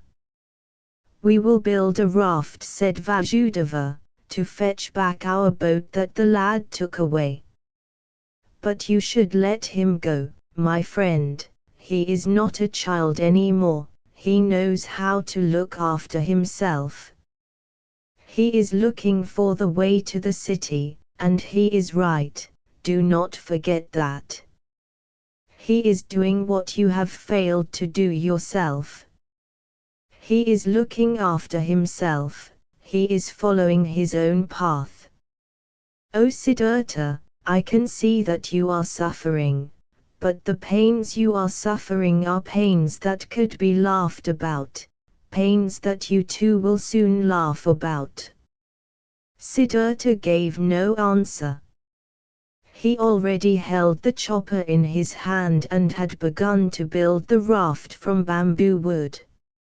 Vasudeva helped him to tie them together with rope made of grass. Then they made the crossing, were carried far off course and, on the opposite shore, pulled the raft back upstream. "Why have you brought the chopper with you?" asked Siddhartha.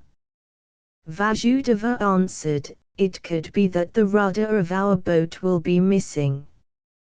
But Siddhartha knew what his friend was thinking. He was thinking that the boy will have thrown the rudder away or smashed it in order to take his revenge and to make it harder to follow him. And the rudder was indeed no longer in the boat. Vasudeva pointed to the floor of the boat and looked at his friend with a smile, as if he meant to say, "Do you not see what it is that your son wants to tell you? Do you not see that he does not want to be pursued?" He did not, however, say this in words. He set about making a new rudder, but Siddhartha took his leave and went to search for the fugitive. Vasudeva did nothing to stop him. Siddhartha had long been making his way through the forest before it occurred to him that his search was pointless. On the one hand, he thought, the boy might be a long way ahead of him and had already reached the city, or, on the other, if he was still on his journey he would hide himself from his pursuer. He continued to think about this, and he found that he was not himself worried about his son, for, deep within himself, he knew he had neither been killed nor faced any danger in the woods. Siddhartha nonetheless hurried on without rest, no longer in order to save his son but just because there was something he wanted, just in order to have the chance of seeing him again. He continued to hurry forward until he was at the outskirts of the city. Nearby the city, on the broad highway, he reached the entrance to the beautiful pleasure garden which had once belonged to Kamala, where he had seen her for the first time carried on her litter, and there he stopped. The memory rose up in his soul and he once more saw himself standing there, a young and naked samana, bearded and with hair full of dust. Siddhartha stood there long, looking in through the open gate into the garden where monks in yellow robes walked about under the beautiful trees. He stood there long, thinking, seeing pictures, listening to the story of his life. He stood there long, watching the monks, and instead of seeing them he saw the young Siddhartha, saw the young Kamala as she moved about under the lofty trees. He saw himself clearly, how Kamala made him her guest, how he accepted her first kiss, the pride and contempt he felt as he looked back on his life as a Brahmin, the pride and greed with which he began his secular life.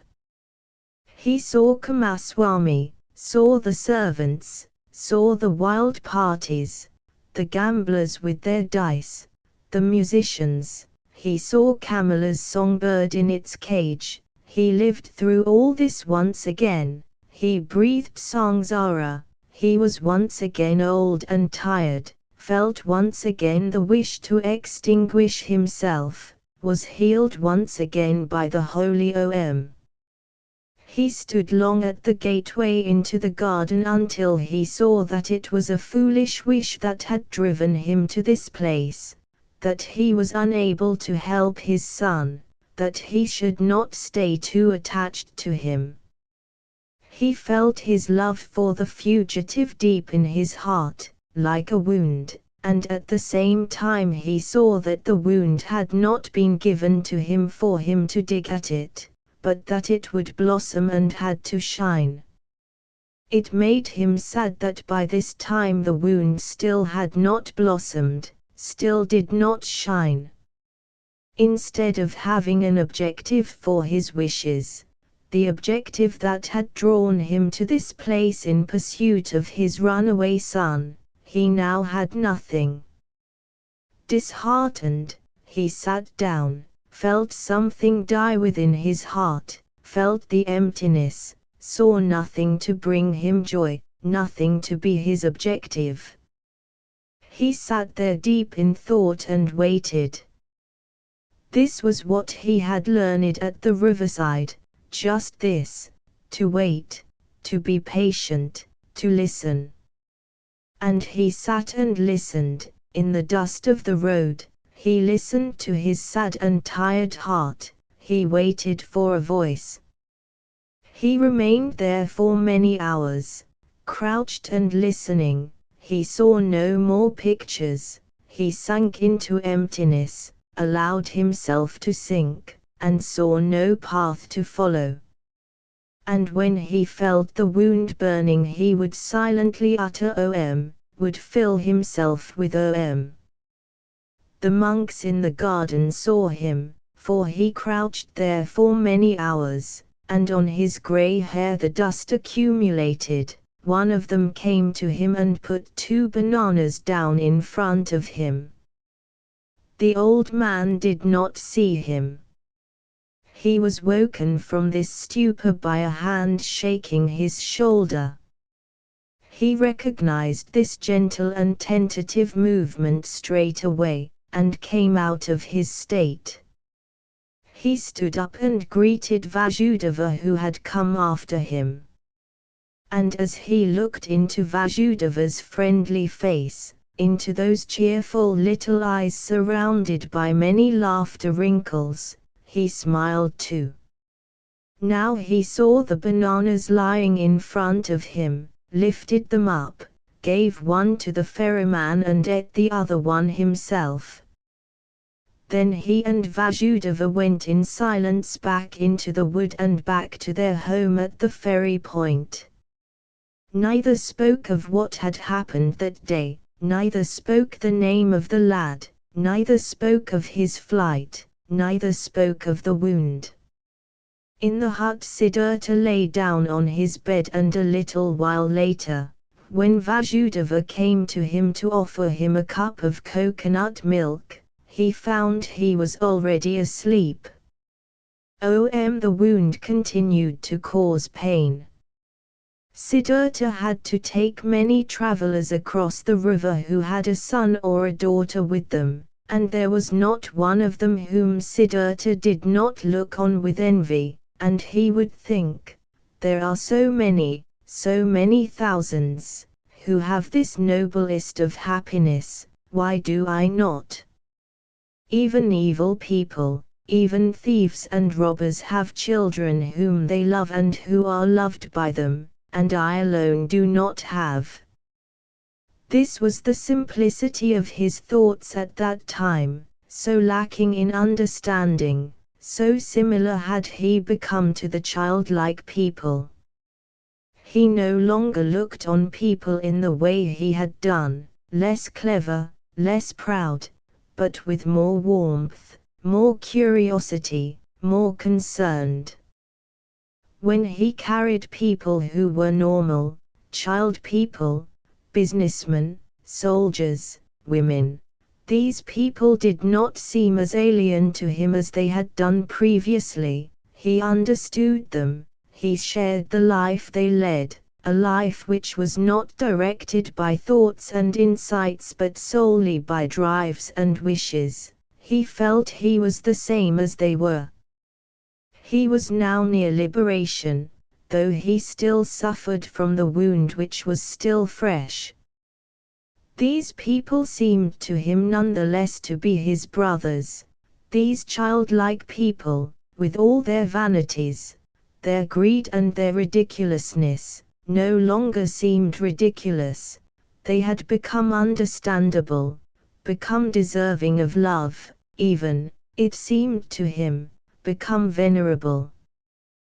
The blind love of a mother for her child, the stupid blind pride of an over-proud father for his only little son, The vanity of a young woman who has a blind wild wish for more jewelry and for admiration in the eyes of men, all these drives, all this childishness, all these simple drives and greeds which were so foolish but so monstrously strong, strong for life, strong enough to make themselves felt.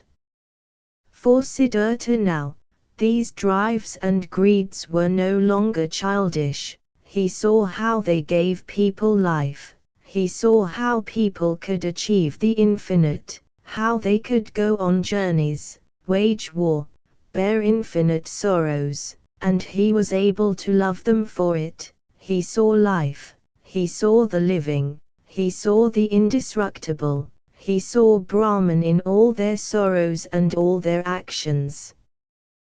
These people had a faith that was blind. Blind was their strength and their tenderness, and that made them deserving of both love and of admiration. There was nothing they lacked. There was no way that the wise man, the thinking man, was ahead of them except for one detail, one single tiny detail: consciousness, conscious awareness of the unity of all life. And Siddhartha was often in doubt as to whether he should value this knowledge, these thoughts, so highly, whether he would not also like to be as childlike as the thought people, the childlike thought people. In all other respects the people of the world were the equals of the wise, in many respects far superior, just like animals that do what they have to do with harshness and without error, animals that can seem at many times superior to man. The realization, the knowledge of what wisdom actually is, and of what it was that he had been seeking for so long, was slow to blossom, slow to ripen in Siddhartha. It was nothing more than the readiness of the soul, a capability, a secret talent, to think the thought of the One at every moment, in the middle of life to feel the One, the ability to breathe the One.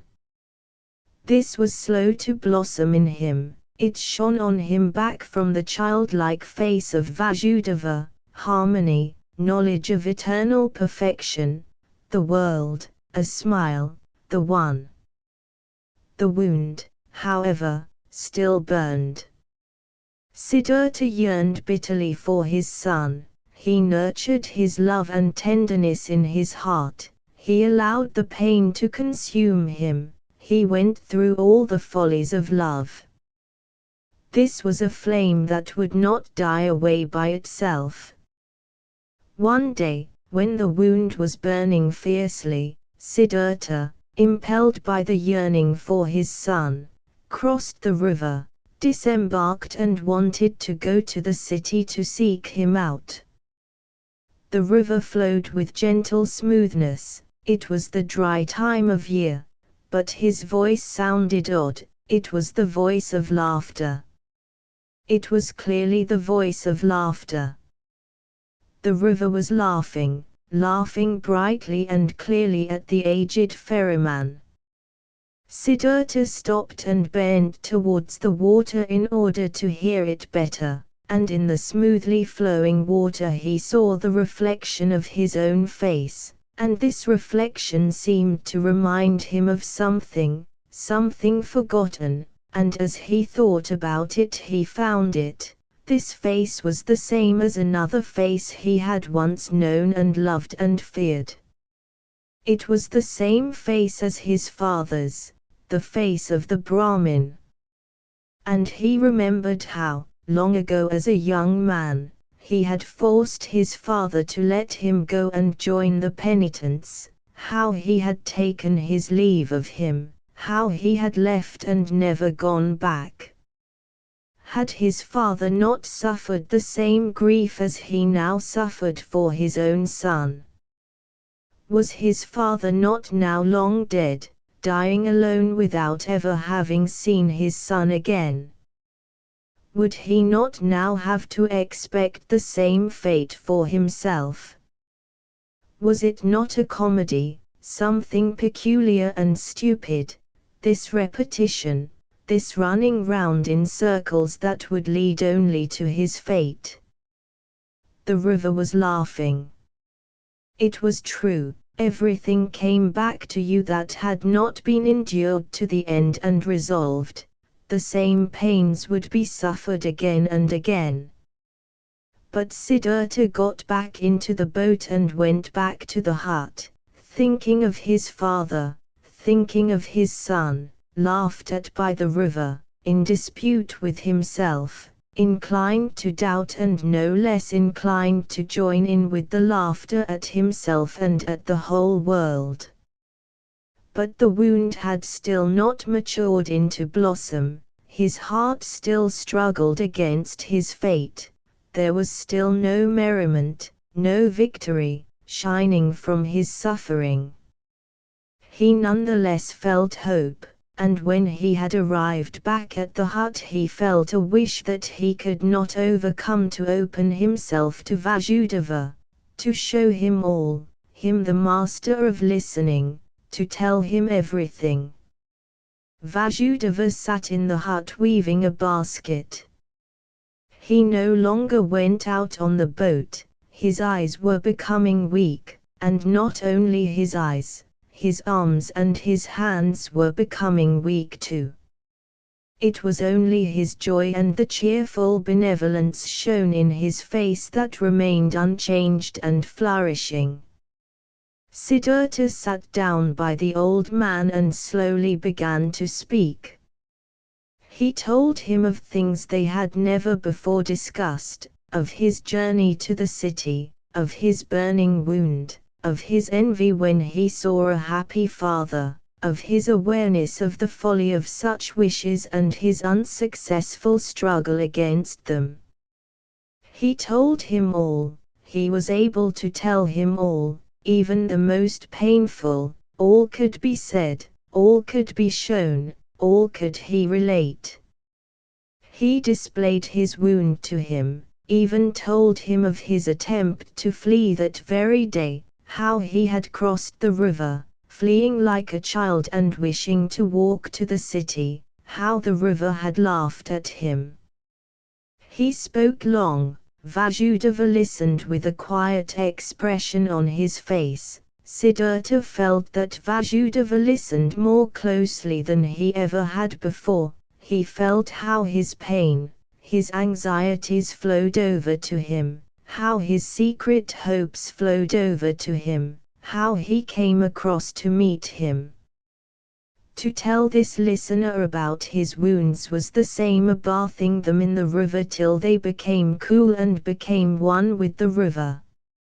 As he continued to speak, continued to acknowledge his faults, continued to make his confession, Siddhartha felt more and more that this was no longer Vasudeva, no longer a human being, that was listening to him, that Vasudeva as he sat motionless and listening was drawing in his confession like a tree draws up rain water, that Vasudeva as he sat motionless was the river himself, that he was God himself, that he was the eternal himself. And as Siddhartha ceased thinking about himself and his wounds, awareness of Vasudeva's changed nature took possession of him. The more he received it and penetrated it, the less wonderful it became, and he saw that all was as it should be, all was natural. He saw that Vasudeva had long been in this state, he had almost always been in this state. He saw that only he had not quite understood this, he saw that he himself was hardly separate from him. He perceived that he now saw the aged Vasudeva in the way that people see the gods, and that this was not something that could last. He began, in his heart, to take his leave of Vasudeva. And as he saw these things he continued to speak. When he had finally finished speaking, Vasudeva raised his eyes, friendly but grown somewhat weak, to Siddhartha. He said nothing, but in silence he remained cheerful and shone his love, his understanding, and his wisdom onto him. He took Siddhartha's hand, led him out to their seat at the riverside, sat down with him, and smiled down at the water. You heard him laughing, he said. But you did not hear everything. Let us listen, you will hear more. They listened. The song of the river, sung in his many voices, was sweet. Siddhartha looked into the water. Pictures appeared to him in the water as it flowed. His father appeared to him, alone and in mourning for his son. He appeared to himself, alone, and he, too, was bound in the fetters of longing for his son. His son appeared to him, also alone, as the lad hurried greedily along the burning road of his youthful desire. Each of them was directed to his aim, each of them obsessed with his aim, each of them suffering. The river sang with a voice of sorrow, with yearning it sang, with yearning it flowed towards its aim, its voice was one of lament. Without speaking, Vasudeva looked at Siddhartha, and his look asked, "Do you hear?" Siddhartha nodded. "Hear better," Vasudeva whispered. Siddhartha strained to hear better. The image of his father, the image of himself, the image of his son flowed in and out of each other. The image of Kamala also appeared and flowed away. The image of Govinda and other images appeared, flowed in and out of each other. Each became a part of the river. Each of them, as a part of the river, strove to reach its aim, yearning, greedy, suffering, and the voice of the river was full of yearning, full of burning pain, full of insatiable desire. The river strove to reach its aim. Siddhartha saw it rushing. The river that was made up of him and of those who belonged to him and all the people he had ever seen. All the waves and all the water rushed in sorrow to their aim, to their many aims, to the waterfall, to the lake, to the rapids, to the sea, and all the aims were achieved, and each one was followed by another, and water became steam and rose up to the sky, it became rain and poured from the sky, it became a spring, became a stream, became a river, striving for the new, flowing into the new. But the voice of yearning had changed. It could still be heard, full of sorrow, full of searching, but other voices came to keep it company, voices of joy and of sorrow, good voices and bad voices, laughing and mourning, 100 voices, 1,000 voices. Siddhartha listened. By now he was nothing but listener, engrossed in listening, quite empty, sucking in. He felt he had now fully learned how to listen. He had heard all these things many times before, all these voices in the river, but today it sounded new. He could no longer distinguish these countless voices, not the gay from the plangent, not the childish from the manly.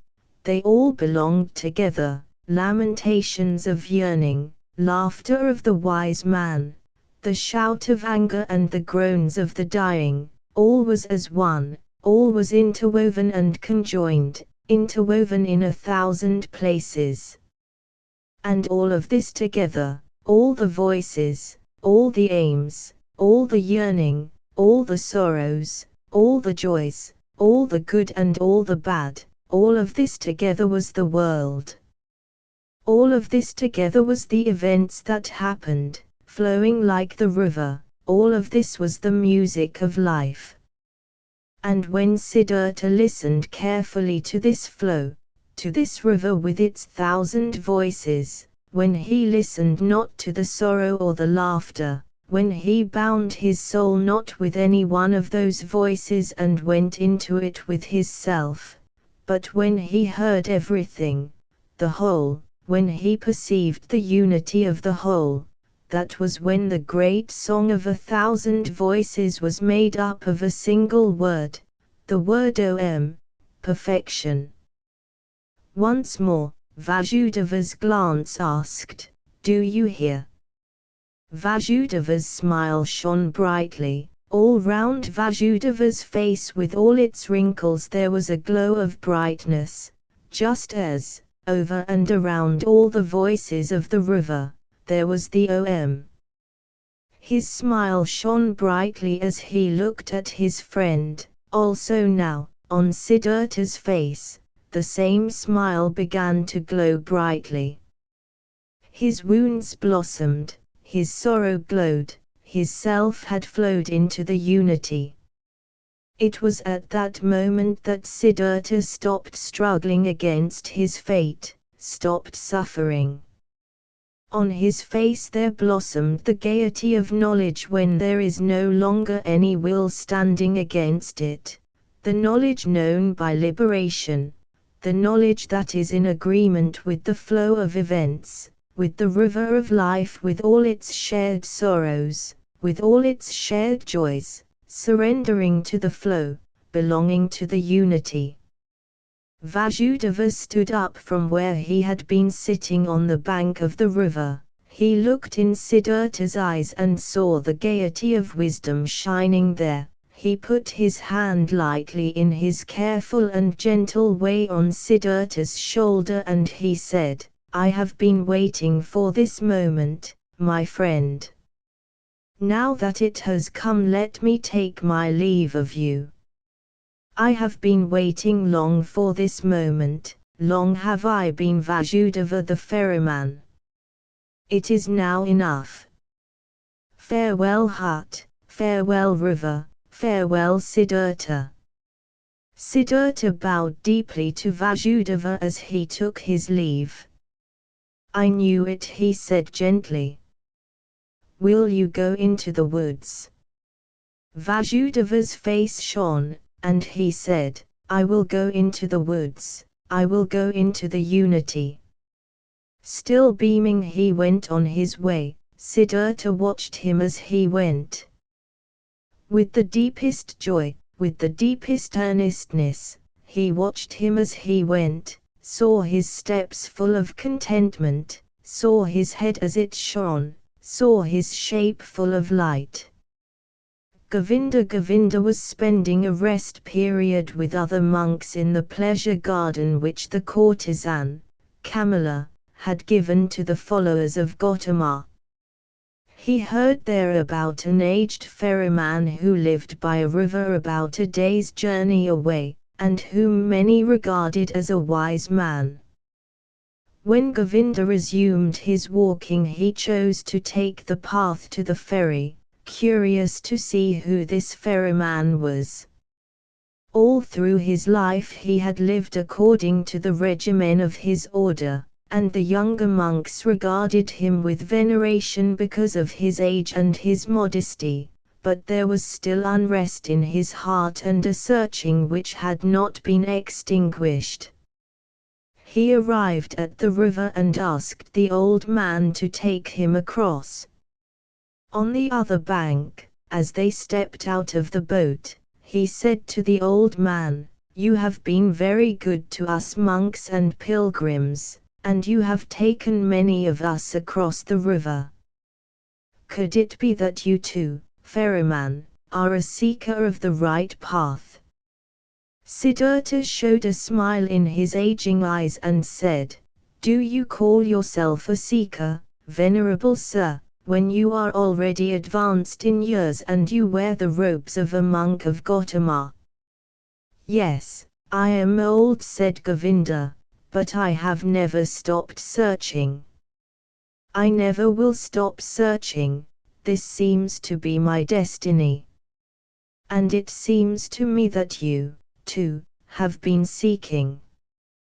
Would you like to say a word to me, honored one. What might I want to say to you, Venerable Sir? Siddhartha asked. Perhaps I should ask you if you are not seeking too hard. Or ask if it is your seeking that prevents you from finding. How do you mean that? Govinda asked. When someone is seeking, said Siddhartha, it is very easy for his eye to see nothing but the thing sought, that he is unable to find, unable to receive into himself anything because he thinks only of that which he seeks, because he has an objective, because he is obsessed with that objective. Seeking means having an objective, but finding means being free, being receptive, having no objective.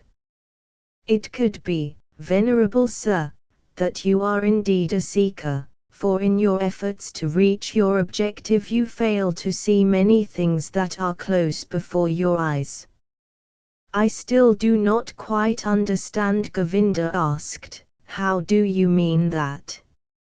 Siddhartha said, once before, Venerable Sir, many years ago, you were beside this river, and you found there a man who was sleeping, and you sat down beside him to watch over him as he slept. But, Govinda, you did not recognize this sleeper. Astonished as if bewitched, the monk looked into the ferryman's eyes. You are Siddhartha? He asked, in timid voice. Again, I failed to recognize you. Hearty greetings, Siddhartha, I am heartily glad to see you again. You have changed so much, my friend, and now, you have become a ferryman. Siddhartha gave a friendly laugh. Yes, Govinda, a ferryman. There are many who have to go through many changes, have to wear many different clothes, and I am one of them, my friend. Welcome, Govinda. Come and stay the night in my hut. Govinda did stay the night in the hut, and he slept in the place which had formerly been Vasudeva's bed. He had many questions to put to his childhood friend. Siddhartha had to recount many episodes of his life to him. The following morning came, and it was time for Govinda to resume his wandering. Govinda said, with some hesitation, before I continue my journey, Siddhartha, let me ask you one more thing. Do you have a doctrine? Do you have a belief or a knowledge that you follow and which helps you through life and to do the right thing? Siddhartha said, my friend, you know that when I was a young man, living with you and the other penitents in the woods, that I had already begun to mistrust doctrines and their teachers, and so I turned my back on them. I have not changed my view. I have nonetheless had many teachers since that time. There was a beautiful courtesan who was my teacher for a long time, and a rich businessman was my teacher, as well as several gamblers. One time there was even a wandering disciple of the Buddha who was my teacher. He was on pilgrimage, but he sat beside me while I was asleep in the woods. I learned from him too, and I am grateful to him too, very grateful. But most of all, I have learned from the river here, and from my predecessor, Vasudeva the ferryman. He was a very simple man, Vasudeva. He was not a thinker, but he knew the important things as well as Gautama. He was a perfect man, he was a holy man. I think you're mocking me again, Siddhartha said Govinda. I believe you and I both know that you have never followed any teacher. But even if you have never followed a teacher, have you not had certain thoughts, found certain kinds of knowledge yourself, knowledge which is your own and which have helped you through life? If you would like to tell me something of this, it would bring joy to my heart. Yes, said Siddhartha, there are some things that I have thought from time to time, and some things that I have seen. There have been times when, for 1 hour or for 1 day, I have felt there is knowledge within me, just as it is possible to feel life in one's heart. I have had many such thoughts, but I would find it very hard to tell you about them. Govinda, listen, here is one of the thoughts that I have found: wisdom cannot be taught. If a wise man tries to teach wisdom, it will always sound like folly. Are you joking now? Govinda asked. I am not joking. I am saying what I have found. Knowledge can be taught, but not wisdom. It can be found, it can be lived, it can be what carries you, it can work wonders, but it cannot be spoken and it cannot be taught. This is what I had already begun to suspect when I was young. This is what drove me away from the teachers. I have found a thought, Govinda, a thought that you will again suppose is folly or a joke, but it is the best thought I have. It reads, for every truth, the opposite is equally true. This means that a truth that is one-sided can only ever be spoken, it is encased in words. All that is thought with thoughts and can be spoken in words will be one-sided, all will be half, all will be lacking in wholeness, in roundness, in unity. When the noble Gautama spoke of the world in his teachings, he had to divide it into samsara and nirvana, into delusion and truth, into suffering and liberation. He who wishes to be a teacher has no choice in the matter, there is no other path for him to follow. The world itself, though, that which exists around us and within us, is never one-sided. It is never a person, never an act, never the whole of samsara and never the whole of nirvana, and a person is never entirely holy and never entirely sinful. It does seem so because we are subjected to delusion and believe that time is something real. Time is not real, Govinda, that is something I have experienced many times. And if time is not real, then the gap that seems to lie between the world and eternity, between suffering and being blessed, between evil and good, is also just delusion. How do you mean that? Asked Govinda, with some anxiety. Listen, my friend, listen well. The sinner, such as me, such as you, is a sinner, but he will one day become once more Brahma, he will one day achieve nirvana, will become a Buddha, but now think of this one day is delusion, it is only a comparison.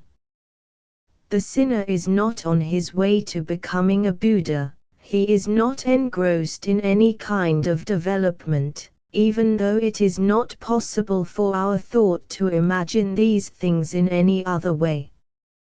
No, the prospective Buddha is already within the sinner, now and today, his future is all already there, within him, within you, within everyone is that which will be, that which is possible, that which is the hidden Buddha to be honored. The world, Govinda my friend, is not imperfect, nor is it trapped on a weary road to perfection, no, it has perfection in every glance of the eye, every sin contains mercy within it, Every little child has the old man within it. Every suckling has death within it. Every dying man has eternal life within him. No man is able to see how far he has progressed along his path by looking at others. Within the thief and within the gambler the Buddha is waiting, within the Brahmin the thief is waiting. In deep meditation it is possible to remove time and to see all that has been, all that is and all that will be in one moment, and in that moment all is good, all is perfect, all is Brahman. That is why it appears to me that all that is good.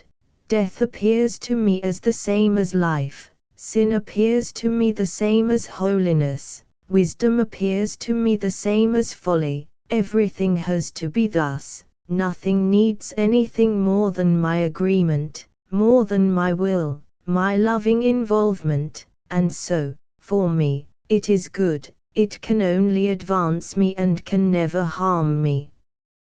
I have learned through experience that I needed to sin, body and soul, I needed lust, I strove for more possessions, I was vain, and I needed only the slightest doubt to teach me to give up struggling against these things, to learn to love the world, to stop comparing it with any kind of imaginary world I might have wished for or any kind of perfection I might have invented. I learned to leave the world as it is and to love it and to enjoy being a part of it. These, Govinda, are some of the thoughts that have come into my mind. Siddhartha reached down and picked up a stone from the ground. Then he weighed it in his hand. This, he said playfully, is a stone, and after a certain time it might become soil, and then the soil might become a plant or an animal or a person. But earlier I would have said, this stone is just a stone, it is worthless, it belongs to the world of Maya. But through the circle of metamorphoses it might become a person or a spirit, and that is why I attribute value to it. That is what I might have thought earlier. But now I think, this stone is a stone, it is also an animal, it is also a god, it is also a Buddha. I do not venerate it. I do not love it because it might one day become this or that, but because it has always been everything and always will be, and that is exactly why I love it, for being a stone, because it appears to me as a stone and always will do. That is why I see value and meaning in each of its veins and each of its hollows, in the yellow, in the grey, in its hardness, in the sound it makes when I tap it, in the dryness or the wetness of its surface. There are some stones that feel like oil or soap, others feel like leaves, others like sand, and each of them is unique and each of them prays to Om in its own way. Each of them is Brahman, but at the same time each of them is a stone. All the more is it a stone, it is oily or juicy. And that is what appeals to me, that is what seems so wonderful to me and so worthy of worship. But do not let continue talking about this. Words are not good for the invisible spirit, it always instantly becomes a little different when spoken about, a little false, a little foolish. And even that is something very good and something I like very much, something I fully consent to. That which one man sees as valuable wisdom will always seem to another to be folly. Govinda listened in silence. After a pause he asked, hesitantly, "Why did you tell me all that about the stone?" "It just happened. I did not plan it. Or perhaps I meant to say that I love this stone, and the river, and all these things we think about and from which we can learn. I am capable of loving a stone, Govinda, and also a tree or a piece of bark. Those are things, and it is possible to love things. But it is not possible to love words. That is why teachings are not for me. They have no hardness, no softness, no colors, no edges, no smell, no taste. They have nothing but words. Maybe that is what is preventing you from finding peace. Maybe it is all those words. As even redemption and virtue, even samsara and nirvana are nothing but words, Govinda. There is nothing for nirvana to be, there is only the word, nirvana. Govinda said, Nirvana is not merely a word, my friend. It is a thought. Siddhartha continued, a thought, maybe it is. I have to admit, my friend, I do not make any great distinction between thoughts and words. To put it simply, I do not have much respect for thoughts. I have more respect for things. There was a man here on this ferry boat, for example, who was my predecessor and my teacher, a holy man who, for many years, believed simply in the river, and nothing else. He had noticed that the river's voice spoke to him and he learned from it. It brought him up, it helped him to develop, it taught him. The river seemed to him like a god. For many years he did not know that every wind, every cloud, every bird, every beetle is just as godlike as the river he venerated so much, and knew just as much, and had just as much to teach him. By the time this holy man went off into the woods he knew everything, he knew more than you and I, without a teacher, without books, and only because he believed in the river. Govinda said, and is that what you mean by things, something real, something that exists? Is that not just the delusion of Maya, just a picture, just an appearance?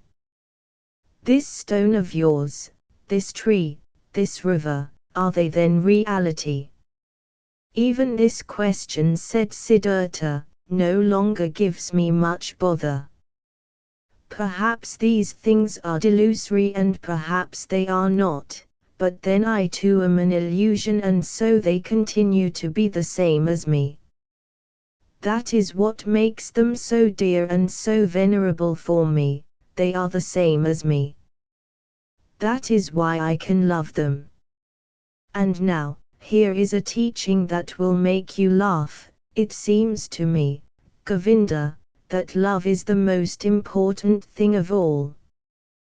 Perhaps seeing through the world, explaining the world, despising the world, is an important matter for the great thinkers, but only one thing is important for me, the ability to love the world, not to despise it, not to hate it or myself, but the ability to see it and myself and all that exists with love and admiration and honor. I can understand that, said Govinda. But this, too, is something that the Noble One has recognized as delusion. He instructs us to show benevolence, mercy, compassion, patience, but not love. He has forbidden us to tether our hearts to the world with love. I know it well, said Siddhartha, and his face shone with smile of gold. I know it well, Govinda. But now look, we find ourselves now in the middle of a thicket of meanings, we're quibbling about words. I cannot deny that my words about love contradict, or seem to contradict, the words of Gautama. And that is the very reason I mistrust words so much. I know that this contradiction is delusory. I know that I agree with Gautama. For how could it be that he knew nothing of love, even he who acknowledged the transitoriness of all human existence, acknowledged it in all its nothingness, but nonetheless loved mankind so much that he devoted his long and strenuous life to one thing, to help them and to teach them. And even the things about him, about your great teacher, are more important for me than his words. His actions and his life are more important than what he said. The movements of his hand are more important than his beliefs. I don't see his greatness in what he said or what he thought, I see it only in his actions, in his life. For a long while the two old men remained silent. Then Govinda began to take his leave of Siddhartha, saying, "Thank you for showing me something of your thoughts, Siddhartha. Some of them are odd, and I am not able to understand them all straight away. Be that as it may, I give you my thanks and wish you peaceful days." Privately, though, Govinda thought to himself, "This Siddhartha is a wonderful man, these are wonderful thoughts he expresses, his teaching sounds foolish." The pure teachings of the Noble One are different, they are clearer, purer, easier to understand, and contain nothing odd or foolish or ridiculous. But Siddhartha's hands and feet seem different from his thoughts. His eyes, his brow, his breath, his smile, his greeting, his walk, they all seem different. Since our Noble One, Gautama, went into nirvana, I have never met anyone about whom I have felt, this is a holy man. He alone, this Siddhartha, is the only one I have found. His teachings may sound odd, his words may sound foolish, but his look and his hands, his skin and his hair, everything about him is radiant with purity, radiant with peace, radiant with gaiety and gentleness and holiness. Not since the recent death of our noble teacher have I seen this on anyone. As Govinda was thinking these things, things which his heart strongly resisted, he bowed to Siddhartha once again, drawn by love. He bowed deeply as Siddhartha sat peacefully. "Siddhartha," he said, "we have grown into old men. It seems hardly likely that either of us will see the other in his present form ever again. I see, my dear friend, that you have found peace. I admit that I have not. Give me another word, venerated one, give me something that I can grasp, something I can understand. Give me something to take as I go on my way. My way is often difficult, often dark, Siddhartha." Siddhartha remained silent and continued to look at him with the same quiet smile. Govinda stared into his face, with anxiety, with yearning. Sorrow and a never-ending search could be read in his expression, a never-ending search without finding. Siddhartha saw it, and grinned. "Bow down to me," he whispered gently into Govinda's ear. "Bow down to me here. Yes, closer. Very close. Kiss me on the forehead, Govinda." Govinda was puzzled but, drawn by the great love and trust he had for his friend, did as he was told. He bowed down close to him and touched his forehead with his lips, and something wonderful happened to him. His thoughts remained with the wonderful words that Siddhartha had spoken. He strove in vain to remove time from his thoughts and to see nirvana and samsara as one. He felt even a certain disdain for his friend's words, which competed with the enormous love and veneration he felt for him. And while all this was going on, this is what happened to him. He could no longer see his friend's face. Instead he saw other faces, many other faces, a long sequence of them, a flowing river of faces, hundreds of them, thousands of them. All of them came and went, yet all of them seemed to be there at the same time. All of them were in continuous change, yet all of them were Siddhartha.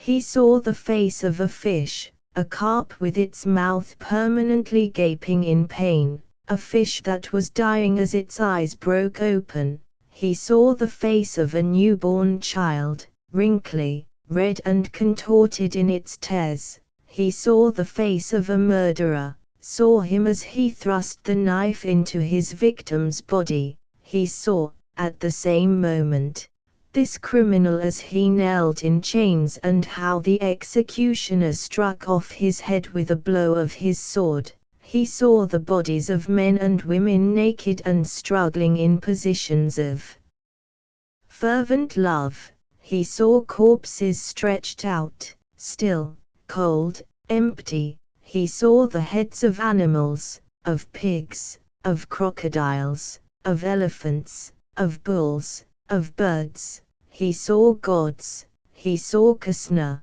he saw Agni, he saw all these forms and all these faces connected with each other in 1,000 places, helping each other, loving each other, hating each other, destroying each other, giving birth to them anew. Each of them was a death wish, a passionate, torturous acknowledgement of the past, but none of them did die, but only transformed itself, underwent continual rebirths, each time receiving a new face, although no time passed between one face and the next, and all these forms and all these faces rested, flowed, appeared, swam one way and flowed in between each other, and above all of this there was always something thin, something that had no essence but nonetheless existed, like a thin piece of glass or ice,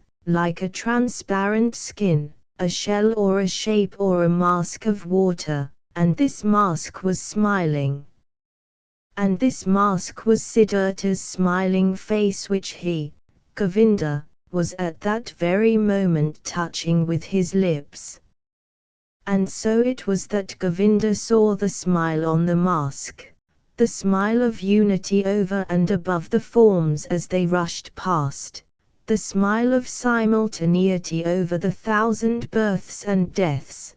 This smile of Siddhartha's was exactly the same, was exactly identical, calm, fine, impenetrable, perhaps benevolent, perhaps mocking, wise. The 1,000-fold smile of Gautama, the Buddha, the smile he had seen and venerated 100 times himself. Govinda knew that this was how the perfect ones smiled. He no longer knew whether time existed, he no longer knew whether this vision had lasted 1 second or 100 years. He no longer knew whether a Siddhartha or a Gautama or an I and you existed. It was as if his deepest part had been struck with an arrow from the divine, causing a wound that tasted so sweet. His innermost part was enchanted, was dissolved. Govinda continued to stand there bent over Siddhartha's quiet face, the face he had just kissed. The face that had just been the theater for all forms, all becoming, all existence. That face, that under its surface had shown the depths of the thousands, remained unchanged. It bore a peaceful smile, a smile that was gentle and tender, perhaps very benevolent, perhaps very mocking, just like the smile on the face of the noble one. Govinda bowed deeply. Tears that he was unaware of ran from his eyes and over his aged face. The sense of deepest love burnt in him like a fire, the humblest veneration burnt in his heart. He bowed deeply, touching the ground in front of Siddhartha, who sat motionless, whose smile reminded him of everything in his life he had ever loved, of everything in his life that had been worthwhile to him, and holy. Creative Commons Attribution Non-Commercial No Derivatives 4.0 International Public License. By exercising the licensed rights defined below, you accept and agree to be bound by the terms and conditions of this Creative Commons Attribution Non-Commercial No Derivatives 4.0 International Public License. Public license. To the extent this public license may be interpreted as a contract, you are granted the licensed rights in consideration of your acceptance of these terms and conditions, and the licensor grants you such rights in consideration of benefits the licensor receives from making the licensed material available under these terms and conditions. Section 1 Definitions. Adapted material means material subject to copyright and similar rights that is derived from or based upon the licensed material and in which the licensed material is translated, altered, arranged, transformed, or otherwise modified in a manner requiring permission under the copyright and similar rights held by the licensor. For purposes of this public license, where the licensed material is a musical work, performance, or sound recording, adapted material is always produced where the licensed material is synced in timed relation with a moving image. Copyright and similar rights means copyright and / or similar rights closely related to copyright including, without limitation, performance, broadcast, sound recording, and sui generis database rights, without regard to how the rights are labeled or categorized. For purposes of this public license, the rights specified in Section 2(b) 1-2 are not copyright and similar rights. Effective technological measures means those measures that, in the absence of proper authority, may not be circumvented under laws fulfilling obligations under Article 11 of the WIPO Copyright Treaty adopted on 20 December 1996, and / or similar international agreements. Exceptions and limitations means fair use, fair dealing, and / or any other exception or limitation to copyright and similar rights that applies to your use of the licensed material. Licensed material means the artistic or literary work, database, or other material to which the licensor applied this public license. Licensed rights means the rights granted to you subject to the terms and conditions of this public license, which are limited to all copyright and similar rights that apply to your use of the licensed material and that the licensor has authority to license. Licensor means the individual, or entity, i.e., granting rights under this public license. Non-commercial means not primarily intended for or directed towards commercial advantage or monetary compensation. For purposes of this public license, the exchange of the licensed material for other material subject to copyright and similar rights by digital file sharing or similar means is non-commercial provided there is no payment of monetary compensation in connection with the exchange. Share means to provide material to the public by any means or process that requires permission under the licensed rights, such as reproduction, public display, public performance, distribution, dissemination, communication, or importation, and to make material available to the public including in ways that members of the public may access the material from a place and at a time individually chosen by them. Sui generis database rights means rights other than copyright resulting from Directive 96/9/EC of the European Parliament and of the Council of the 11th of March, 1996 on the legal protection of databases, as amended and or succeeded, as well as other essentially equivalent rights anywhere in the world. U means the individual or entity exercising the licensed rights under this public license. Your has a corresponding meaning. Section 2 Scope. License grant. Subject to the terms and conditions of this public license, the licensor hereby grants you a worldwide, royalty-free, non-sublicensable, non-exclusive, irrevocable license to exercise the licensed rights in the licensed material to reproduce and share the licensed material, in whole or in part, for non-commercial purposes only, and produce and reproduce, but not share, adapted material for non-commercial purposes only. Exceptions and limitations. For the avoidance of doubt, where exceptions and limitations apply to your use, this public license does not apply, and you do not need to comply with its terms and conditions. Term. The term of this public license is specified in Section 6a. Media and formats. Technical modifications allowed.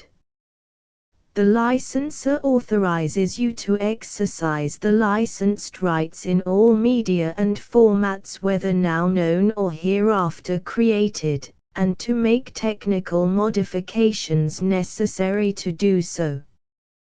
The licensor waives and or agrees not to assert any right or authority to forbid you from making technical modifications necessary to exercise the licensed rights, including technical modifications necessary to circumvent effective technological measures.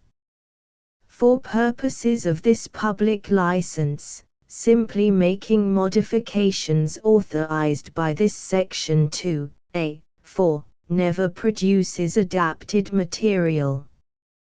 Downstream recipients. Offer from the licensor licensed material. Every recipient of the licensed material automatically receives an offer from the licensor to exercise the licensed rights under the terms and conditions of this public license. No downstream restrictions. You may not offer or impose any additional or different terms or conditions on, or apply any effective technological measures to, the licensed material if doing so restricts exercise of the licensed rights by any recipient of the licensed material. No endorsement. Nothing in this public license constitutes or may be construed as permission to assert or imply that you are, or that your use of the licensed material is, connected with, or sponsored, endorsed, or granted official status by the licensor or others designated to receive attribution as provided in Section 3(a)(1)(i). Other rights. Moral rights, such as the right of integrity, are not licensed under this public license, nor are publicity, privacy, and / or other similar personality rights. However, to the extent possible, the licensor waives and / or agrees not to assert any such rights held by the licensor to the limited extent necessary to allow you to exercise the licensed rights, but not otherwise. Patent and trademark rights are not licensed under this public license. To the extent possible, the licensor waives any right to collect royalties from you for the exercise of the licensed rights, whether directly or through a collecting society under any voluntary or waivable statutory or compulsory licensing scheme. In all other cases, the licensor expressly reserves any right to collect such royalties, including when the licensed material is used other than for non-commercial purposes. Section 3 License Conditions. Your exercise of the licensed rights is expressly made subject to the following conditions. Attribution. If you share the licensed material, you must retain the following if it is supplied by the licensor with the licensed material: identification of the creator, of the licensed material and any others designated to receive attribution, in any reasonable manner requested by the licensor, including by pseudonym if designated, a copyright notice, a notice that refers to this public license, a notice that refers to the disclaimer of warranties, a URI or hyperlink to the licensed material to the extent reasonably practicable. Indicate if you modified the licensed material and retain an indication of any previous modifications, and indicate the licensed material is licensed under this public license, and include the text of, or the URI or hyperlink to, this public license. For the avoidance of doubt, you do not have permission under this public license to share adapted material. You may satisfy the conditions in Section 3(a)(1) in any reasonable manner based on the medium, means, and context in which you share the licensed material. For example, it may be reasonable to satisfy the conditions by providing a URI or hyperlink to a resource that includes the required information. If requested by the licensor, you must remove any of the information required by Section 3(a)(1) to the extent reasonably practicable. Section 4 Sui generis database rights. Where the licensed rights include sui generis database rights that apply to your use of the licensed material, for the avoidance of doubt, Section 2(a)(1) grants you the right to extract, reuse, reproduce, and share all or a substantial portion of the contents of the database for non-commercial purposes only, and provided you do not share adapted material, if you include all or a substantial portion of the database contents in a database in which you have sui generis database rights, then the database in which you have sui generis database rights, but not its individual contents, is adapted material, and you must comply with the conditions in Section 3(a) if you share all or a substantial portion of the contents of the database. For the avoidance of doubt, this Section 4 supplements and does not replace your obligations under this public license where the licensed rights include other copyright and similar rights. Section 5 Disclaimer of warranties and limitation of liability. Unless otherwise separately undertaken by the licensor, to the extent possible, the licensor offers the licensed material as is and as available, and makes no representations or warranties of any kind concerning the licensed material, whether express, implied, statutory, or other. This includes, without limitation, warranties of title, merchantability, fitness for a particular purpose, non-infringement, absence of latent or other defects, accuracy, or the presence or absence of errors, whether or not known or discoverable. Where disclaimers of warranties are not allowed in full or in part, this disclaimer may not apply to you. To the extent possible, in no event will the licensor be liable to you on any legal theory, including, without limitation, negligence, or otherwise for any direct, special, indirect, incidental, consequential, punitive, exemplary, or other losses, costs, expenses, or damages arising out of this public license or use of the licensed material, even if the licensor has been advised of the possibility of such losses, costs, expenses, or damages.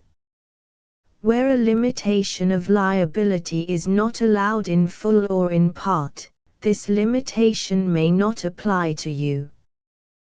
The disclaimer of warranties and limitation of liability provided above shall be interpreted in a manner that, to the extent possible, most closely approximates an absolute disclaimer and waiver of all liability. Section 6 Term and Termination. This public license applies for the term of the copyright and similar rights licensed here. However, if you fail to comply with this public license, then your rights under this public license terminate automatically. Where your right to use the licensed material has terminated under Section 6a, it reinstates, automatically as of the date the violation is cured, provided it is cured within 30 days of your discovery of the violation, or upon express reinstatement by the licensor. For the avoidance of doubt, this Section 6b does not affect any right the licensor may have to seek remedies for your violations of this public license.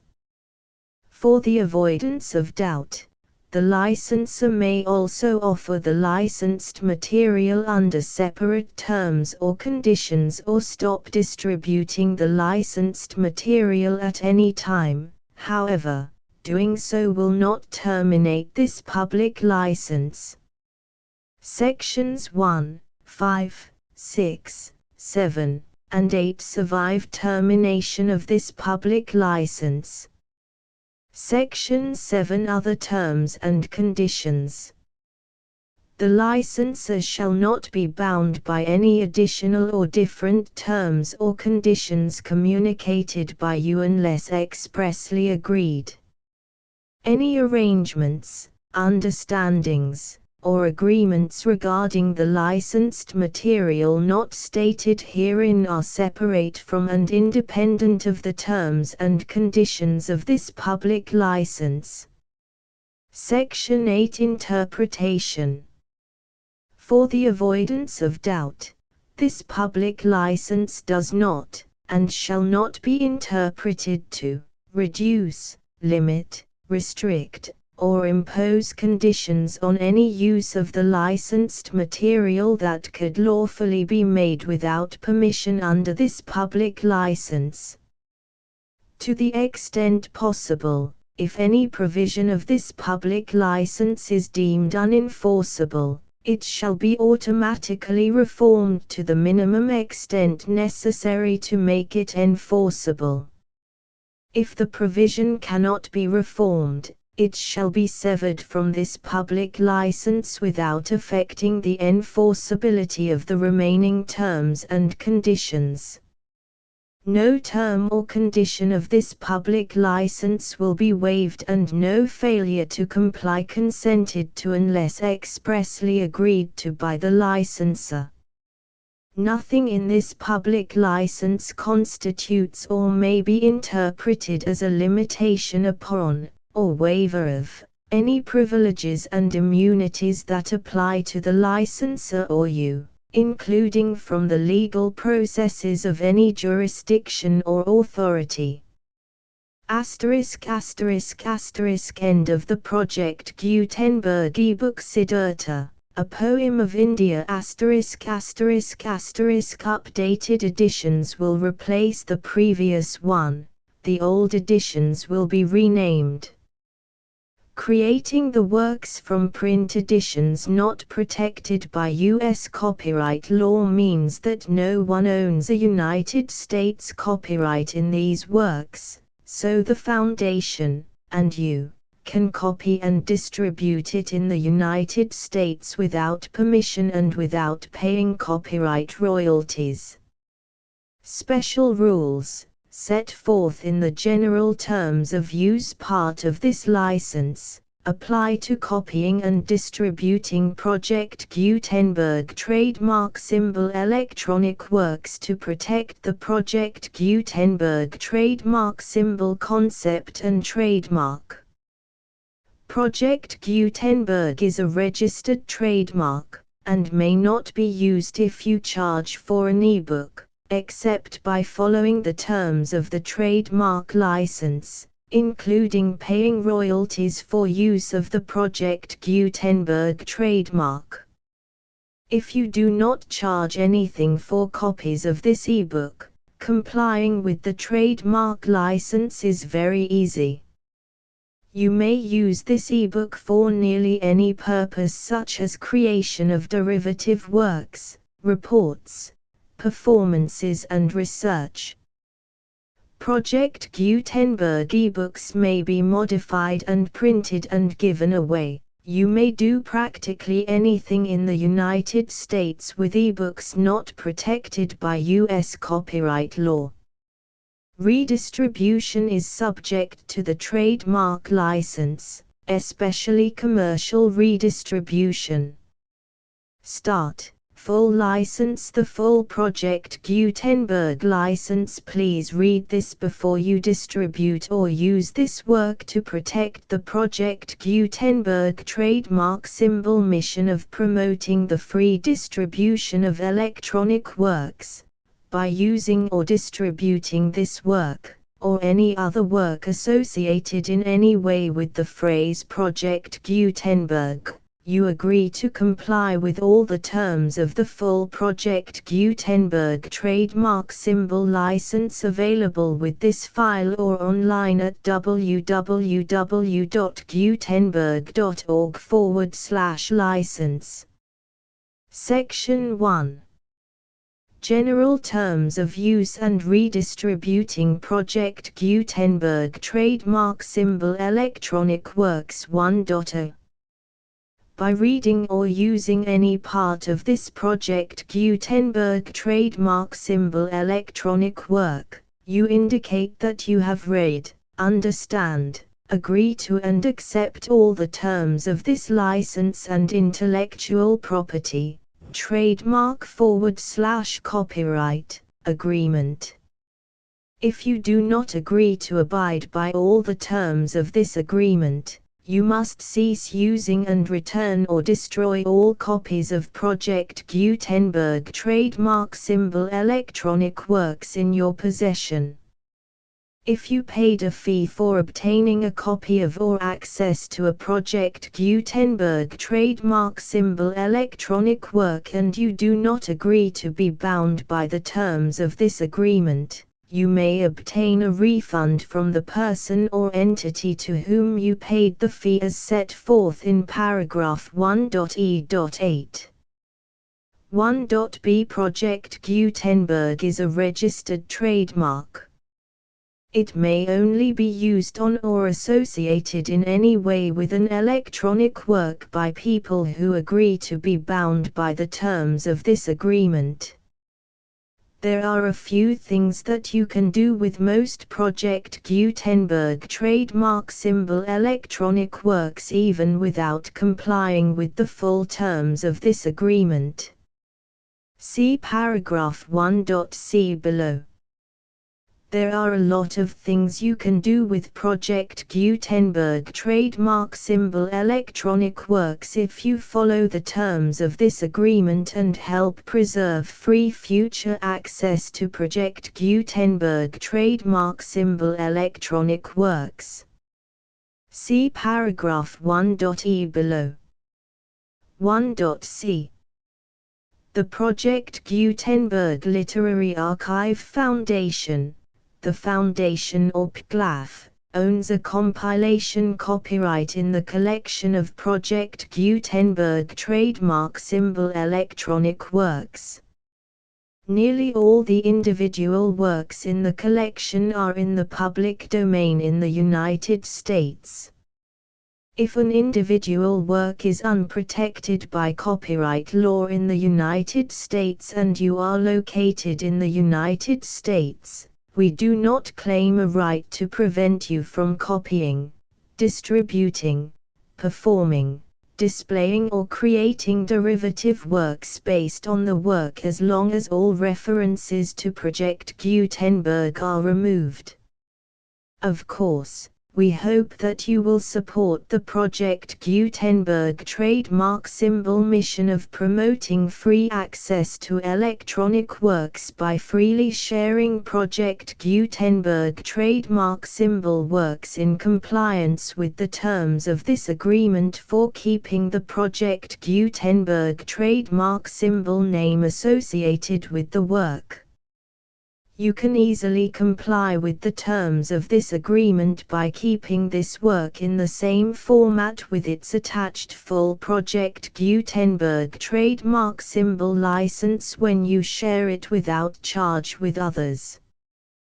This particular work is one of the few individual works protected by copyright law in the United States and most of the remainder of the world, included in the Project Gutenberg collection with the permission of the copyright holder. Information on the copyright owner for this particular work and the terms of use imposed by the copyright holder on this work are set forth at the beginning of this work. 1.d The copyright laws of the place where you are located also govern what you can do with this work. Copyright laws in most countries are in a constant state of change. If you are outside the United States, check the laws of your country in addition to the terms of this agreement before downloading, copying, displaying, performing, distributing or creating derivative works based on this work or any other Project Gutenberg trademark symbol work. The Foundation makes no representations concerning the copyright status of any work in any country other than the United States.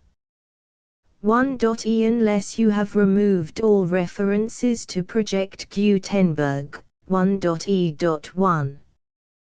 The following sentence, with active links to, or other immediate access to, the full Project Gutenberg trademark symbol license must appear prominently whenever any copy of a Project Gutenberg trademark symbol work, any work on which the phrase Project Gutenberg appears, or with which the phrase Project Gutenberg is associated, is accessed, displayed, performed, viewed, copied or distributed. This ebook is for the use of anyone anywhere in the United States and most other parts of the world at no cost and with almost no restrictions whatsoever. You may copy it, give it away or reuse it under the terms of the Project Gutenberg license included with this ebook or online at www.gutenberg.org. If you are not located in the United States, you will have to check the laws of the country where you are located before using this ebook.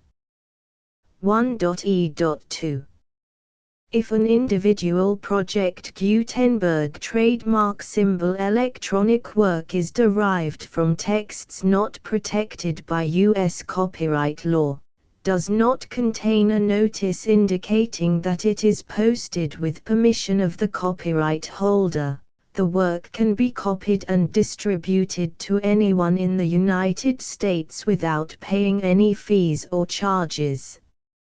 If you are redistributing or providing access to a work with the phrase Project Gutenberg associated with or appearing on the work, you must comply either with the requirements of paragraphs 1.e.1 through 1.e.7 or obtain permission for the use of the work and the Project Gutenberg trademark symbol trademark as set forth in paragraphs 1.e.8 or 1.e.9. 1.e.3 If an individual Project Gutenberg trademark symbol electronic work is posted with the permission of the copyright holder, your use and distribution must comply with both paragraphs 1.e.1 through 1.e.7 and any additional terms imposed by the copyright holder. Additional terms will be linked to the Project Gutenberg trademark symbol license for all works posted with the permission of the copyright holder found at the beginning of this work. 1.e.4 Do not unlink or detach or remove the full Project Gutenberg trademark symbol license terms from this work, or any files containing a part of this work or any other work associated with Project Gutenberg trademark symbol. 1.e.5 Do not copy, display, perform, distribute or redistribute this electronic work, or any part of this electronic work, without prominently displaying the sentence set forth in paragraph 1.e.1 with active links or immediate access to the full terms of the Project Gutenberg trademark symbol license. 1.e.6 You may convert to and distribute this work in any binary, compressed, marked up, non-proprietary or proprietary form, including any word processing or hypertext form. However, if you provide access to or distribute copies of a Project Gutenberg trademark symbol work in a format other than plain vanilla ASCII or other format used in the official version posted on the official Project Gutenberg trademark symbol website, www.gutenberg.org, you must, at no additional cost, fee or expense to the user, provide a copy, a means of exporting a copy, or a means of obtaining a copy upon request, of the work in its original plain vanilla ASCII or other form. Any alternate format must include the full Project Gutenberg trademark symbol license as specified in paragraph 1.e.1. 1.e.7 Do not charge a fee for access to, viewing, displaying, performing, copying or distributing any Project Gutenberg trademark symbol works unless you comply with paragraph 1.e.8 or 1.e.9. 1.e.8. You may charge a reasonable fee for copies of or providing access to or distributing Project Gutenberg trademark symbol electronic works provided that you pay a royalty fee of 20% of the gross profits you derive from the use of Project Gutenberg trademark symbol works calculated using the method you already use to calculate your applicable taxes.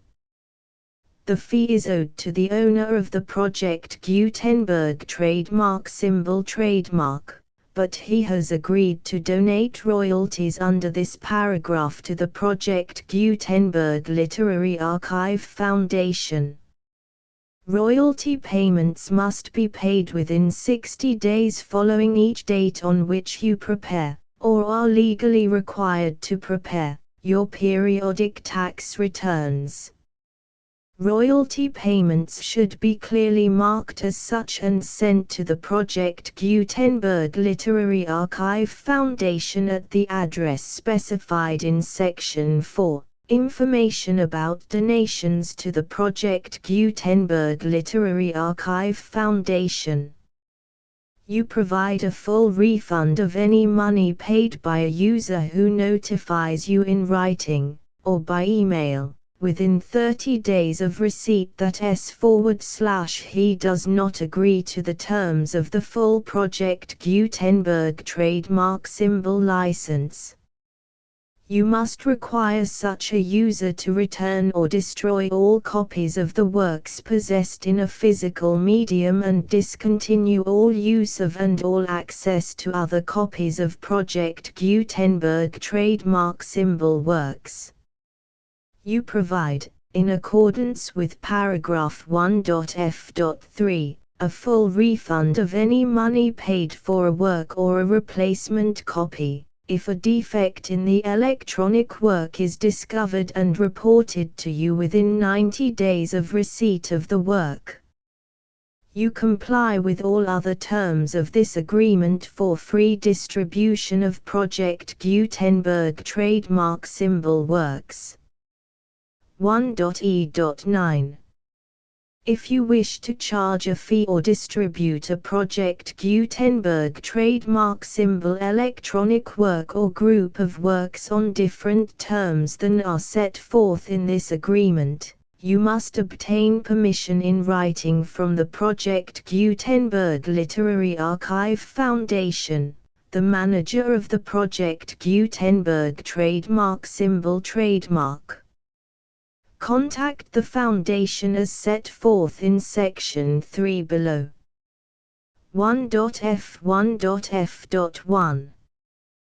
Project Gutenberg volunteers and employees expend considerable effort to identify, do copyright research on, transcribe and proofread works not protected by U.S. copyright law in creating the Project Gutenberg trademark symbol collection.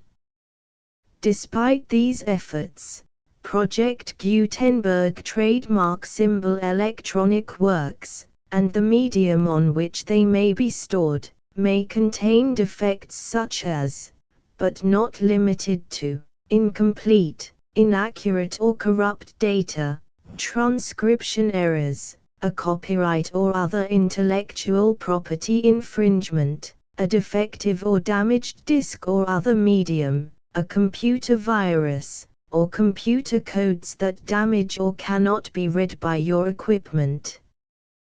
1.f.2.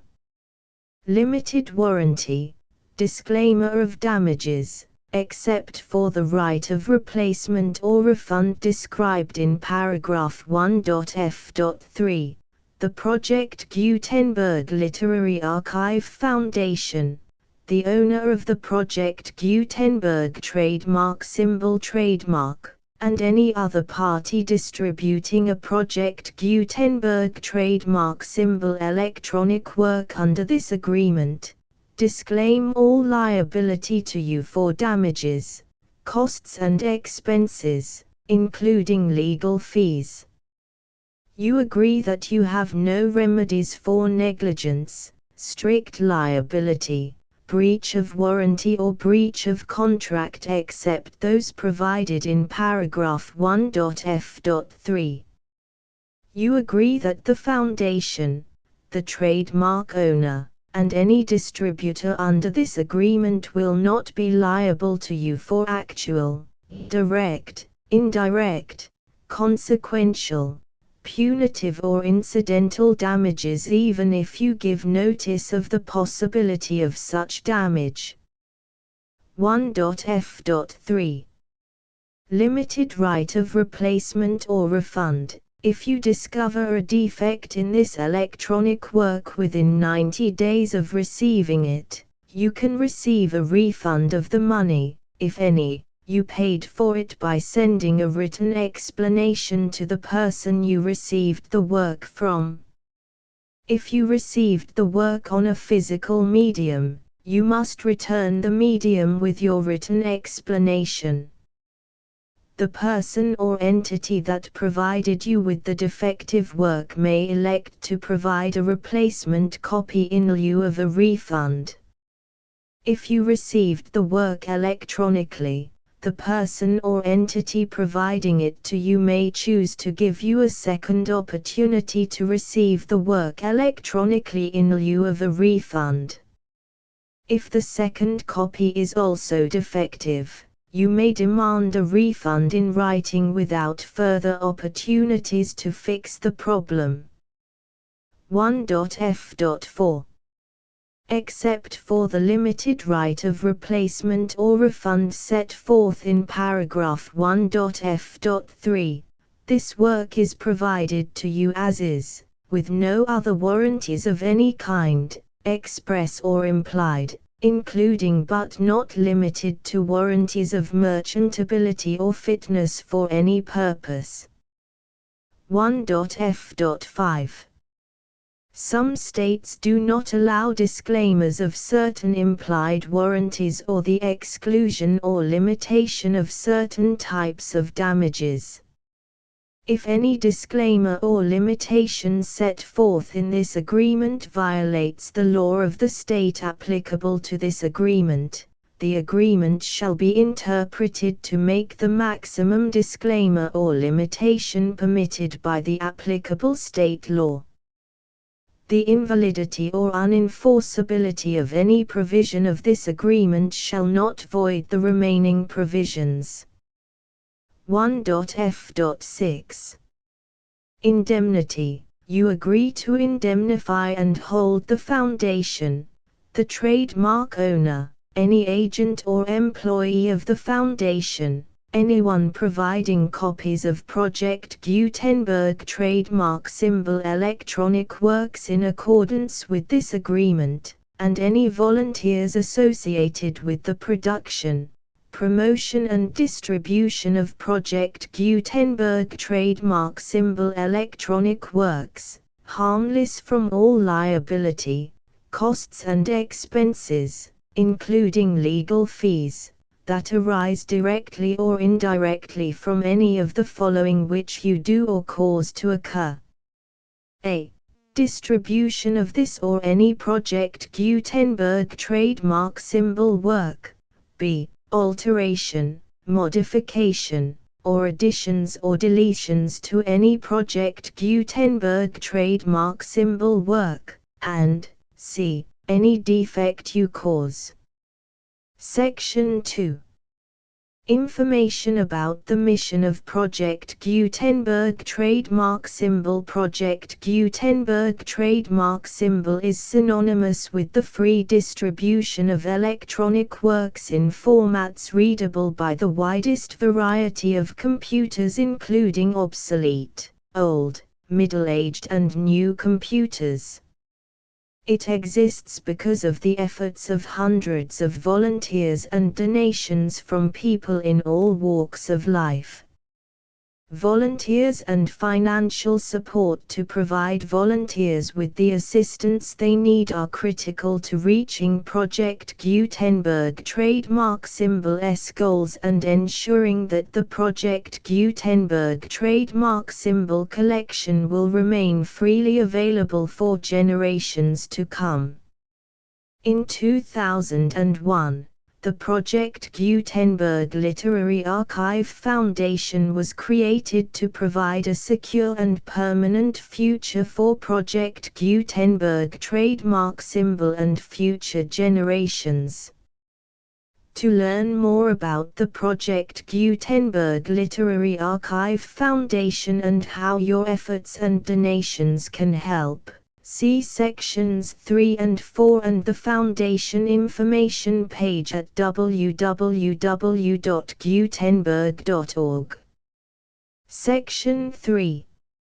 Information about the Project Gutenberg Literary Archive Foundation. The Project Gutenberg Literary Archive Foundation is a non-profit 501(c)(3) educational corporation organized under the laws of the state of Mississippi and granted tax-exempt status by the Internal Revenue Service.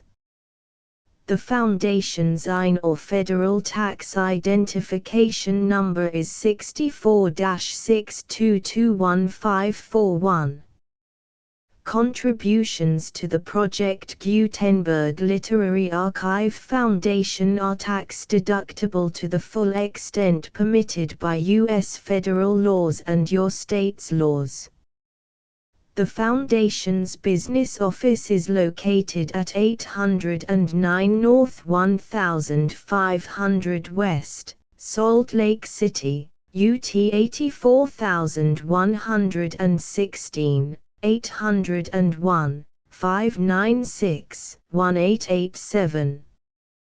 Email contact links and up-to-date contact information can be found at the Foundation's website and official page at www.gutenberg.org/contact section 4.